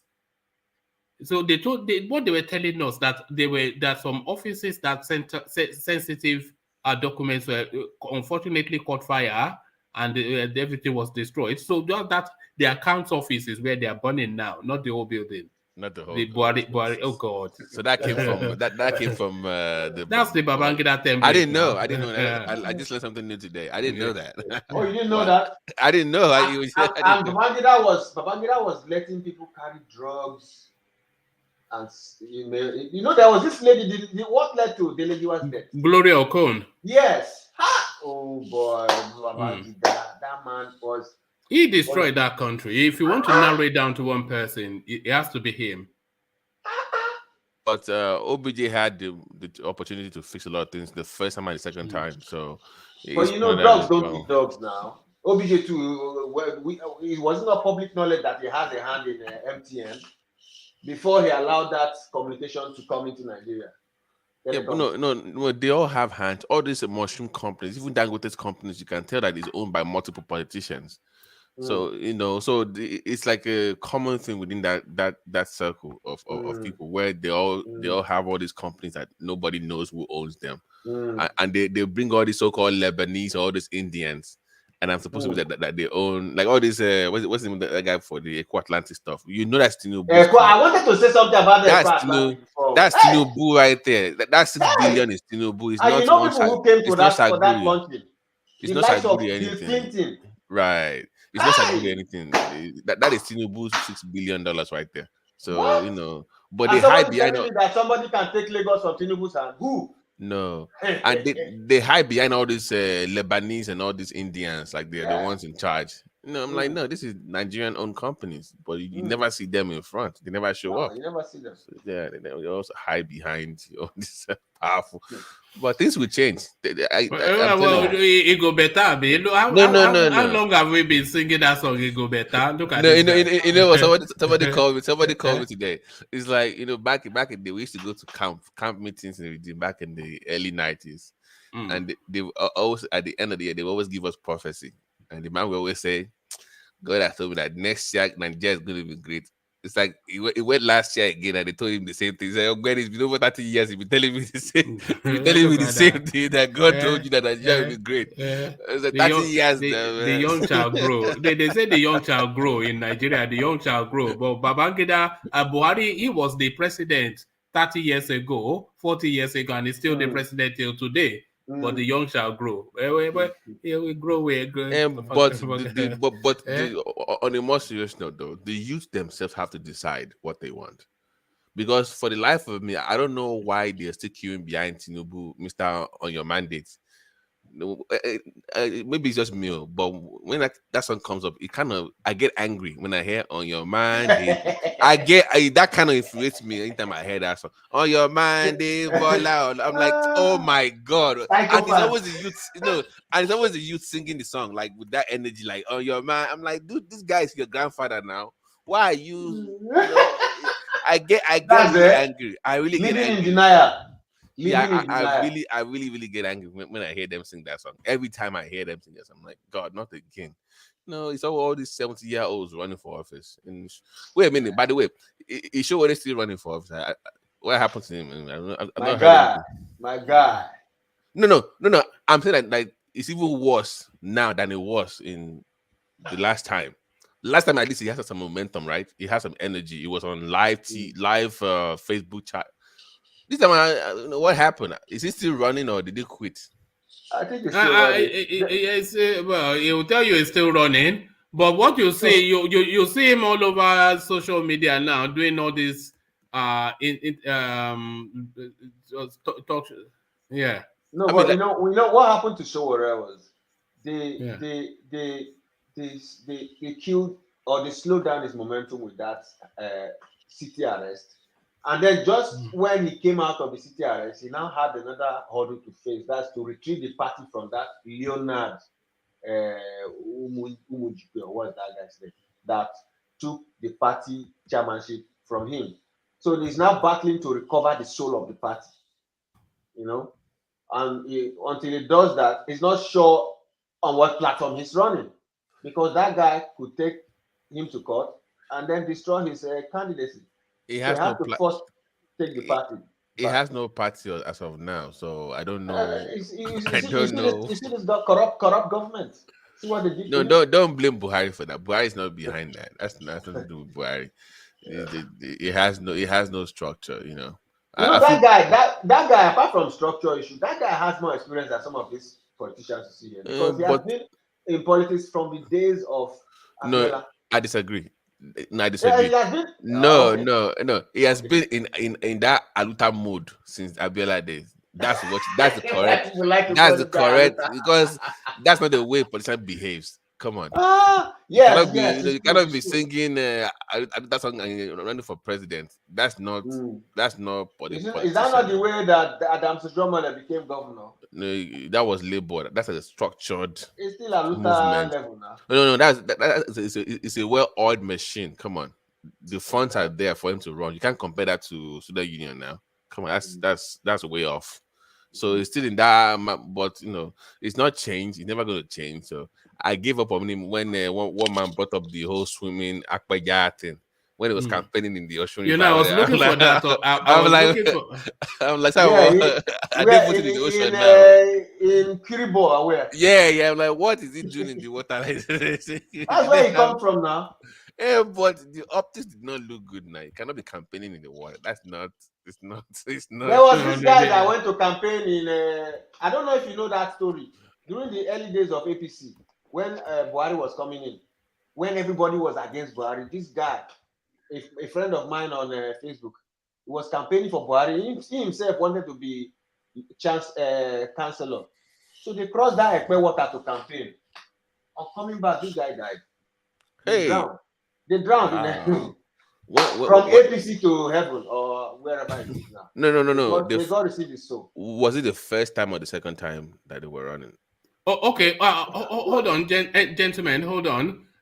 So I want to share this screen with you. This especially for well, I won't say whose benefit is for, but I'll share this screen for you with you anyway. So you have to say thank you later because it took quite a search. Don't tell me I don't do stuff for you, but it took quite a search to find this. So this for the benefit of.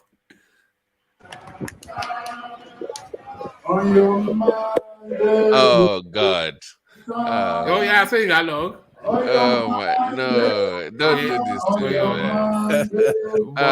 On your mandate we shall stand. All together now. You look at that, eh? Papa, see, you love me, don't you? Nah, this is I know you're making my blood pressure boil, right? Look at that, Bola on your mandate, eh? That is but $1 they speak now. $1, what money cannot do, more money we do. What can money not do? Look at that, on your mandate we shall stand, eh? I was even scared that he was going to fall. I thought, you know, these days, I'm scared for this man's life. First is the way his hands shaking, like he has Parkinson. I think there's too much stress going on in this guy's body. I don't know. Maybe it is the number of people that those Agboros have killed. Their spirit is disturbing him, or that is too old for this thing. Because all of a sudden, Tinubu, we know he was older than his age, but he wasn't shaking like this before. All of a sudden, presidency is coming close. The closer this presidential election is coming, the weaker the guy is becoming. Yeah? Do you think he has been got at? Do you think he has been got at? I think they have done some airball for some. Do you think they have gone to nail his picture on some I'm rope or telling you, something? the closer we are going to the election, okay, the more he's falling apart. I know, but this is the thing though. If he loses the presidency, do you think he can still hold on to Lagos, or that gives an opening for his Lagos empire to crumble? If he loses, so he has strategically positioned his son now. Oh, I thought he's letting the guy go for second time. His son is not going for governor or whatever. I don't know, but most of the good thing about Tinubu is that even though his son is not in politics, the one that is in charge of that ads agency that Lekki Tollgate. Yes, but he's old enough to oversee all of his businesses. You understand? And that guy is practically the owner of Lagos. Yeah, but what you see, all of Tinubu's businesses, a lot of it is under, it has only one client, and which is Lagos State. You know, so yeah, go. The reason I was asking is that you remember when MKO kind of went away. You know how the business just fizzled out. Like if you're not around, your business just fizzled out. Like remember Summit Oil, right? All those Concord, all those, yeah. But MKO's issue is it was a shame. It's a shame that I don't know maybe what Kola Abiola did to that family, because there's some of the siblings of Kola Abiola that are actually they had to look for jobs. There's one of the siblings that actually working with Arise TV network. No. Yes, that's Tundu. I'm not sure it's for the money. It's for just the progression of. Okay. I mean, if you, you know, okay, but it may well be for the money. But how much are they paying now? Yeah. I will tell you something. Do you know? Have you watched? The one that is shameful is the one that is working for Yaya Bello. that one is money, of course. That is definitely money. The family was struck with poverty. Your poverty for poverty, that's a big one. No. So they can only afford 2 private jets instead of 20. These are hard, though. Poverty for a rich man as rich as Abiola. Poverty for his children is one of his child going for this British program. What was that? What's the name of that? Big Brother. No, not Big Brother. There's this one that you come with your ideas. The fundraising thing. The fundraising. Seeking for fun. You know, that's poverty for a rich man like Abiola now. This girl, in the process of this thing, she laid bare some of the stories about how her father was rich before and how nothing got to her and how she had to struggle. She said it in an interview. You know, she was seeking for funds in the dragon house. Dragon's Den. Yeah, Dragon's Den for a few thousands even. She doesn't have a few $1,000s or pounds. You know, so the family was actually broke. Everybody ran. And I think that guy is in the she's in the UK because she was born there. Otherwise, she would have been following another Yaya Bello in Lagos or in Nigeria. That's how bad and shameful, you know. Yeah, but bad. And they say that Kola, that one is the one that took all the money. Yeah, but he's the first son. I don't know. You know, the Nigerian factor comes in. The first son gets to do whatever he likes. So you wreck the whole family. You wreck the whole family because you are firstborn. Hey, you know, welcome to Nigeria now. Welcome to the Yoruba tribe. No. That's some things you don't do. Yeah, that's you know, and those people you speak of, they are sorry to say these guys, but they are women. And you know how that goes in our culture. If he had more brothers that are men like him, they will probably fight it out. But when you're dealing with women in the African sense, you know, you don't have that much clout or say when it comes to properties. So you know, I think a lot of it is to do with the polygamous nature of that family. Yeah. Because I remember back in the days, they were asking for DNA tests from anybody that came forward. Remember? If you wanted to get anything, they were asking for DNA tests from. And people. That guy has so many children. I don't even know if he knows how many he had. Yeah. So, but apparently he used to build them a house after he got them pregnant. Right. And say, okay, don't come near me again. But Kola had it easy. The man literally like it's a carbon copy. So there's no DNA test. And they don't need DNA test. Even that too, no. They done with the fat lip and the weird face, you know. Very beautiful girl. But you know one funny thing? People of the likes of the stature of Abiola used to have those gigantic towers on the mainland and the island. Like the Folawiyos have that their money they cannot share. They cannot share it. They just leave it. They'll just be taking rent. How come Abiola doesn't have those kind of businesses or houses, high rises? Maybe that's the reason why some of his children got broke, because he didn't invest in businesses that will stay. All right. So, Exiro, do I have your permission to round off now? Do you want to round off? Yes. Awake. Is it because you are? What time is it there over there? Well, you know what time it is. You are in Europe as well, so you know what time it is. We have not slept, so we have not slept, and there's no time to sleep anymore. Plenty time to sleep when you're dead, Abby. All right. So thank you, Exiro, and thank you, gentlemen. A real delight. Often the case when we get to the letter house, we just abandon the talking points and it's just then gisting, which is really, the fun of it. So always a real delight in your company is one and all. So we seek to round off to land, as I said, on Babati, and we kick off with Pansat, if it's still with us. Pansat, are you still there? I am right here. Brilliant. We're taking closing remarks. So just a short synopsis, a short summary of our thoughts. So Pansat, to you. Thank you very much. I know that the rounding off session is hierarchical depending on your love for the participants. One man. How did you arrive at that? Anyway, the only thing that is guaranteed is Ajale Koko rounds off. Anything else is that one is the chief. But anyway, thank you very much. It's a good show, and you guys doing a fantastic job. I have never participated as long as I have this time.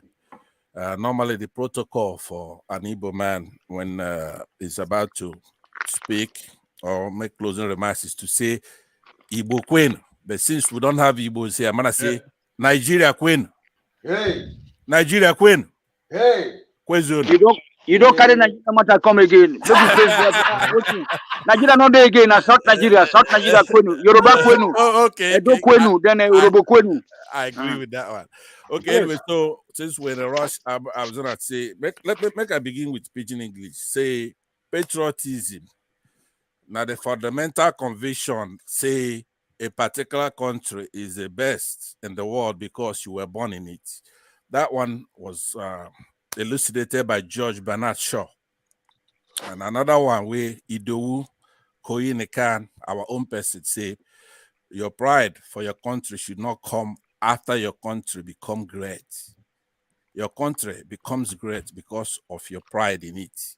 So Nigerians should, Nigerian government should make it easy so that people can, believe in that Idowu maxim. I believe we really need something like that strongly.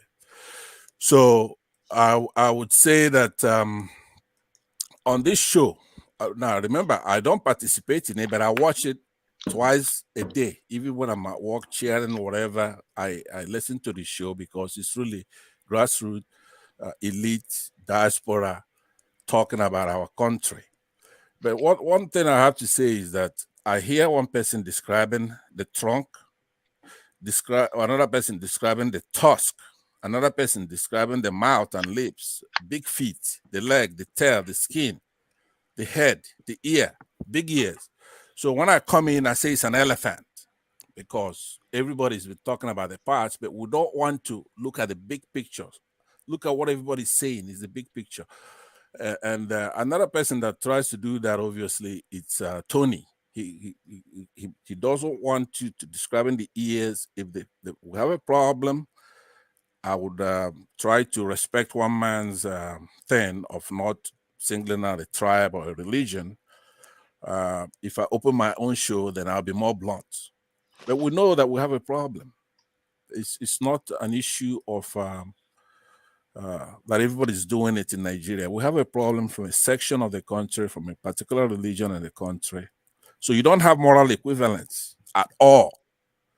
That's not to say that the other religions that we have in Nigeria or the other tribes don't have any problem. But when you look at what's impeding a great country, it comes from section, and we have to stop them, period. We have to. There's no sugarcoating it. But I came off here being militant. One man doesn't want that on his show. I've learned to control my emotions on that. Try to adhere. I will not be coming on this show. I wanted to participate today. I appreciate the fact that I was given the format, but I would, after today, I'm gonna sit back and listen very well. So thank you very much, everybody. Baba T, Tony, Ejiro, one man. I really thoroughly enjoyed participating in the show today. It was a delight. I wish Ajan Lekoko was here because that's another thing I hinted earlier, that Ajan Lekoko would be perfect if he were to look at things more objectively when it comes to what our military, tribal militants did in the past, and try to look at individuals. Individuals are very strong things, powerful. Individualism. So if one, like Ojos or Carlo does anything, first of all, in his case, he's not even beloved by our section of the country anymore. As far as we're concerned, him and Okorocha and the other one that serves in Uzodema. There's another one that serves in Lagos, serves okay, that got Minister of Butter. Yeah, Joe Ibukwe. Okay, those kind of people, they unfairly in some cases, because they have the right to do whatever they want to do as nationalists. If they believe in one Nigeria, they could do that. But when you look at the Igbo space, the only fault now, I've watched everybody here. The only fault that Jan Lekoko has, it's just that. Don't personalize it. It's not a bad thing. No, it's not a fault. It's not. It's not a bad thing. Who made you the arbiter of? No, but it's not a bad thing. It's not a fault. You can't say he has a fault. No. Because one man, all of us. You can say where you disagree with him, but you can't say it's a fault. No, because if that's what I wanted to say, that's what I'm saying. It's like, okay, you can't though say it's a fault. It's not what I'm saying is that anybody, because that personalizes it. If you say where you disagree with him somewhat, then that's subjects it to your view. Okay. But you don't arbitrate what is a fault or not. Okay. Let me take that, but let me then make it more general by saying that anybody who undertakes assigning what an individual does to a whole tribe then begins to make a mistake. Even for your own, I'll conclude with this. When I came here initially, I thought, I speak this in pidgin English so other people will come. I thought your role here not to be a coordinator. You know, it's like in the biology where coordination is a process where the central nervous system, they sort out the various impulses for the harmonious working of the body, make it there as a unit.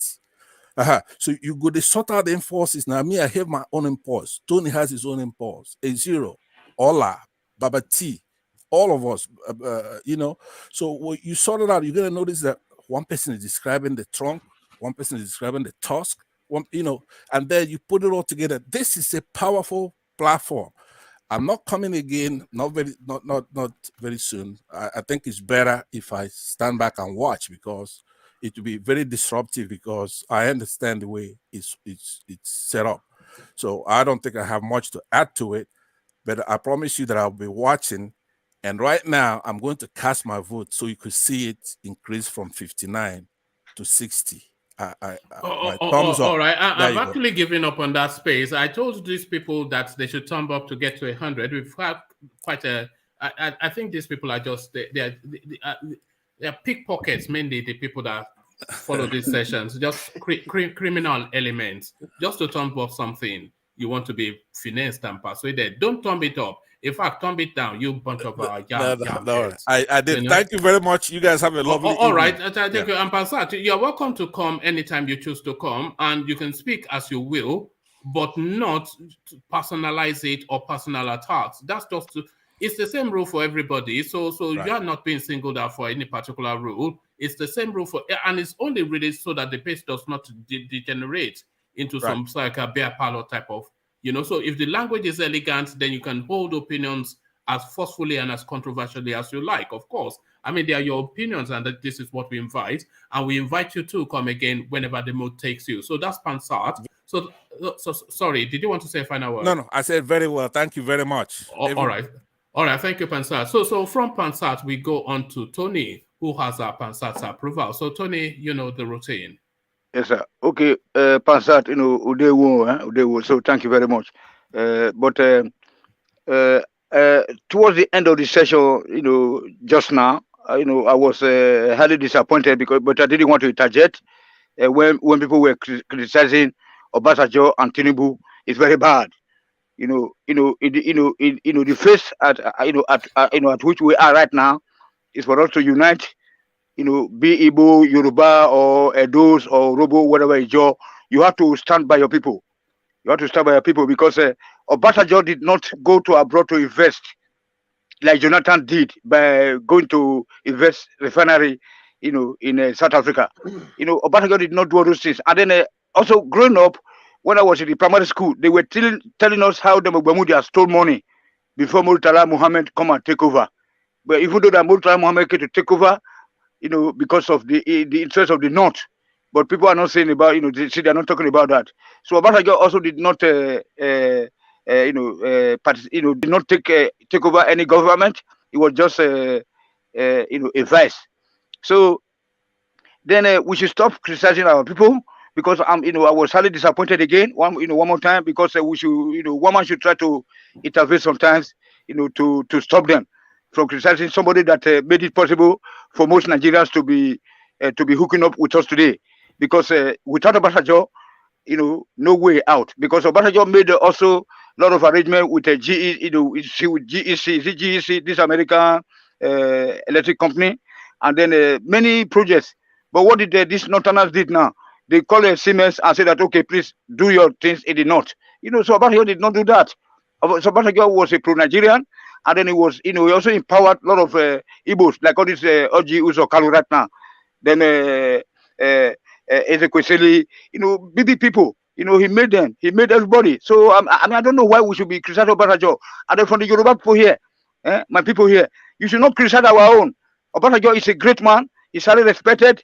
He fought for Africa continent. He set up a lot of programs and projects for African development, but which we didn't follow up. So that is our fault.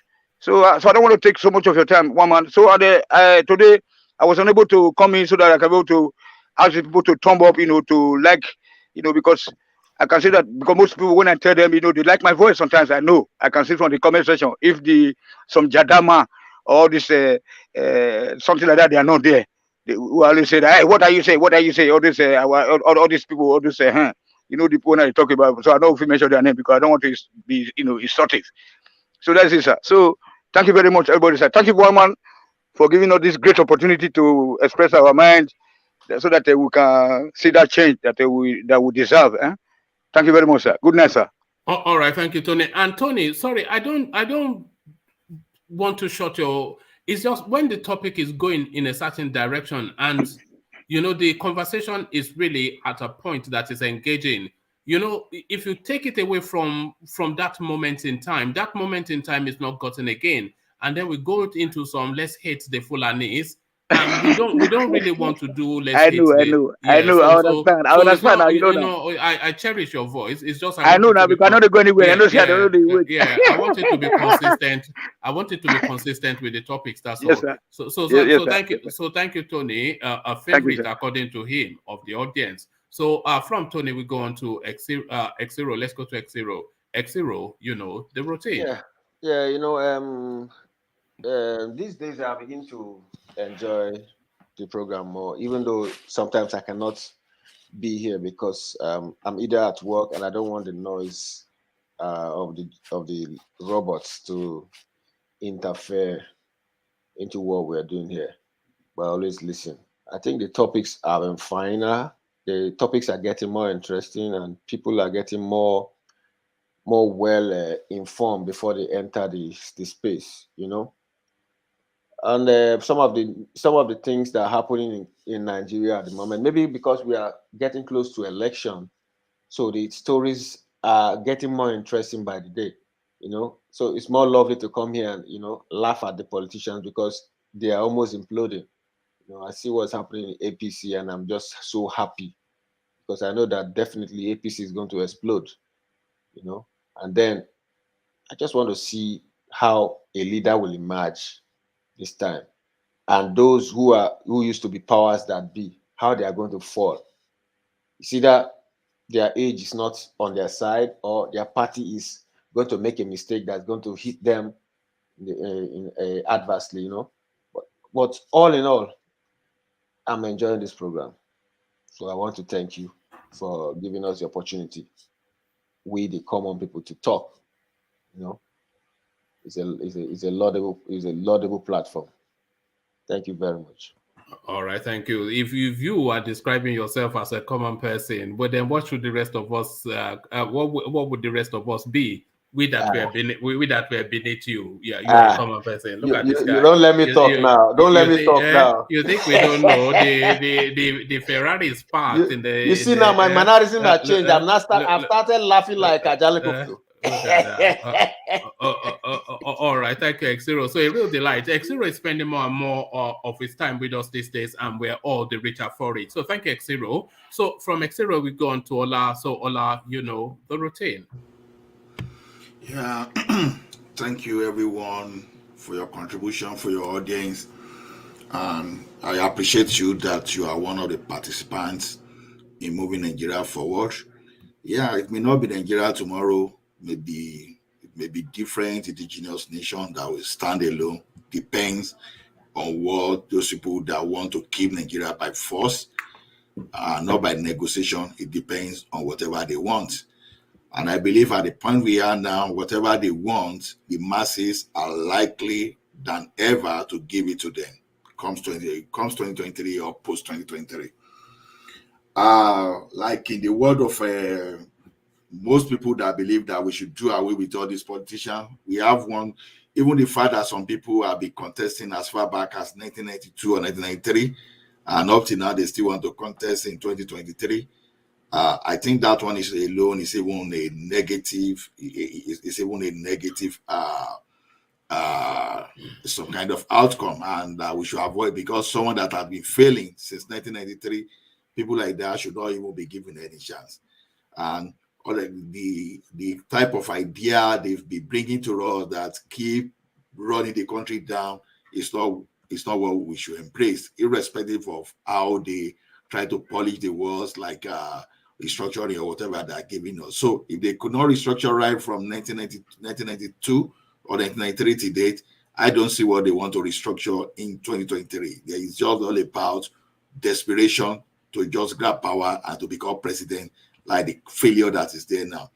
So I just want to implore all of us to like this forum and share, because the more we are able to win some people to our side and to make them realize how to rebuild the country, the better for the country. So the fact that we are overseas doesn't mean that we don't have anything to do in Nigeria. So we don't want to lose our generation. We don't want our children to be lost into foreign countries. We want them to be connected to their roots. So that is why. So whatever we are doing is not too much for us to sacrifice. So in 2023, let us use our senses. Let us persuade people to do the right thing, and we can all sit back and benefit from the progress. Other than that, I thank you for your contribution, for your patience. And wherever you are, I greet you. Good day, and hope to see you later. Thank you very much. All right, thank you, Ola. So thank you, Ola. So that was Ola, of course, a regular staple on the platform. So that was Ola. So in the absence of Ajanle Koko, a man of equal might, Babati, comes in. But then in Yoruba land, when you want to bring royalty doesn't just arrive.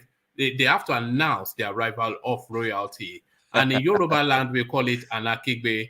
So that's somebody like a praise singer. So to bring Babati in the manner that befits him, we have to make sure that there's some sort of announcement of his entrance. So let's announce Babati's entrance before he gives us the final word. Babati, your entrance, your musical backdrop. No, no way. Oh God. So there it is. Let me not torture you with that any longer. So on your mandate we stand, Babati, to you. All right. Thank you so much for that. That was interesting. All right. First of all, I am so happy that everybody came today.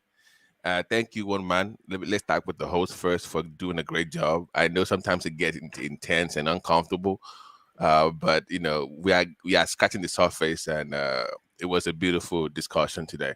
Let's thank everybody that came today from Pansat.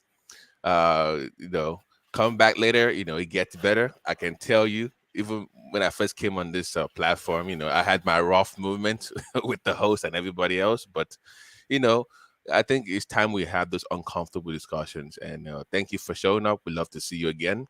Tony, of course, it's good to hear your voice. Very funny man, but also makes good points. X0, Ola, Mr. Aja, he's not here right now, and everybody on typing in the comment section. Moses, Fort Manny, I see you. I see a lot of people here.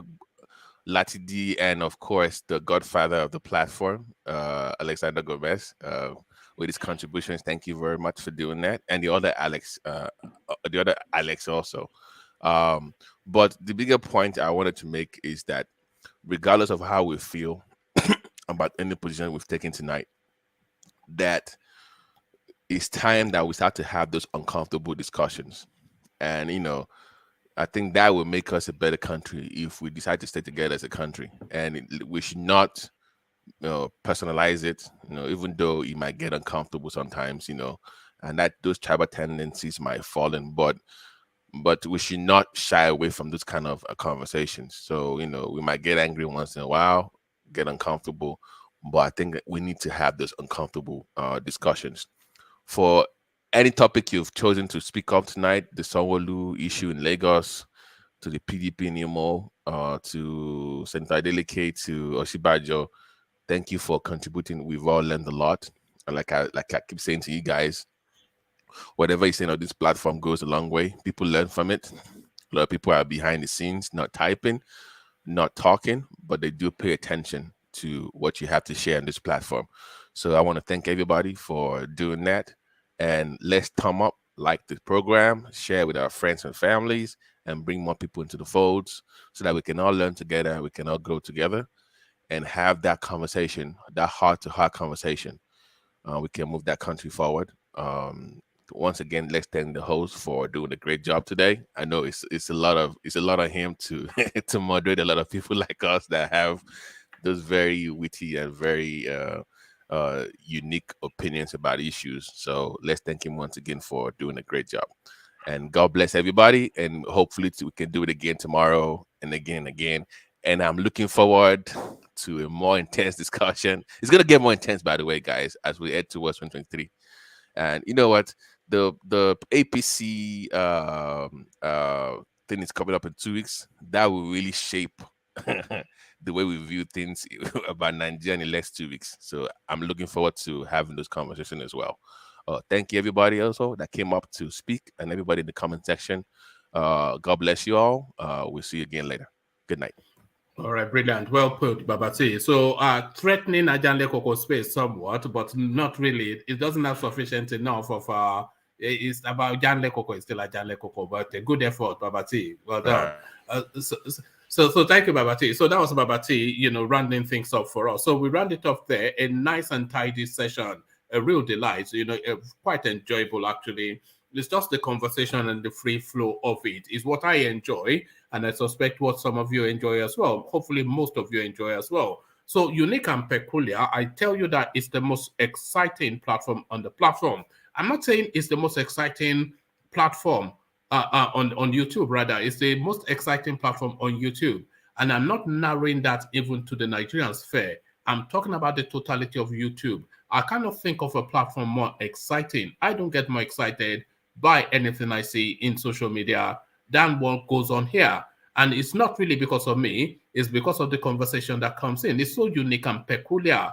Where else would you have a mix of people like Tony, somebody like myself, and somebody you then add the X0 to that mix, and then you have in CBD.